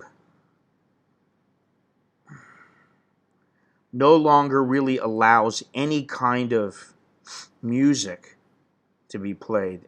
You know, it used to be play whatever Pink Floyd you want, not a problem. Now you can't do that. And, you know, it'd be a great time to do that now, but I can't. And, you know, there's so much confusion about this, whether or not you can even, technically, you're not even supposed to put any kind of clip under 7 seconds of music online because it's not yours, and I understand that. But, I mean, when you're walking through an area and then there just happens to be a little bit of music and it's 3 seconds of music that is picked up, that means you have to delete that area of the video, which that means a lot sometimes, or it means you just get completely blocked. So like if I was to go and play some Pink Floyd or whatever, Led Zeppelin, maybe I could play it before, say 6 months or a year ago. Can't play it anymore. They've changed since January. Everything's changed, which really sucks, which means I got to play little music like this, which I don't even know what this is, but let's see here.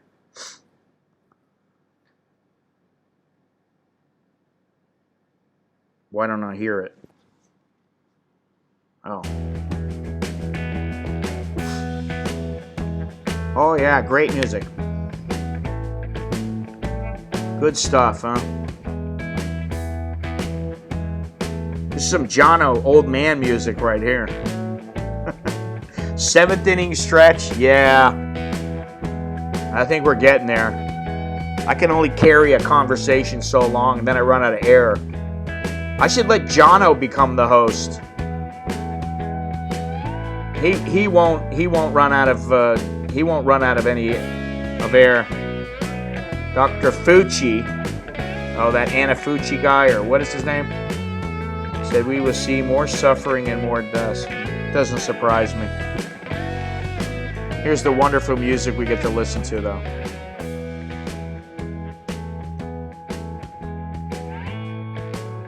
I mean, it's not terrible music, but like compared to like Zeppelin or something like that, it pales in comparison. And there was one particular, you know, Alex is working on a little video. He's working on a video for me because, you know, he and Nicholas seem to be more in touch with YouTube than I am. And there was one particular clip I wanted to play that was yesterday by Foreigner. Just, you know, like 5 or 6 seconds, 7 seconds, and I don't want to take a chance on playing it, so I can't play it. And it really would have made the video a little bit better, which, you know, music tends to do. Yeah, I mean, I think it's similar to Thailand in that case, you know, in that sense. People laugh at the guy who's the health minister and what he says. They think he's a jerk off, you know, an idiot or whatever. You know, that's their opinion. What's this one? Lightning bugs? Do we want to listen to lightning bugs? Wow. This is awesome music, huh? This is what I'm stuck with. I wonder, can you, yes, I saw that. Can you play anything here?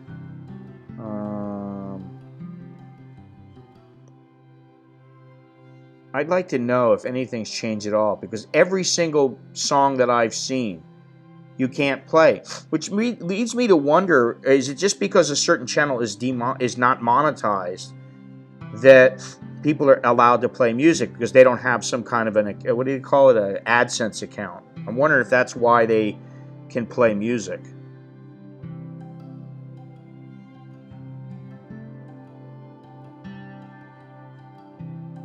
Interesting to me. Let's see here.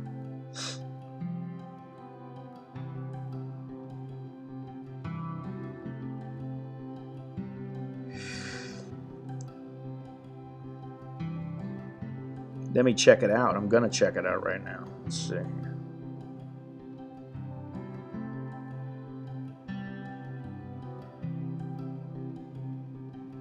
Music policies.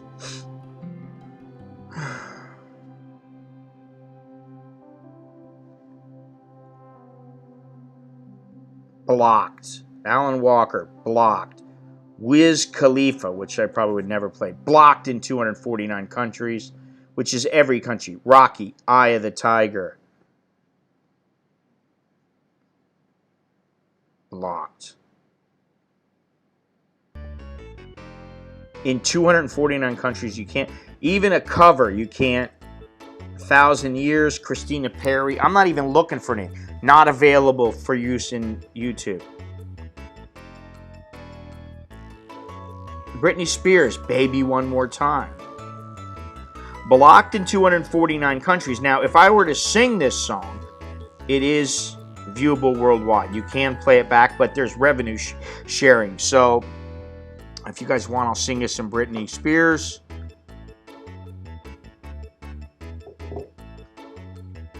Coolio, Gangster's Paradise, can't play it. All these, you just can't play. Casey and the Sunshine Band, That's the Way I Like It. Oh, viewable everywhere except 9 countries. And guess what? The United States and Canada, they are 2 of the countries.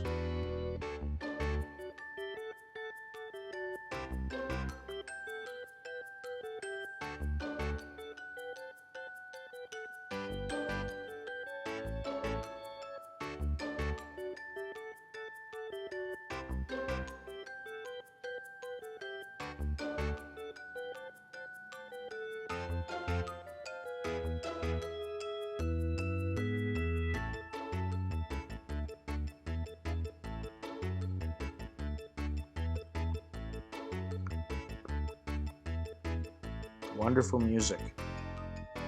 Seeing as... Oh, God.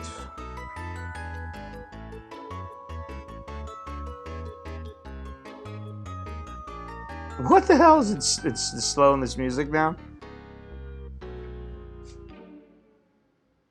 Done.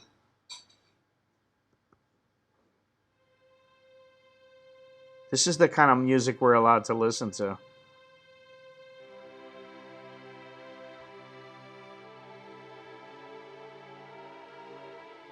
What is this? Seeing, what is this? Seeing as YouTube has demonetized any content mentioning the coronavirus, isn't it a good time to play anything you want? No.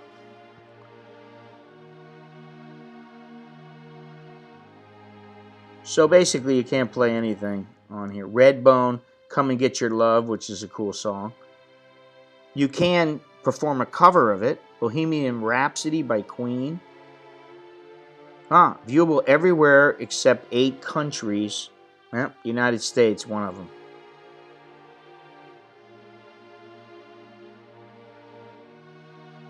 Marvin Gaye, Let's Get It On.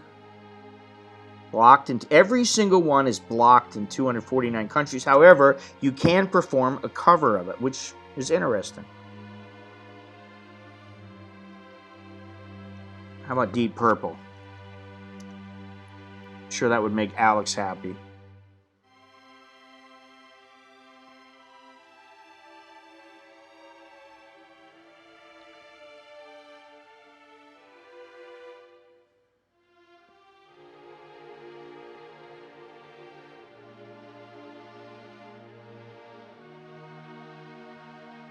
All right, well, let's see here. Rainbow, Deep Purple. Blocked in 246 countries, huh? What was that? Oh, thank you very much, TJ Riley. Appreciate that. Very kind of you. Well, you know, I kind of feel like it's more like a little get-together. I told myself, you know, listen, a lot of people are going to be sitting around doing nothing. A lot more people than usual, you know. We might as well shoot the shit in here. If this killed more people but was less contagious, would the world stop? Good question. And I will answer it the only way I know how. I don't know. Now, people may not want to do this, and I understand that, but in future episodes, future live streams, If you'd like to call in on Skype, send me an email or let me know through the chat, and I'll work something out, possibly. Uh-oh.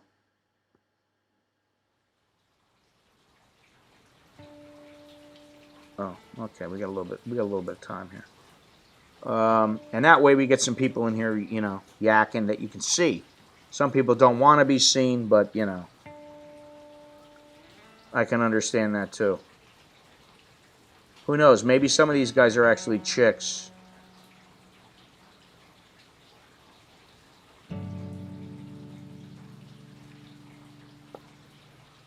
Anything increasing yet? Let's see, 7:30, 8:39.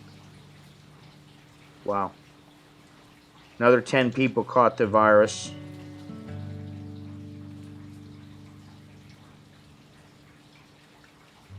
Crazy, man.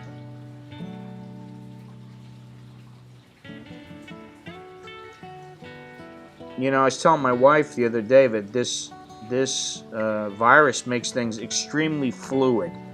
Everything's changing and can change on the spur of the moment. As you can see by some of the policies that these politicians are putting into place, you wouldn't think they'd shut down a whole country, but they do. You think Spain shut down already? I think that it says here, France and Spain, all theaters, movie theaters are shut down. Let's see here. Let me see here.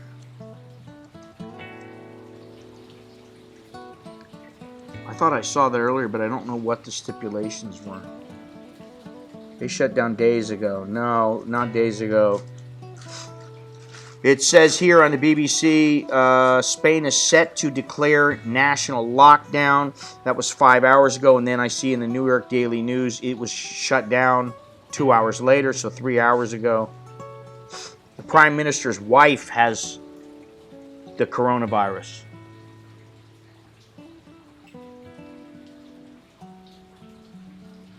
Man, the Prime Minister's young. His wife has it. How young is he? Let's see here. 6,000 people have tested positive. 200 have died. He announced the lockdown effective immediately in the second of its kind in Europe after Italy's, but that's not Sanchez's only concern. Uh-oh. Hang on a second. Let me... I got a couple minutes here. His wife, Bagona Gomez, is one of those confirmed cases having tested positive for the coronavirus earlier in the day. Let me see something here. No, not Italy. I know Italy's been locked down for a bit. Spain shut down 10 years ago.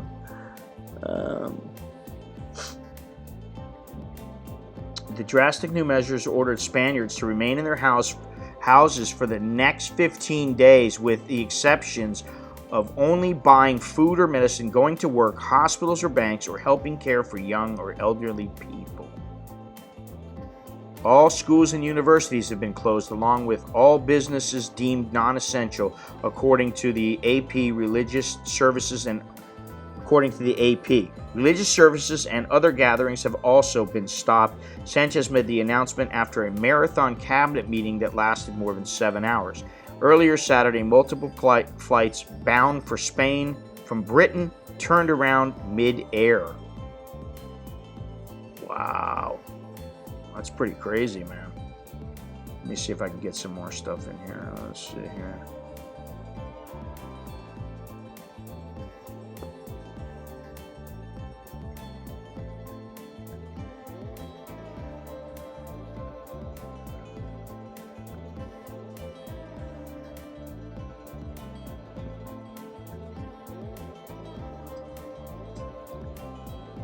Their healthcare suspect that will make a big difference. Yeah. Friday, the World Health Organization announced that it now considered Europe the center of the global coronavirus pandemic. I mean, the Wuhan virus pandemic. France, Spain's neighbor to the north, announced Saturday it would be closing all restaurants and non-essential shops. They also shut down the Eiffel Tower, which is crazy, man. That's like shutting down the Empire State Building or whatever, you know. Similar. Yeah, and a lot of them go there, you know, they go to Ibiza or they go wherever. You know, it's crazy, man. It's a crazy, crazy time. So they basically said everybody's got to stay inside for the next 15 days. I mean, you know, imagine that. You're ordered by your government, stay inside unless it's essential. Absolutely essential. I'm staying in because I don't think it's all that essential now. But if I had to go out, I would. I'm not that fearful, you know. It's not that I'm fearful. It's I just want to play it safe. Calculated risk, baby. Calculated risk.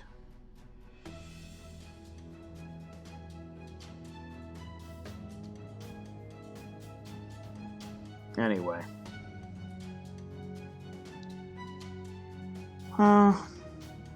Wow, we're closing in on 5 hours, which is longer than I've done in a long time.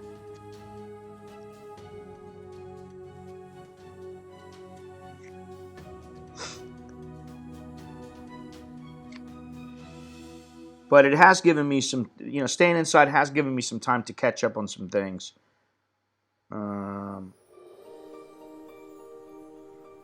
Which has been nice. And it's also allowed me some time with Nicholas, but, you know, I'm sure I've driven him a little crazy. I really can't believe that everything, Kiss, Lick It Up, not available. Highway Star, blocked in 249 countries. All these songs were, it was possible to play them 6-9 months ago, something like that. The only way the virus wins is by overwhelming the country's medical system. Yeah, so slowing the spread by isolation and only essential movement is best. Yeah, I mean, and I didn't think that a couple of weeks ago. I was like, listen, I'm not that, well, I mean, I'm the same now. I'm not really that worried about it. I don't want to catch it because who likes getting the flu, especially a bad flu? That's the way I look at it. I don't feel like getting sick. It's bad enough I feel like shit every day most of the time, you know, arthritis and all these other kind of things.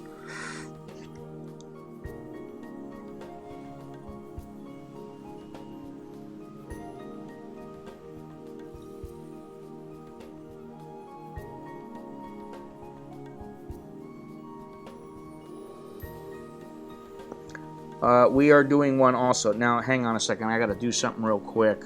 Oof. If you know what I mean. Give me a second.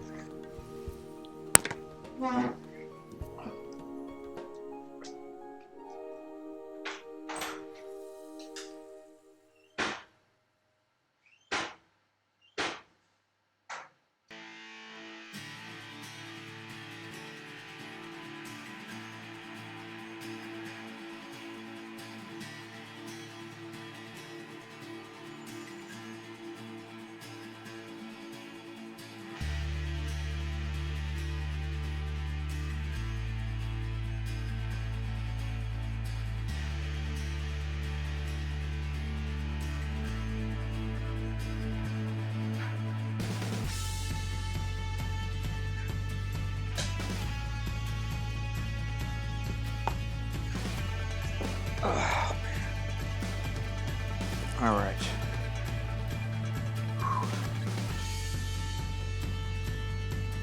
That was essential movement.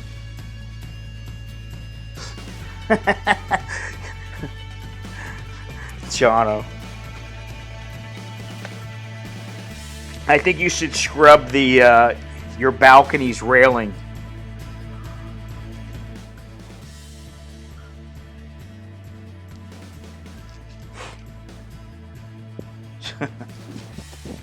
forgot my glasses. Hang on.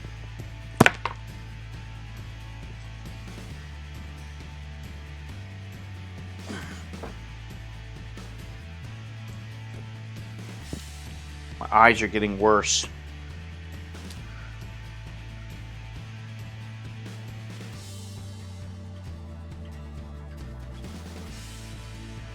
Very quiet in the house today. Kids are just chilling. Wife's kind of chilling. I'm chilling. You gonna make any pizza, Jono? Maybe I'll get a Grab driver. If you make me a couple of pizzas and sterilize them, I'll get a Grab driver to pick them up and bring them over. It costs you like 150 baht, right? 150 baht a pizza, man. Send me over some pickles. I'll be set. If I start running out of food, I'll call you for some pickles.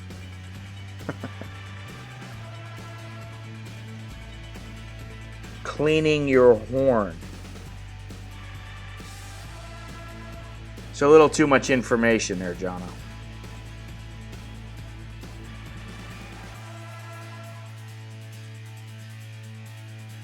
You've seen his horn? Ooh.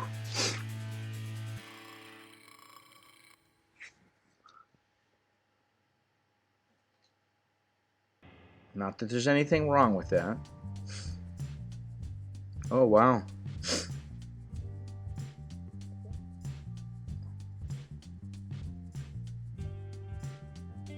Wow. So the UFC was without fans in Brazil. What about boxing going on?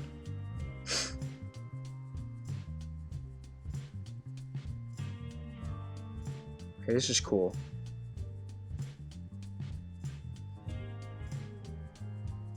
Let me see here.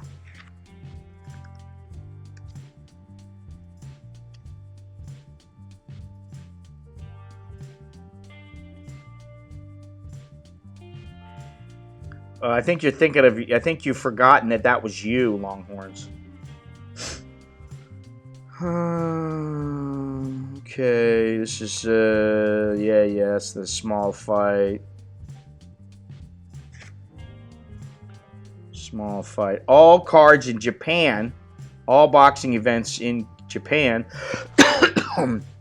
canceled until April 30th. King's Promotion canceled in Pennsylvania, I guess.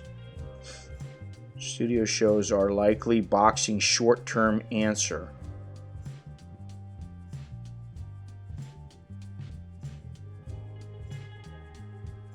Wow. Can you imagine that? Sports from now on, no fans.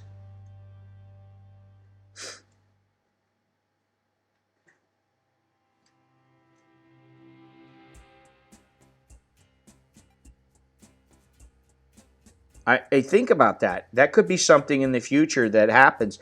And why I don't know why they would want to do that aside from the safety issue.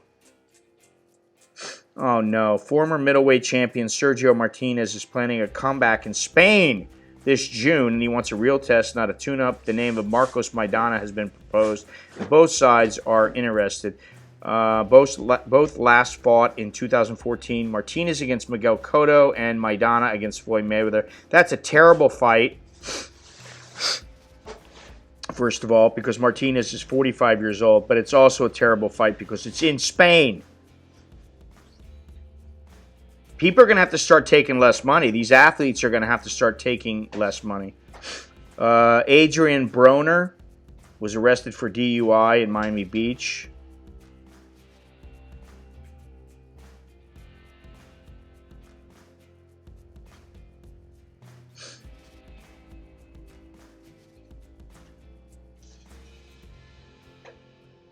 Wow. That's about it for Suits. Is that a good show, Jono? He fought 6 years ago, Longhorns.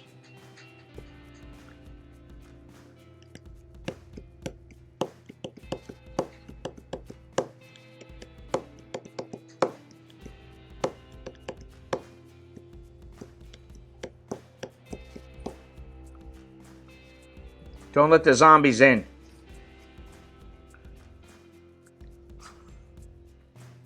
It's so quiet outside. Is it raining? Huh? Oh, wow. Raining here. Well, there was a 30% chance of rain earlier. Be careful of the zombies. She's going outside. Ooh. It's pretty good, huh? Wow.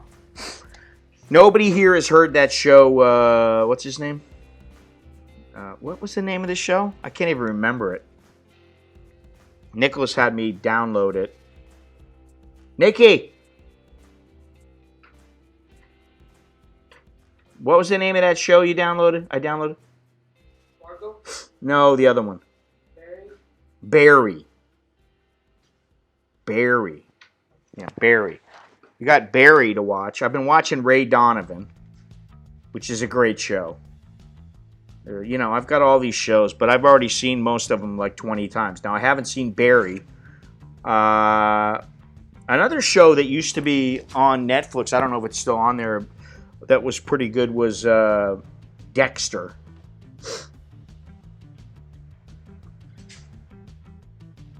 Yeah, this is the thing, you know, if boxing and UFC, if they start losing the gate, which they haven't had in Thailand, they almost never, like 99.9% of the boxing events that take place in Thailand, they don't have an entrance fee. You don't have to pay for a ticket to get in and watch. And actually, Nicholas was offered, they're supposed to be next month, there's supposed to be some Muay Thai at the night market, the night bazaar on Rachida and Lat Pral. And Nicholas was told, well, if you come and you sit in the stands, you get paid 180 baht. So he was actually going to go do it. But I'm telling him, no, you're not. You're not going to go. Because I don't want you being around all those people. But it's free. It's free, you know, it's for people to get in and to watch. So you're going to lose the gate, which is going to say, it's going to mean, hey, you want to fight? You want to earn money? Guess what? You're going to earn less money now because we have no gate. I mean, think about that. And you've got these huge stadiums where nobody's going to be.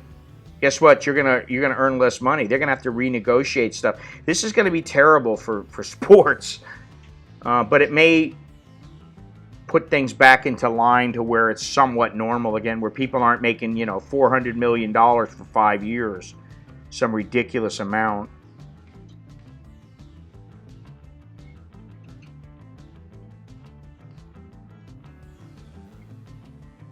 Yeah, here's another one. Restricted attendance at Showbox event. Mill Lake's band of Ojibwe Department of Athletic Regulation has decided that the Showtime Presents Grand Friday Night... Jesus Christ, how long are these? Grand Friday Night Fights event, scheduled for Friday, March 13th at Grand Casino Hinckley, will take place as scheduled, but will do so without a live audience. Attendance at the event will be limited to the fighters, their training staff, and immediate family. Wow.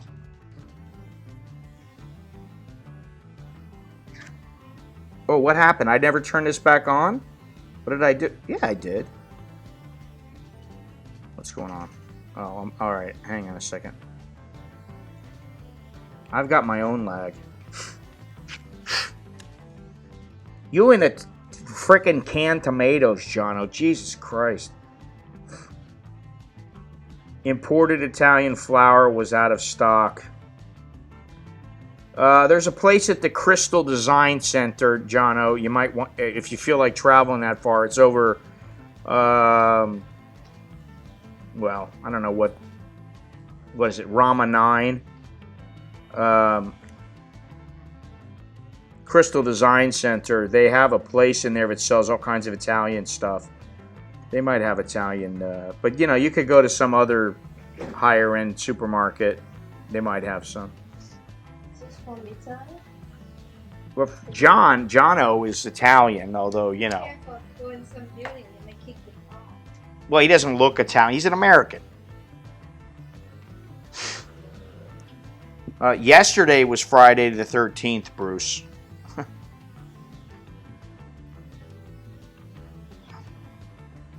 Bruce says his router is out at home. It's not working now.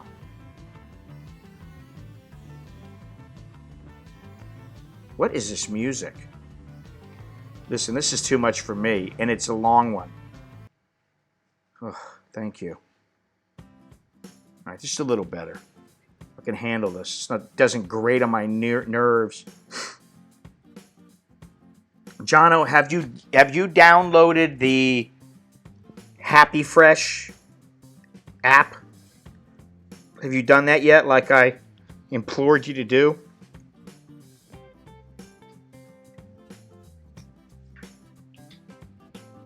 Speaking of food, I'm getting hungry. You know, I made some meatballs the other day. I was gonna... Wow, you're back. You see, that's the beauty of having a long stream. You can come in and out whenever you want.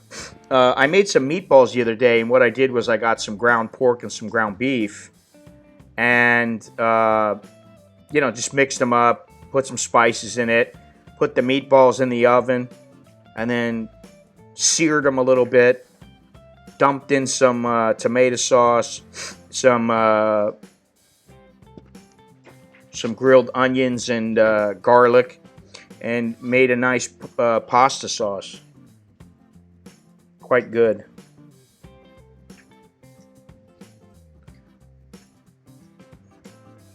They probably should, don't you think, Longhorns? Friggin' Italians.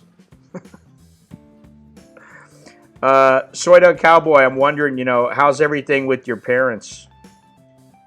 Are they freaking out?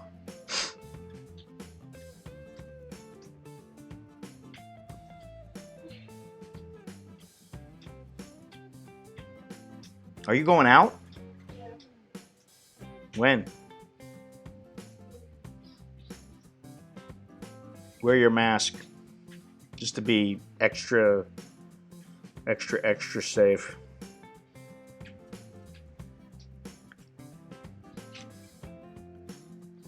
Anything from Italy is contaminated? Is that how the Thais think? I mean, think about how crazy it could get, really.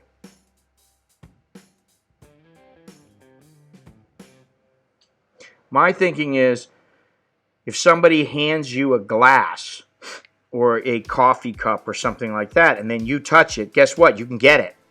So that means immediately upon grabbing the coffee cup, you have to wash your hands with soap and water or hand sanitizer, and then you can grab the cup again or wipe the cup off, wipe it down, and then maybe you'll be okay. So it's a lot of work.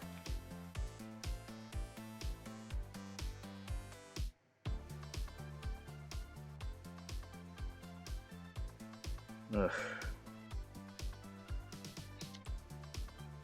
Oh, man.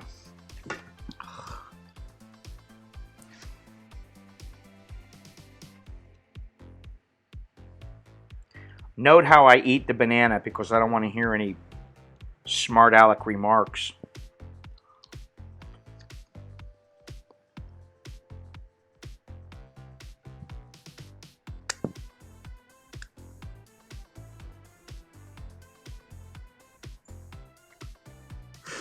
As if going to a Chinese restaurant or Korean restaurant or Vietnamese restaurant in the United States is going to put you at more of a risk. You know, and half the time it's some guy from, you know, his grandfather or something was from China. He's dead, and now you got some American kids running the business or whatever, you know.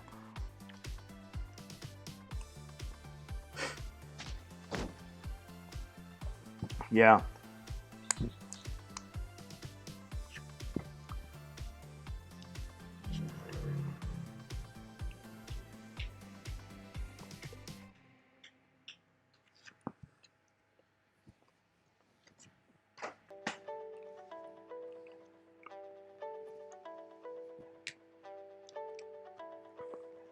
You're not thinking about eating at a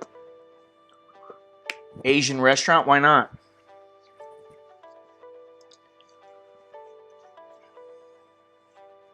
You got enough stuff at home, Longhorns, to make some kimchi?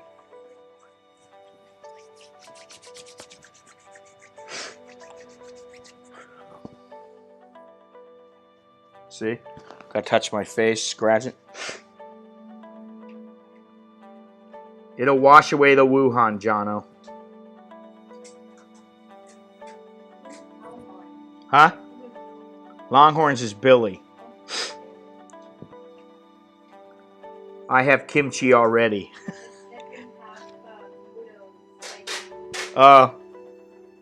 Longhorns Bo says, eat the spicy noodles. Yeah, why did you buy those spicy noodles yesterday? Discount.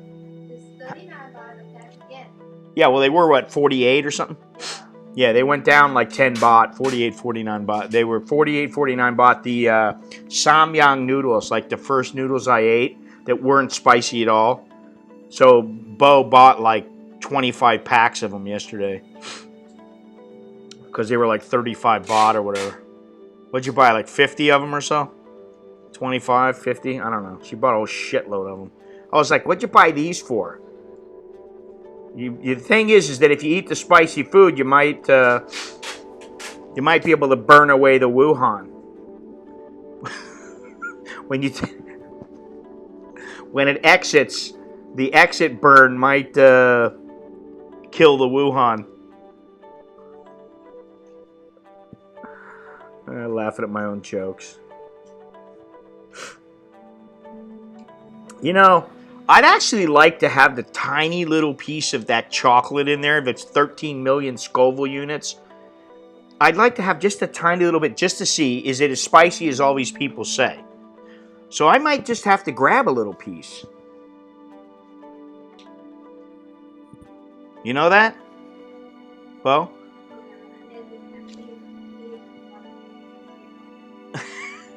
She's like, then you're going to be bleeding. And you're going to have to go see the doctor. That stuff does tear you up.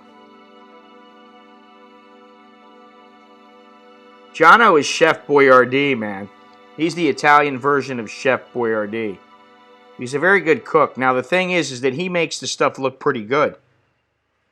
I'm an okay cook, but I'm a hack. But my stuff rarely looks good. It just kind of tastes good. You throw enough spices in anything, it'll be okay.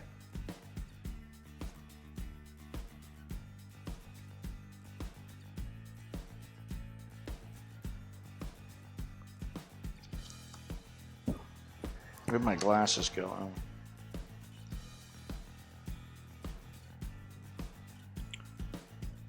Wow, we're almost at the 5-hour mark. This is a marathon stream. And you notice I'm not walking outside for 5 hours because I don't want to. I need to save I'm like a turtle. That's what I feel like now. I feel like a turtle now. If I shave my head, I'm going to look like a turtle. But I feel like a turtle because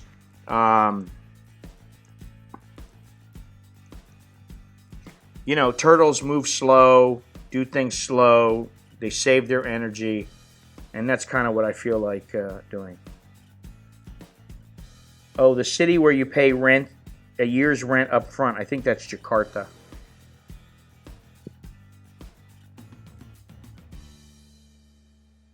Or Bali. No. Nigeria? Really? Holy moly.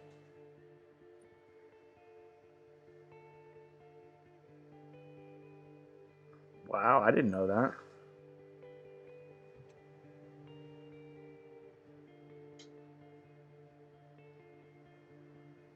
Crazy. Put a Starbucks logo behind me. Yeah. I need to order some good coffee, but no have. I need to make an order pretty soon, but you know, all in good time. Oh, you bastard. Oh, Jono putting together a nice pork chop with potatoes and beans, and I don't know what that is. It looks like a tortilla or something, but You bastard. I might have to have some noodles or something. I'm getting hungry.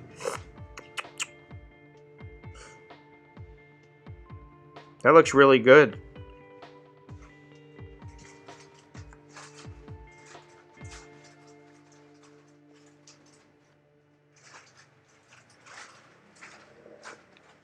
Let's see if we can get this to... Anyway. I don't know why I did that. I probably shouldn't have done that, but... Cilantro cream, canned beans. Well, the canned beans, are those the S&P chili beans? They've got, like, they're a mixture of beans, because those are the ones I get all the time. But they're a little expensive. They're 78 baht for a can, which is a little over $2, about $2.30 or something like that. But, you know, you don't get all that much. You get enough for, like, 2 people, maybe, 2 servings. I've been reading up on Centurion and 24-hour walk challenges. What do you say? 24-hour walk? Ooh. I don't know, maybe. That's all I'm willing to commit to at this point.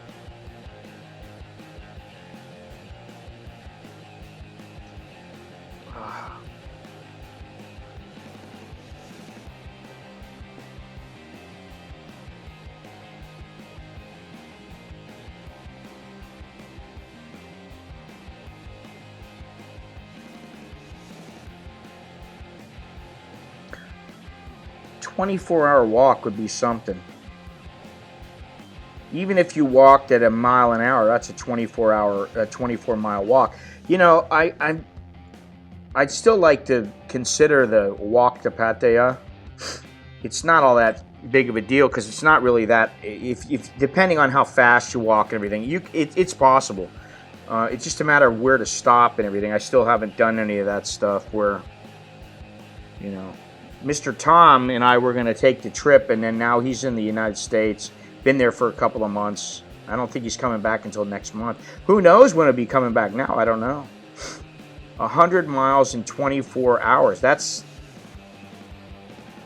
crazy, man. That's way beyond my means.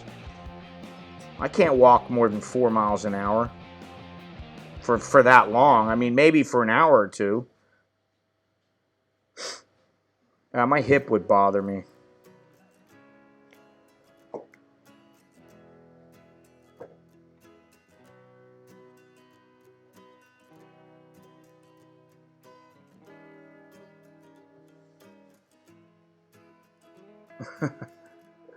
Italians sing from their windows to defy the coronavirus. Ah.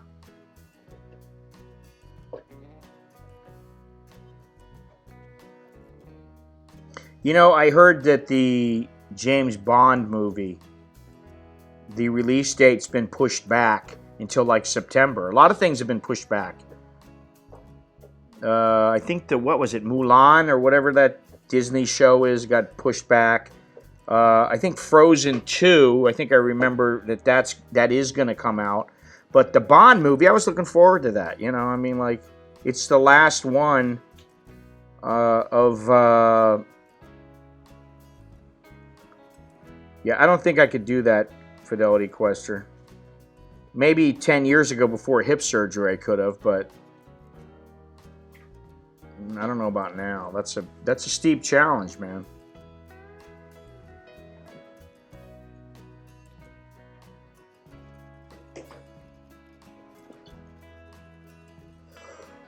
Boy.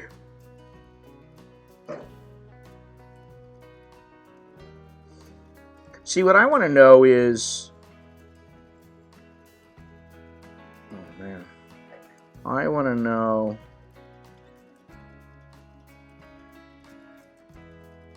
Says New Zealand says all arrivals must self-isolate. How are they going to know? I like what this Jacinda Ardern said. She says, I make no apologies. This is an unprecedented time. I love that. She's just like saying, too bad if you don't like it.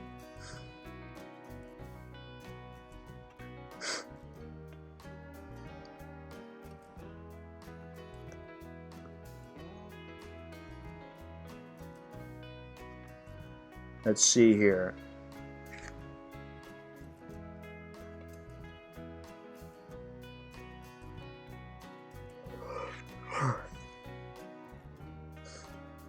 If you don't need to travel overseas, then don't. Enjoy your own backyard for a time.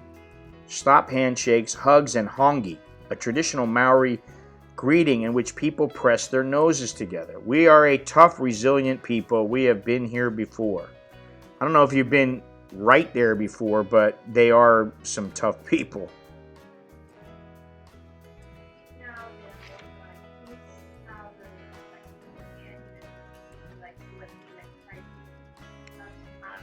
Who's teaching them? Really? Wow.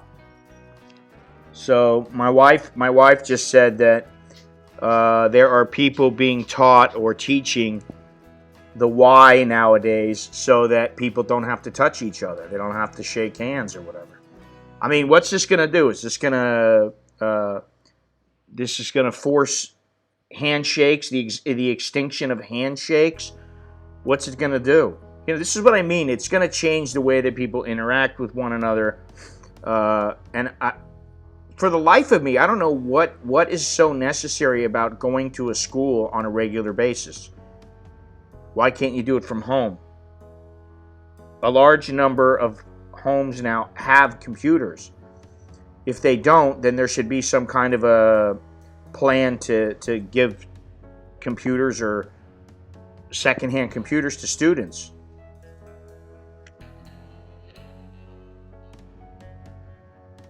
That would save on transportation costs back and forth from teachers.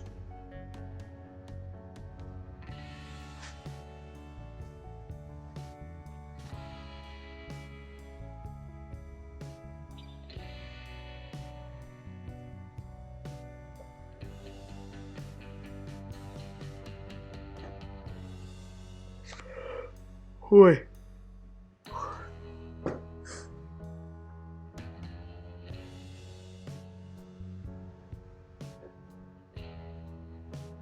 Coronavirus, a visual guide to the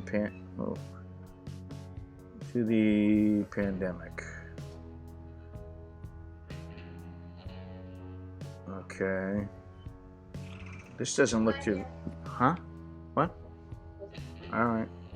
You wearing your mask?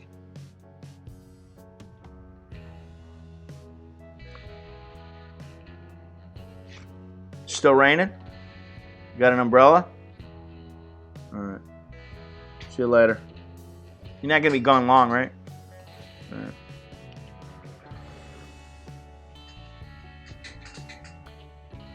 All right. Well, this isn't too visual, this little thing that I'm looking at right now, the visual guide. But it does say a virus could cost millions of tourism jobs. The World Travel and Tourism Council, WTTC, says up to 50 million jobs could be lost because of the pandemic. Wow, lots of thunder right now. Its chief executive, Gloria Guevara, says the outbreak presents a significant threat to the industry, as would be expected. The news comes after thousands of international flights were canceled and some insurance firms suspended travel coverage for new customers. That's the thing. These insurance companies are going to start canceling insurance, and it's going to put people in a bind. So...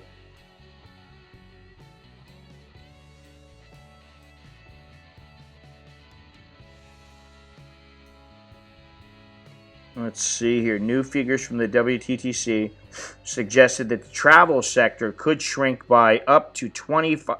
Wow, could shrink by up to 25% in 2020. The trade body is calling on governments to take several steps to protect the industry, including removing or simplifying visas wherever possible, as well as reducing costs, relaxing unnecessary barriers at ports and airports. That's not going to happen.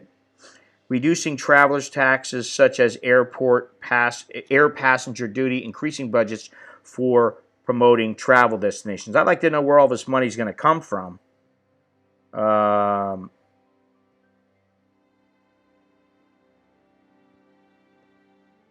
because this has got to come from somewhere. Travel and tourism has the strength to overcome this challenge and will emerge stronger. Yeah, right. I'd like to believe that. But I think this is going to be a major hit for like at least a year. Well, at least 6 months, maybe a year. I think this is going to drastically affect travel. The tourism industry has been massively affected by the spread of the coronavirus, as many countries have introduced travel restrictions in an attempt to contain the spread.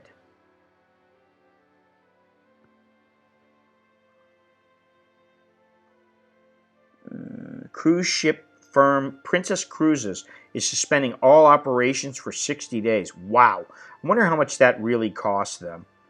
One of its cruises was kept off the coast of San Francisco for 5 days after 21 passengers tested positive for the virus. British Airways, EasyJet, and Norwegian Air have all also cut flights in response to the outbreak. Korean Air even warned that the coronavirus could threaten its survival. Holy moly.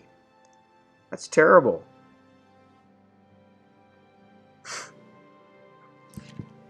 I don't know about cruise stocks. I don't know about that.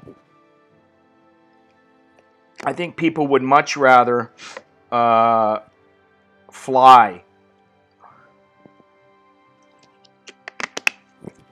than anything else.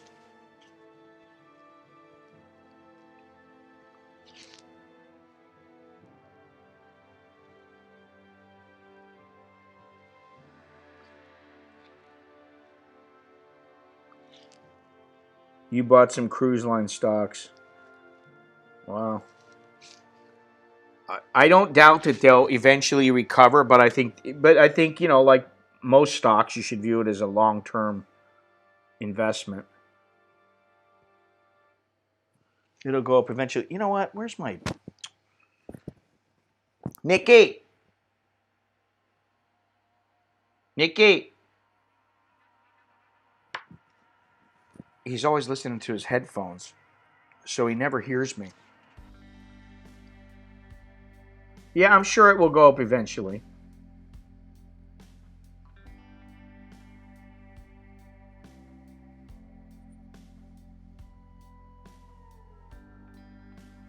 Let's see here. 39 and 40. Wow, 5 more cases of coronavirus virus just detected since the last time that I gave the number. Wow.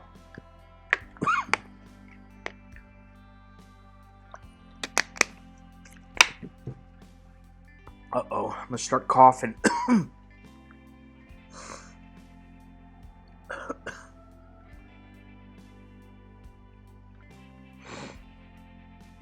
Nikki!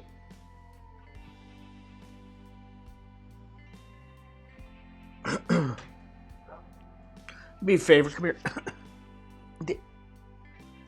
Air con. Air. But air. Oh, I didn't even see it over there.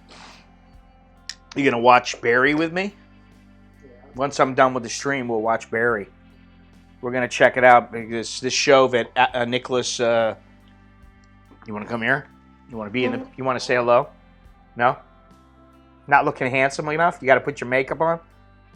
What were you sleeping? Were you sleeping? What's Alex doing? You're gonna go with him, right? Are you gonna go with him or not? Are you gonna go? No, I'm not going. I'm not going anywhere, man. I'm isolated. I am quarantined. Because I'm the most susceptible out of everybody. See, that's the thing. And plus, I want to see if I can do it. That's one of the main reasons. I want to see if I can avoid going crazy. I'll just drive you nuts. You already drive me. Well, you drive me nuts every day, but, I don't complain about that. I can. Huh? Uh-huh. All right, let's see here. Hang on a second.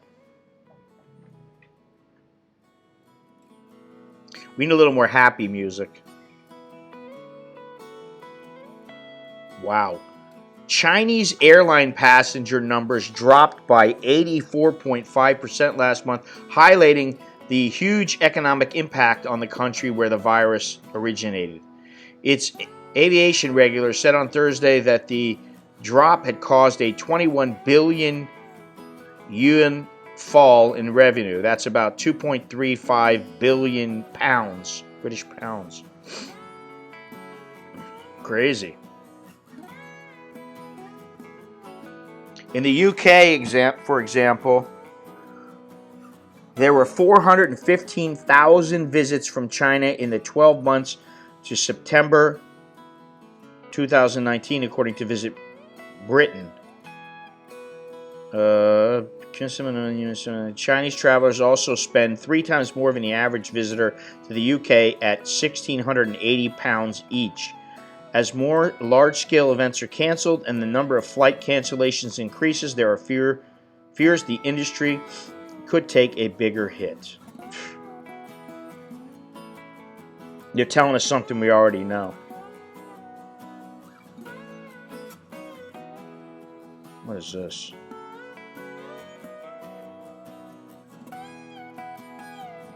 Ethiopian Airlines crash. All right, well.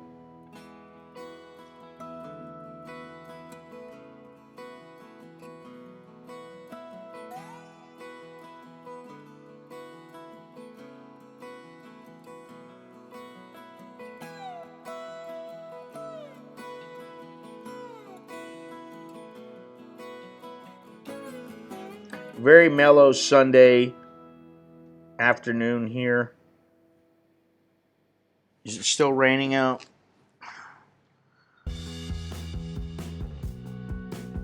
Wow, the air quality index is 30, which is good, and I dare say it's because of the rain. It's only 79 degrees.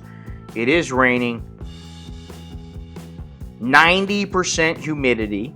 It's raining and it's thundering and lightning. Visibility is only 2.8 miles. UV index 9. Winds northeast at 16 miles an hour. Yeah, this is crazy, man. It affects every facet of life. But like I said earlier, I do think that it's a good thing in that it has drawn serious attention to the fact that we rely far too much on one country. We can't do that. You know, whatever happened to don't put all your eggs in one basket. You know.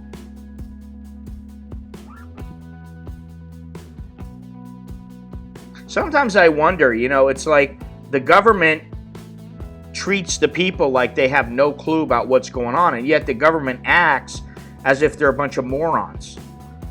You know. And people, it's about greed also, because of the Chinese offer lower prices, and then people say, oh, I can make a ton of money.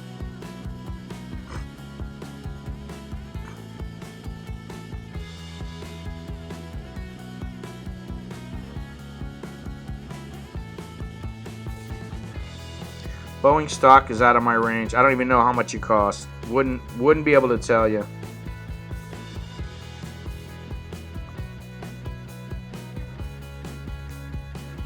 Let's take a look here. What's going on elsewhere?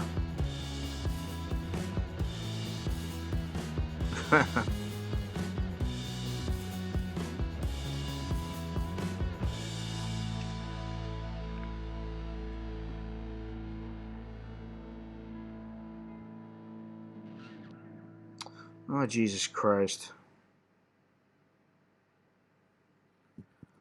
I don't even want to get in there.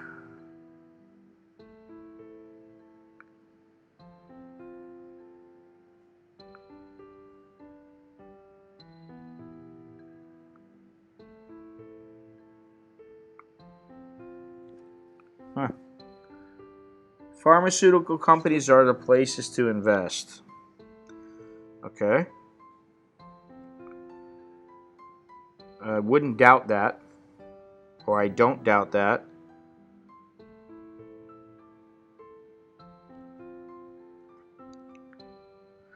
What is this? Trump posted social distancing? The United States loves Italy. National Prayer Day.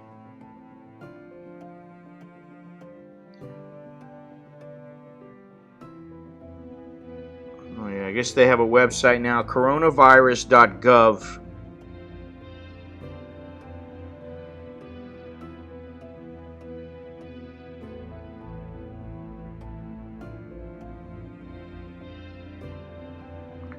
Just finished a meeting on COVID-19 in the Situation Room. News conference coming up shortly. That was 15 hours ago.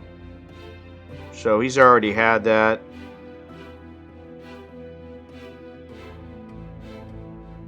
Catchphrase of the day, social distancing. Which for me is not much of a problem. Alright, so anyway, where are we at here? 12:15. This has been a long stream. And, you know, I wish I had some more exciting stuff to talk about and to go over, but I don't. Here's the thing here in South Korea. Ooh, wow. Watching my wife get coronavirus. Savior of the dead. Burying the bodies India forgets.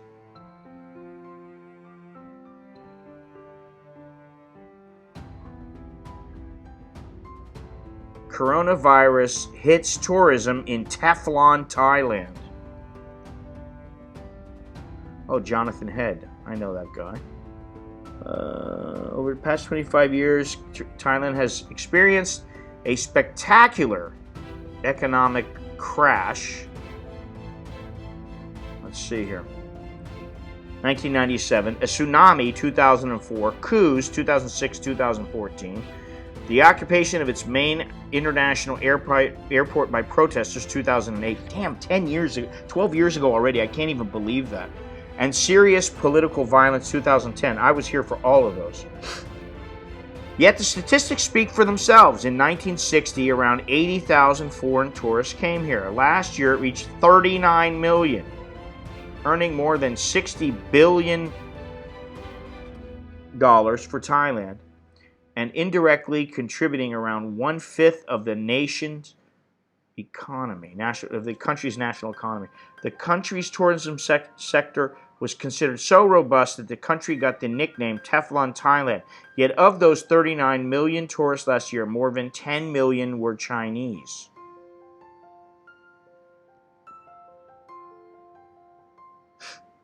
The streets of old Phuket town are now deserted as the empty beaches. Wow. So, what's this guy? So when the Chinese government quarantined the city of Wuhan on January 23rd and stopped all overseas tourists, the impact was felt immediately in Thailand. Shopping malls and temples in Bangkok were suddenly much quieter and less crowded. As more flights from China were canceled, the airports emptied. You could whisk yourself through passport control in no time. For small-scale entrepreneurs, the collapse of Chinese tourism has been disastrous. Many of them, such as flower sellers, traditional dancers, and the drivers of famous red car minibuses in Chiang Mai, are reporting their income dropping by half over the past month. The informal association representing tour guides in Thailand thinks 25,000 people are now out of work. Wow. One of the first successes of Thailand's 60-year-old-long tourist boom was the island of Phuket, nicknamed the Pearl of the Andaman for its soft white sand beaches and sparkling warm seas. The first foreign visitors in the 1980s and 90s were mainly Europeans and Australian, but the number of Chinese visitors last year shot up to about 2 million out of the 15 million foreigners. They forgot the Russians. The mangrove-lined inlets of the east side of the island, a contrast to the beaches facing the west, are where the boats leave from to take tourists out to the islands offshore. Like many of Phuket's residents, Natakit Lowit Wurawat moved here from his hometown elsewhere in Thailand to start a business. His company now owns 30 speedboats, each able to carry 30 people. He has had to take 20 out of the water, and the remaining 10 are not getting much use. The inlet, normally constantly noisy from the sound of outboard motors, is now silent apart from the birds and the lapping water. Well, that's not such a bad thing that there's not all these speedboats, although I feel for the guy. But they've destroyed that area, these speedboats and long-tail boats and all that kind of stuff. Definitely been, they've torn up that area. At the peak 2 years ago, we carried 1,000 clients a day. Today, if we get 200 clients, that's considered very good, and we would be happy with that. He has bank loans to service on many of his boats. If the crisis goes beyond the end of the year, he says he will have to downsize the company and start laying off his staff. For those lower down the food chain, it's even tougher. Samkit Prasan has a mortgage on his little house and loans on the van and car he bought to take Chinese tourists out on day trips around the island. He is supporting 4 children and an elderly mother. His monthly payment on the loans, he said, are around $1,500 a month. Could he hold out for 6 months, I asked him. I cannot, sir, he says. Right now, he is getting no customers at all. It says no custom. Can't believe this is the BBC and they didn't spell it right. He's getting no custom at all apart from the occasional airport pickup. The government needs to step up and help us, and soon, says Sarut Malam, Vice President of the Phuket Tourism Association. We don't ask for much, but if they want us not to lay off staff, they have to help us by cutting or delaying tax payments, Social Security payments, and giving soft loans to businesses here.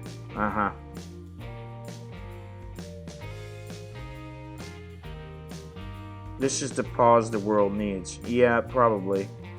What's up, Jared? Let's see here. Sarut also believes the powerful tourism authority of Thailand needs to start promoting Phuket aggressively in other markets outside China like Russia, India, and Australia. If they can control the virus in 3 months, he says, we can survive and come back.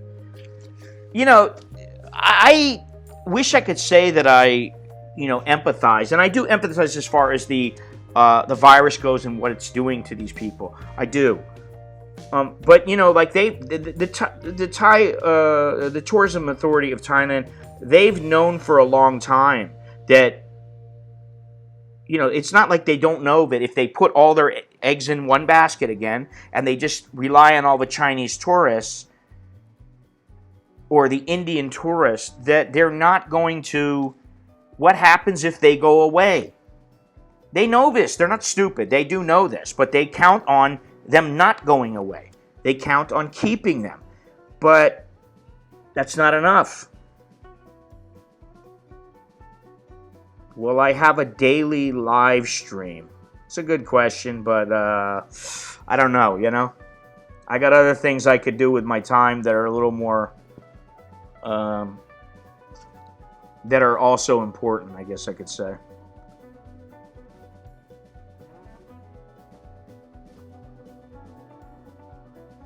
If I was to stream every day, I certainly wouldn't be streaming for 5.5 or 6 hours. Yeah, Thailand's tourist days are over, like really over. Over how? It's not going to come back. How long have I been saying that Thailand is not what it used to be, and it's not going to be ever again? Those days are gone. The days of the Vietnam War when Pattaya was a little shithole, and it's turning into, you got some little beer bars on the water, and it's grown into something, and it's still kind of a cool place. Those days are over, man. They're not going to come back. It's not going to be, it's just never going to be the same. And it's not through, it's not completely the Thai's fault. Things change. people's tastes change. They don't always want to come to Thailand. People realize they can go other places. Now, I got to say that for me, I think maybe re-exploring Thailand is something I need to do. Because there are some places that I haven't been or I haven't been in a long time. And it would be much easier and much more cost effective for me to stay inside Thailand than to go elsewhere. And I need to concentrate on that for a number of reasons. But, yeah, I don't know. What's this say? It's Western tourists who were supporting their economy. Western white males were carrying their local economies. Not true in my opinion. Listen, I've been talking about how without tourism, Thailand is going to regress quite a bit. I do believe that's going to happen. And while I think there's a large number of people who they feel slighted by the Thai government, and I don't particularly like the way that the Thai government does things all the time, but listen, they leave most people alone. You got a little bit of money, you show the money, you stay.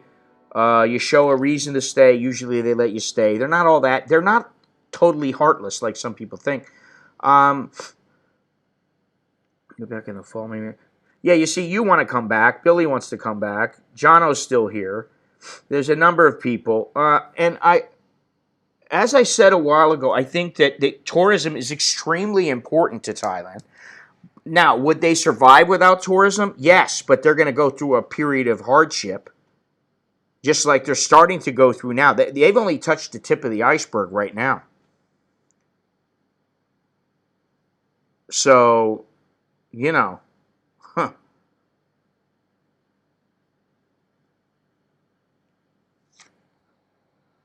Don't count Thailand out right away, first of all. But second of all, understand that they may indeed go through a hardship. And when Thailand comes out of it, it may be completely different from what we're used to. You know, who knows? I mean, the entire world and the economy and the way that things are done may be different. So there's only one thing to do, and that's wait and see. You know, or you just deal with things as they are at the moment, and then you take it from there. But without tourism, Thailand does suffer. I mean, you look at it; they're completely reliant. And if you look at the beaches down in the south, some of the beaches are in bad shape because of things like longtail boats and diving and all kinds of things, fishing, overfishing. So, this is the way that it is, and all you can do. Well,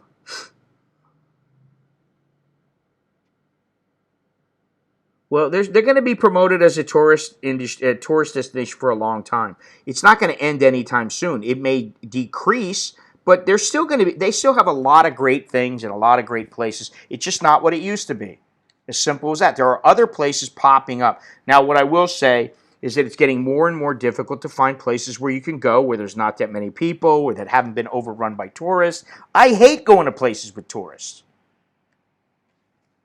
Just like, listen, you'd think I made that shirt for a reason that I have that says I don't hate people. I don't hate people, but I do prefer to be alone or surrounded by a very close, small circle of friends or family, whatever. I don't want to be around a bunch of Chinese. I don't want to be around a bunch of tourists. I don't want to be around a bunch of backpackers that I don't know. Whether they're stinky or not, I don't want to be around them. And it's just me. But there's a lot of people like me in that sense, in that regard.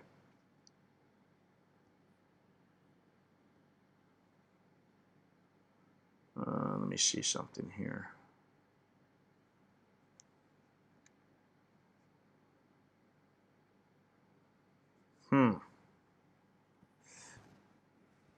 Oh, what? The music ended. Can you believe that? I went through all the music. Should we play Jingle Bells? No. Just felt like having a little music because, adds to the texture of the stream. Now, Italy, their tourism. Imagine the world we be offering. What? We be offering?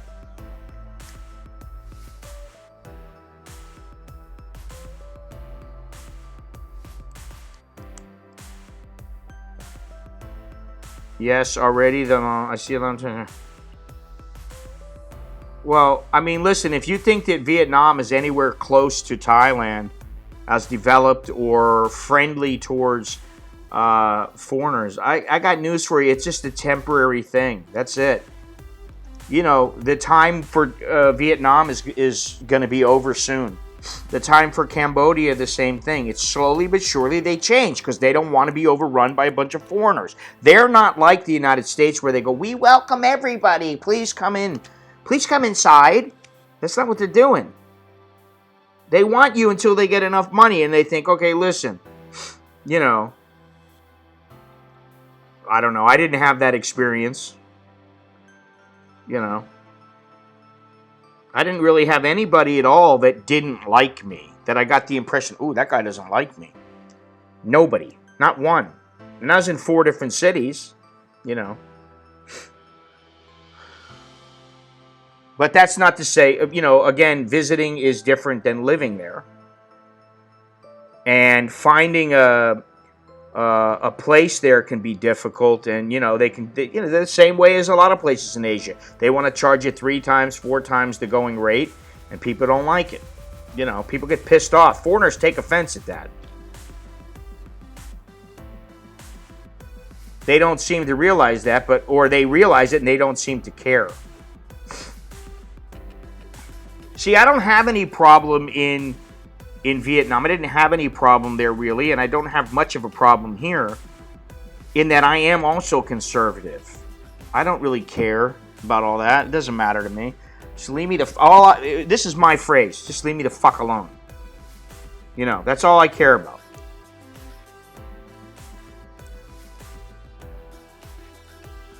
Just leave me alone. Don't bother me. If you got questions for me, if I need to answer things, fine. That's not a problem, to authorities. But I don't answer to anybody. Nobody bugs me. I had a lady ask me probably a year ago or so. She was asking me what I'm doing here. Why am I here? And I was like, holy shit, man. And I tried to be polite at first. And then, she was like, are you married? And I was just like, oh my God. And I just ignored her. And she kept asking me questions, and I just kept ignoring her. And then I realized that she had something wrong with her. She was a little off.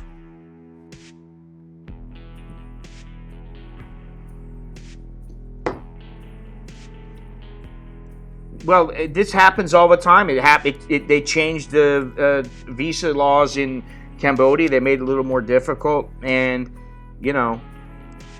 this is what I'm saying about how if you compare Thailand to most other places, Thailand is one of the best places still to become an expat. And if you can get over this whole, they hate us. And I go across the street, I go down the street, I talk to people all the time, they're Thais.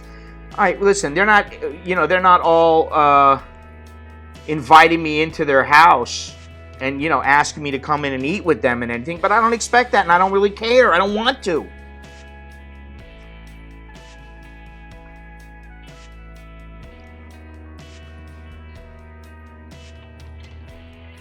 Dyphon, listen. Places are, I'm sitting inside. This is my 4th day inside. Do I find it extremely boring? Not really. Not really. It's just a change of mindset. And the same thing goes for Vietnam. There's plenty of things to do in Vietnam. Bored? Dude, I went to like 5 beaches that were fantastic, where you could just hang out and you're almost alone. And then you go and have something to eat or whatever. The thing is that you need to you need to enjoy the smaller things instead of the larger things. Oh, God. So they do in Singapore. They do it everywhere. What are you talking about? In Thailand, they do it every day. They do it all the time, too. My wife is constantly working. You know, there are people here, they work every day and they get 2 days off a month. So to say that all they do in Vietnam is work, so that's not a good place to go, well, then Thailand is not a good place to go. Every place is not good to go. I can find negatives about every single place. I can find negatives about Thailand that make me go, fuck this place, I want to get out of here. But there's a lot of positives, and they are greater than the negatives. And would I live in Vietnam? I might. But I haven't really spent enough time in there to determine whether or not I want to. I was only there I've only been there twice.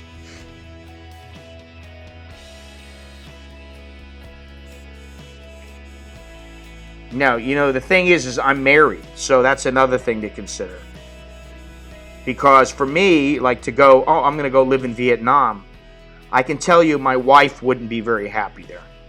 She's not Vietnamese, she's Thai, and so she would feel it right away, and she wouldn't like it. But that's how most Thais are. You know.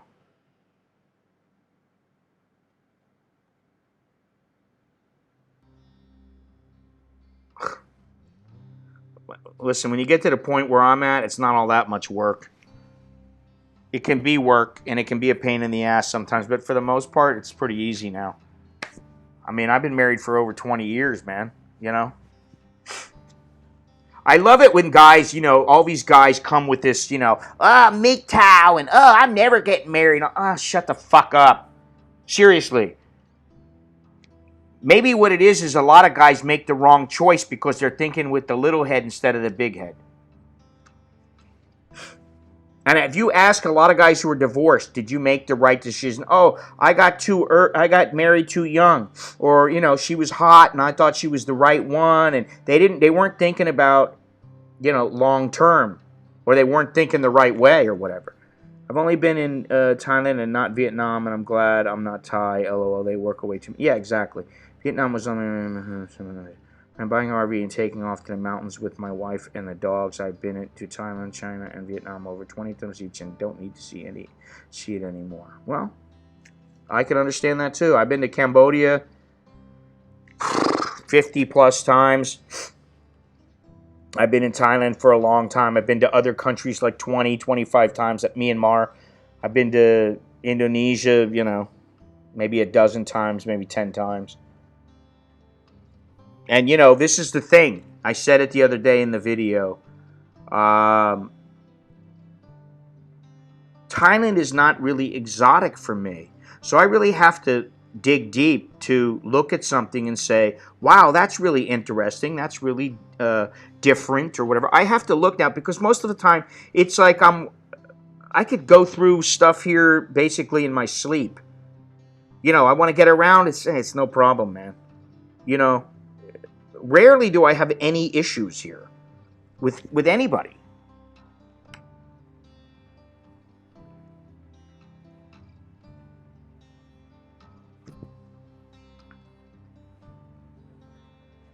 My little head's voice was muted many years ago. Yeah, I mean, you know, when you're young, you think it's very important, you know, and it sure feels like it, but the truth is that it's not as important as you think, you know. Especially, what good is it to have great sex with a chick and then she's a royal bitch and you end up getting divorced 2 years after you're with her and she takes everything you've worked for or something like that, you know, or you can't see your kid or, oh, God, I can't even imagine having those kind of problems. It would do my head in, you know. Here we go. Here's a little Asian music for y'all. Y'all. Wow, the stream has been fairly stable the whole time, which is great.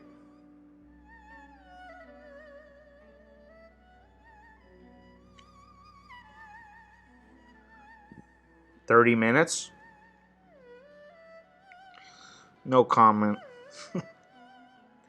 You set yourself up for that one, man. I look a little more awake. In some people's case, it could be 30 seconds or it could be 4 hours. I mean, whatever.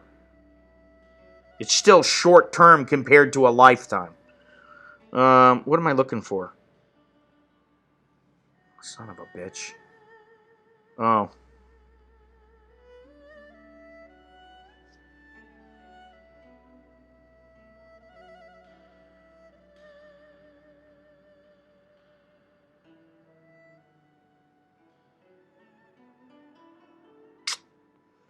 Shoot.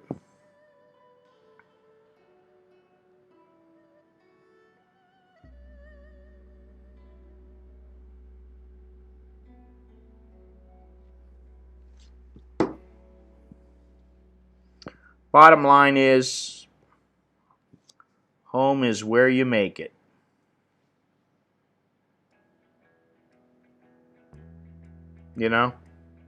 Really. You want to talk about living here.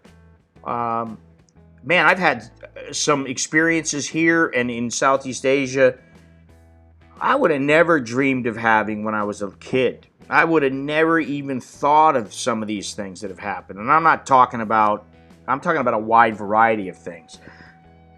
So I'm very grateful for those things and for having the balls to get away when I did. Or, whatever you want to call it.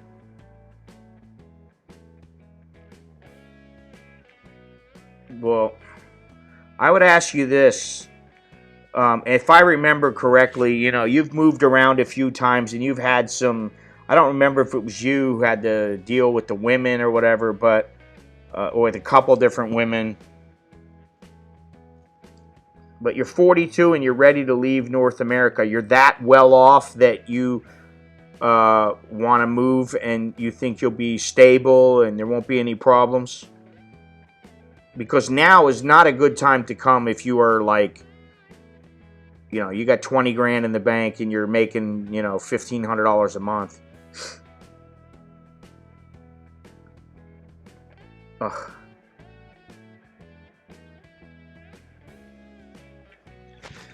Longhorns, I don't know what the hell you're talking about. Do I think Thailand will ease its visa restrictions? No. Not really. Yeah, but aren't you like Canadian? Which, that's going to the U.S. to work is not that big of a deal. And teaching English, unless you're teaching at a university, is probably not the best way to try to make a living here.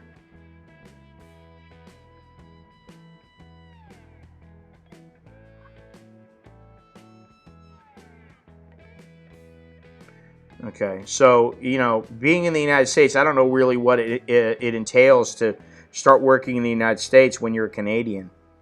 But, moving over here, I don't know. Again, it's about how much money you got, and I'm not asking for specifics, but, now's a different time than it was when I came over, and, even 10 years ago. 5 years ago, things have changed, and they just keep changing. And I think to come over here now, you better be doubly prepared, triply prepared. I wasn't really prepared, but I was like, okay, well, if something happens, I'll just go back. And, that's okay.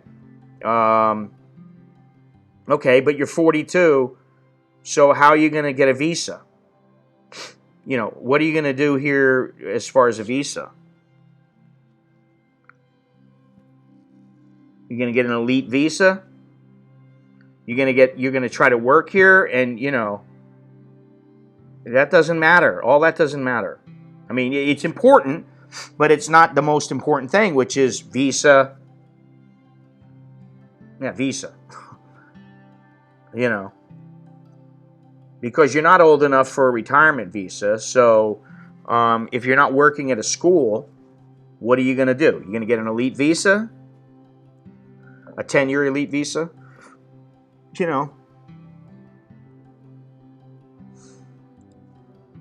I mean, who was it that...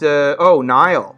Niall was the guy who listen, he's come here off and on for years, and I guess, you know, he had a tourist visa, and they said after one tourist visa, they said, no, you can't, we're not going to give you another one. So, you know, that was something to think about. So, in other words, you're not going to be able to just say, oh, well, you know, I'll just wing it and come in and out on a tourist visa or something like that. Oh. She came back with a big bag of rice. Well, I'm not, listen, all that shit is unimportant. You know, who's to say that somebody teaching English is not important? I know a guy who teaches at a university, and he takes his job very seriously. He lives quite well. Nothing wrong with it. You know what I'm saying? What I'm saying is, if you are the kind of guy who just wants to come over and get by teaching, I don't think it's the right kind of thing. And I think eventually Thailand's going to get to the point where they don't need foreign teachers anymore. It might be a little while, but, you know, regardless of what you're doing, they don't care what you're doing. If you're doing something, get a visa. And I don't mean a tourist visa. Get something else. You know, get a non-immigrant B visa. I know, I understand you don't want to teach.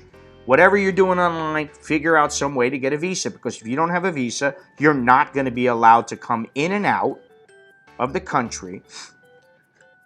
And I know several people who have been blocked from coming in, and they've been all pissed off about it. Now, Niall wasn't, you know, pissed off. He was a little bit shocked, I think. But I can't speak for him. But I know several people who have been blocked, and then, you know, guess what? They're shit out of luck. If you're going to rely on $65,000 per month, they can be exchanging well about it. Dan Buff from the squeeze. Otherwise, get the elite visa 5-year in 3 years. Well, that's another way, definitely. What is this, clown music again? Jesus, criminy. Can I do the, how do you do the thing where you...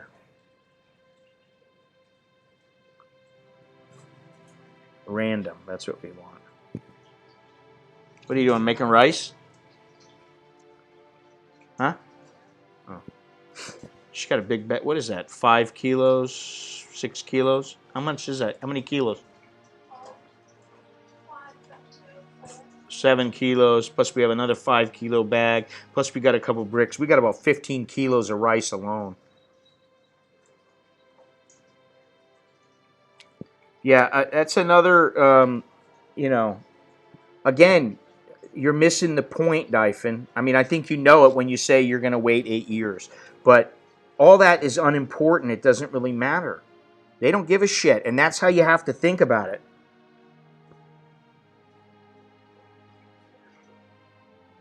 You got to remember that all this other stuff, well, you know, I've got enough, and I've got this, and I've got that, and I do this, and I do that. Nobody gives a shit about that, especially immigration. They just don't care. It's, do you have this, yes or no? Okay, but that's irrelevant, dude. It's irrelevant. And what you do is largely irrelevant as long as you don't, you know, if you don't have a visa that allows you to work, it's irrelevant. And I don't, you know, I'm not, listen, I understand that that's a difficult way to think, and, you know, but the truth is I'm trying to think like, just like I was telling the guy Steve the other day about the visa for his Thai wife. It's not how I think all the time. You know, what I'm saying is not always how I think, but I'm trying to think for immigration. Immigration, you go into immigration, you just go, well, you know, I've got a little bit, I've got this money here, and okay, you can get a tourist visa. And then once you're going out, they're like, okay, well, you know, how come you don't have a visa? Oh, you need to get a visa. You have 7 days, or you have whatever. And then you're screwed. So that's the reason why it wasn't like that when I came over here. Shit, man, when I came over here, people were living here for 10, 15 years off a tourist visa. That doesn't happen anymore, you know? And the thing is once you get older, you will wish that you were conservative about things.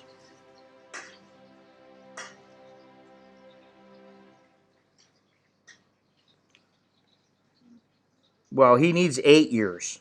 But yeah, in another 3 years, he could do that.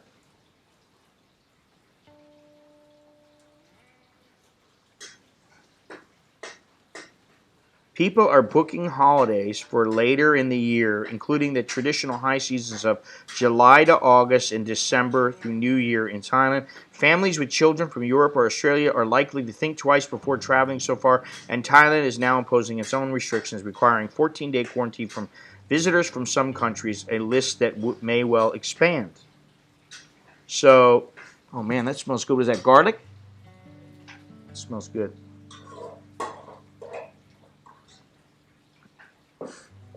No, the elite can be any age. Ooh, strong garlic.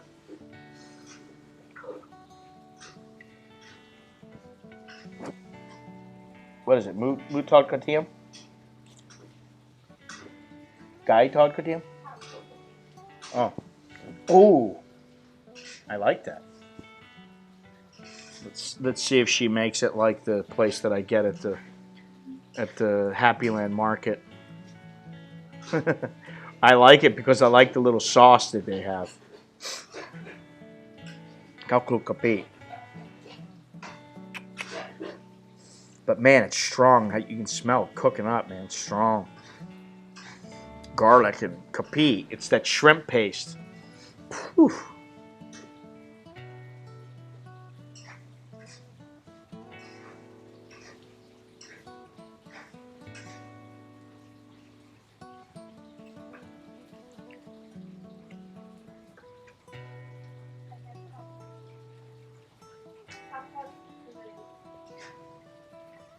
Oh, Nikki, aren't you lucky today, aren't you? Hey, go get Alex.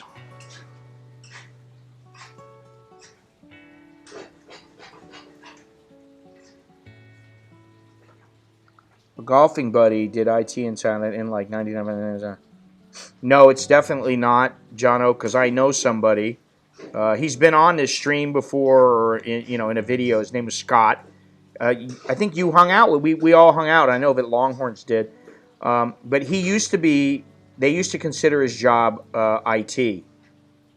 And now he's had to do this every once in a while. We has to change his job title to where he's able to get his visa because they won't allow him to have some kind of an IT job title.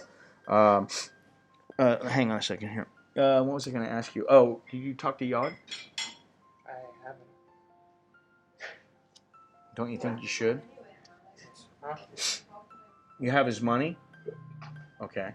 And what time you got to go there, too? Are you going to go with Nikki? Yeah. Okay. Maybe Nikki can record some music for me so I can see what he's playing, and because I don't want to go and, yeah. Anyway. Yeah, well, back then it was like, Thais it was a new field for Thais, and now it's not. And that's why I'm saying, especially with like something like English, once enough people start learning and they're going to start teaching, and they're going to phase foreigners out. Hopefully by then, I'll be, not that it matters to me, but in those years I'll be older. It's not going to matter to me at all.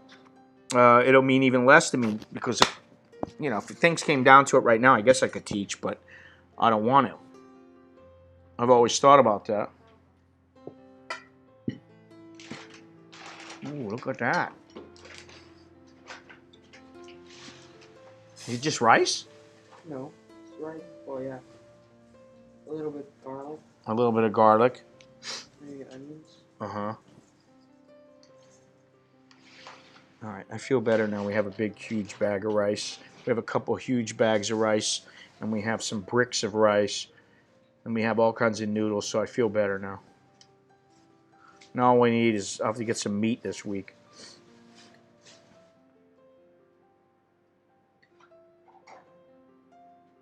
What are you doing, Nick? Sharing with you. Oh, you're making it for me? Man, you are a good kid.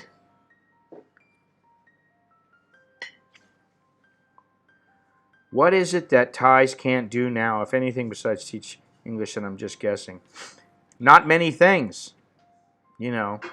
I believe the reason that Scott can work is because he's got, thank you, rice with, what is this? Garlic and a little sauce. I believe he can teach, or he can work because he's considered a consultant, and he's an expert in his company's kind of equipment. It's a security, some kind of IT security, and because of that, he's able to. He works with people, and he speaks English. He works with people and is able to.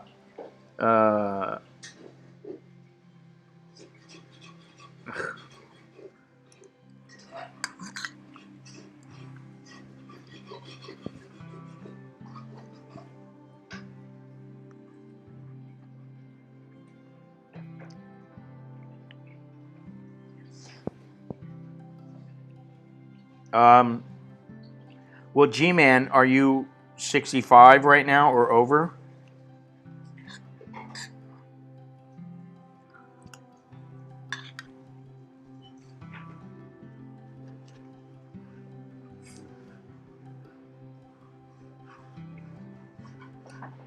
I mean, don't you know that already? It usually is difficult for people over 65 to get insurance.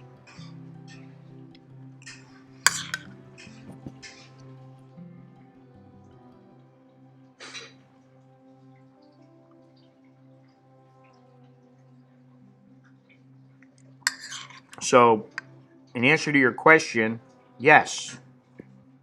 From what you've told me, yes.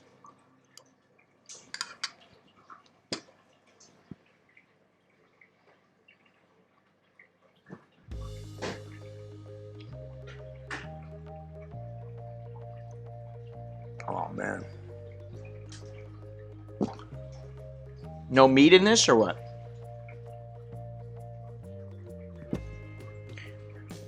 There's a bag of chicken there.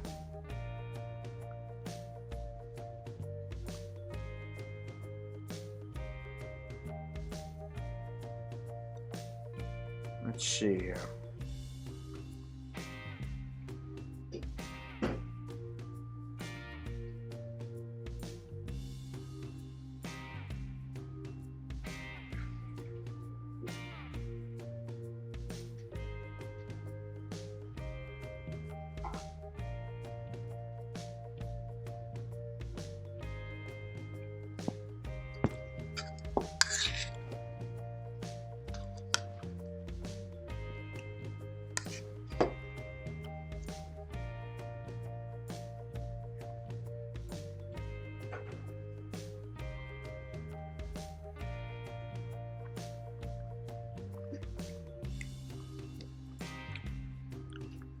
Yeah, if you got pre-existing conditions and you're over, you should get if you're not over 65, you should get the insurance before you turn 65.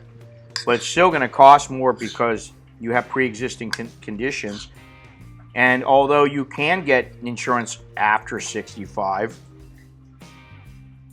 it's going to be more expensive.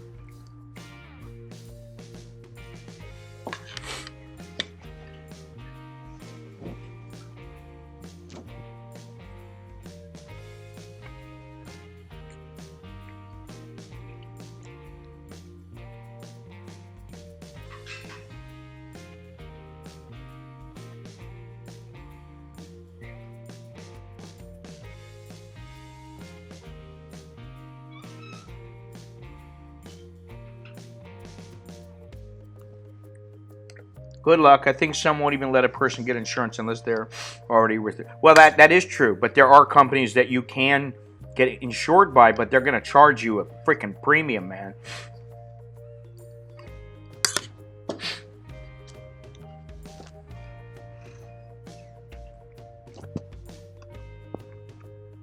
And how old are you?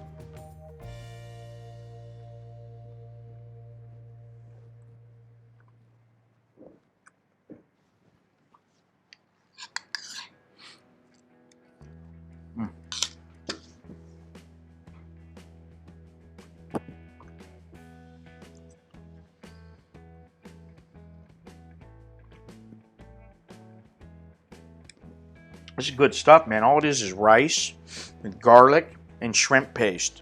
And very good. Now you throw some chicken and a little sauce, it would be even better.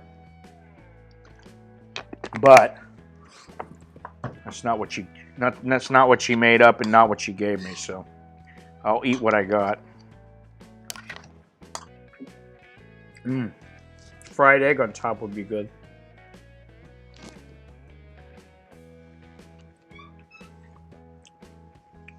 Usually if I make some fried rice of some kind, even if there is meat inside, I throw an egg on top of it. I might even throw an egg in it and an egg on top of it.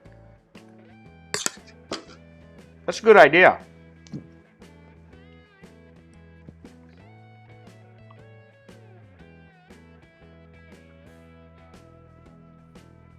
I'm sure I could cook that again, you know, but it might take me a couple of times to get it,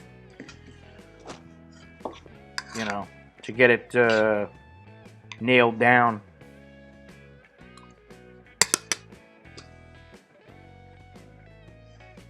Longhorn's just talking about a Cambodian dish, loklak, which is beef and pepper and what else? Garlic. Good stuff.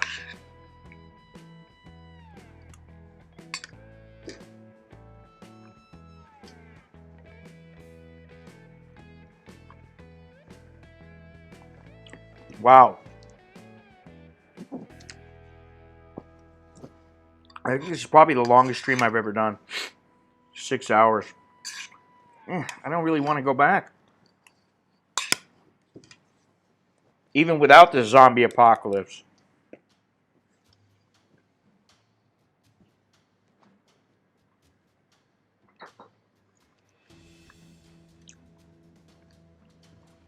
I'd rather go to Indonesia. Or Myanmar. There are a couple places in Myanmar and in Indonesia that I want to go.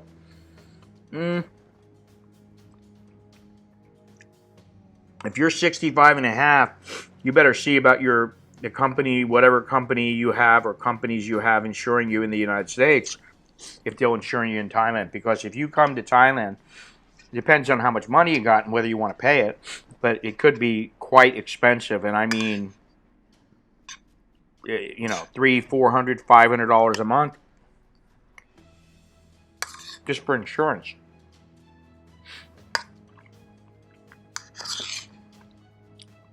But if you do it through your U.S. company that you're already insured with, it could be less.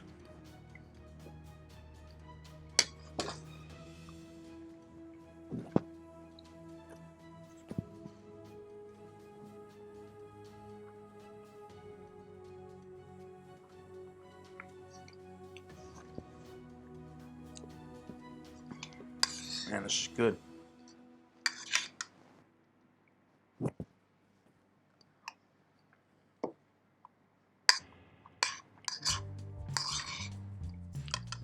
Maybe I can get Nikki to live stream Alex practicing guitar. I can have him live stream right just to me, and then I can watch him. Do it through Line.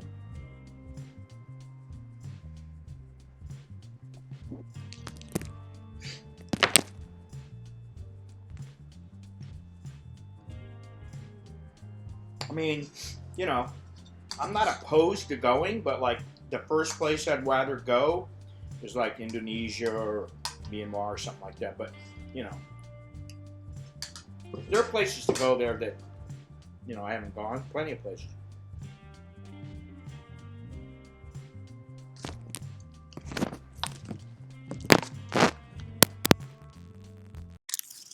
I don't need that microphone. Nobody's on Skype with me, so. Oh. I do, actually.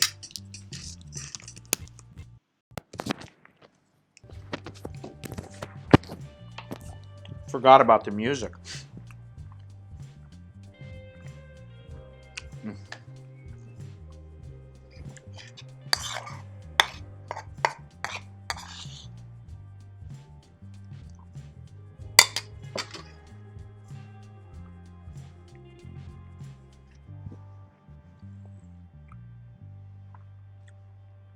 I don't know if you saw it, Longhorns, but Dave Ledoux canceled his seminar.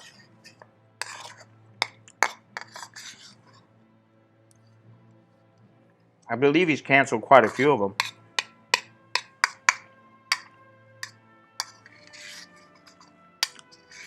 I've got a buddy with a gym in Canada, and I think it's still open, but he's really seriously considering closing it.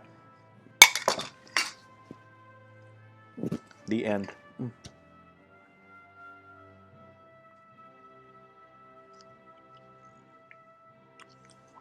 No more chewing in the microphone.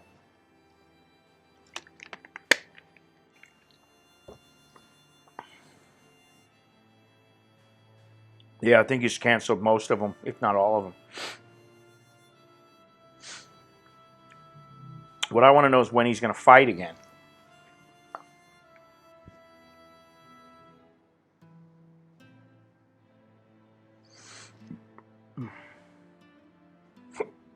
Excuse me.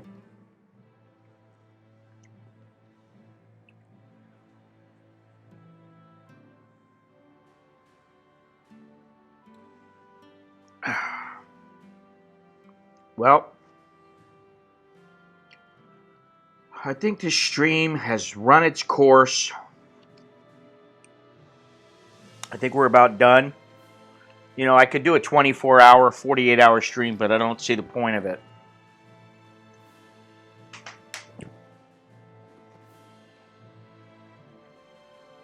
Ooh.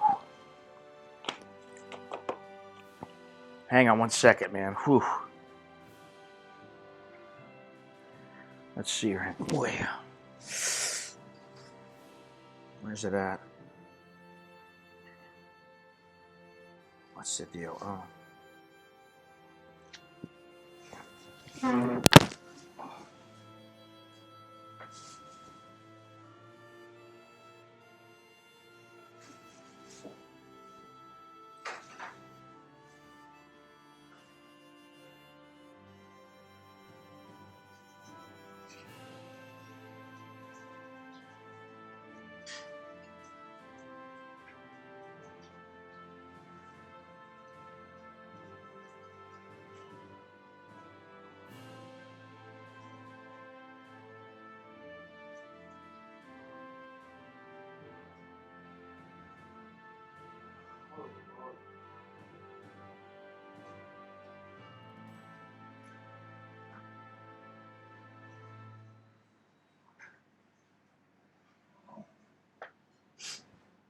All right. Whew.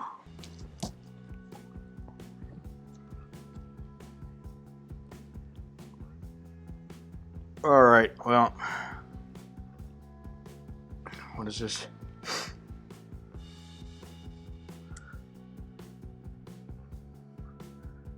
So you have, I'm taking it you have a service-connected injury.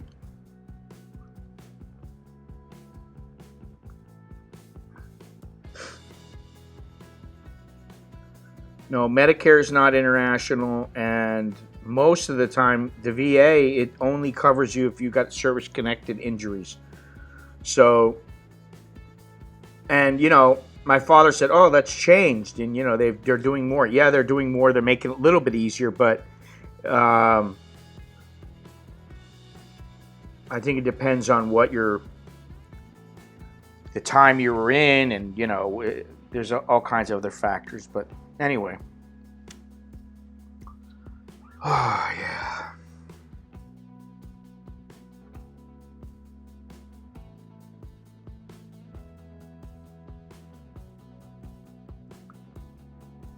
Let me see something here. I don't think I'm going to be streaming until Wednesday, just because. Put a video up, I think tomorrow, and I just don't want to be streaming as often.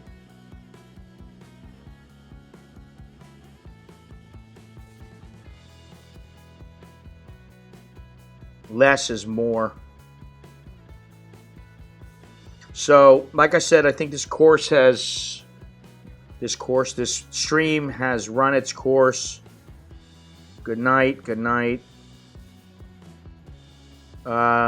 It's time to say goodbye. If you find this stream or my channel valuable and or entertainment, get yourself an American t-shirt, an American in Bangkok t-shirt, mug, pick up one of my books, whatever. Become a Patreon patron, a channel member on this in the YouTube. Should be like a little join button or whatever. If you've yet to subscribe, please do so. Click that bell. Make sure you get notified when I'll be streaming or put up another video. Click like,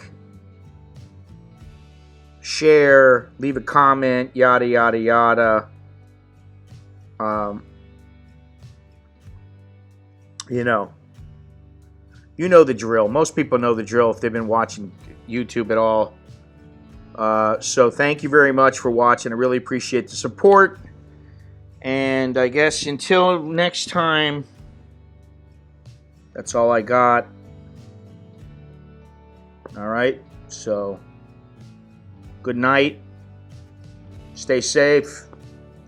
Wash your hands and all that good stuff. And that's all I got. So let me see here. Where's my little thing here? Let's see if I can do this properly.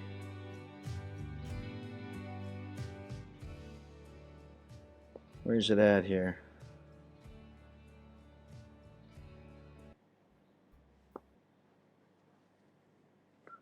Let's see. Celebrity Scott Mallon. Here we go. All right. The end. Talk to y'all later. Take it easy. Ciao. Blah, blah, blah.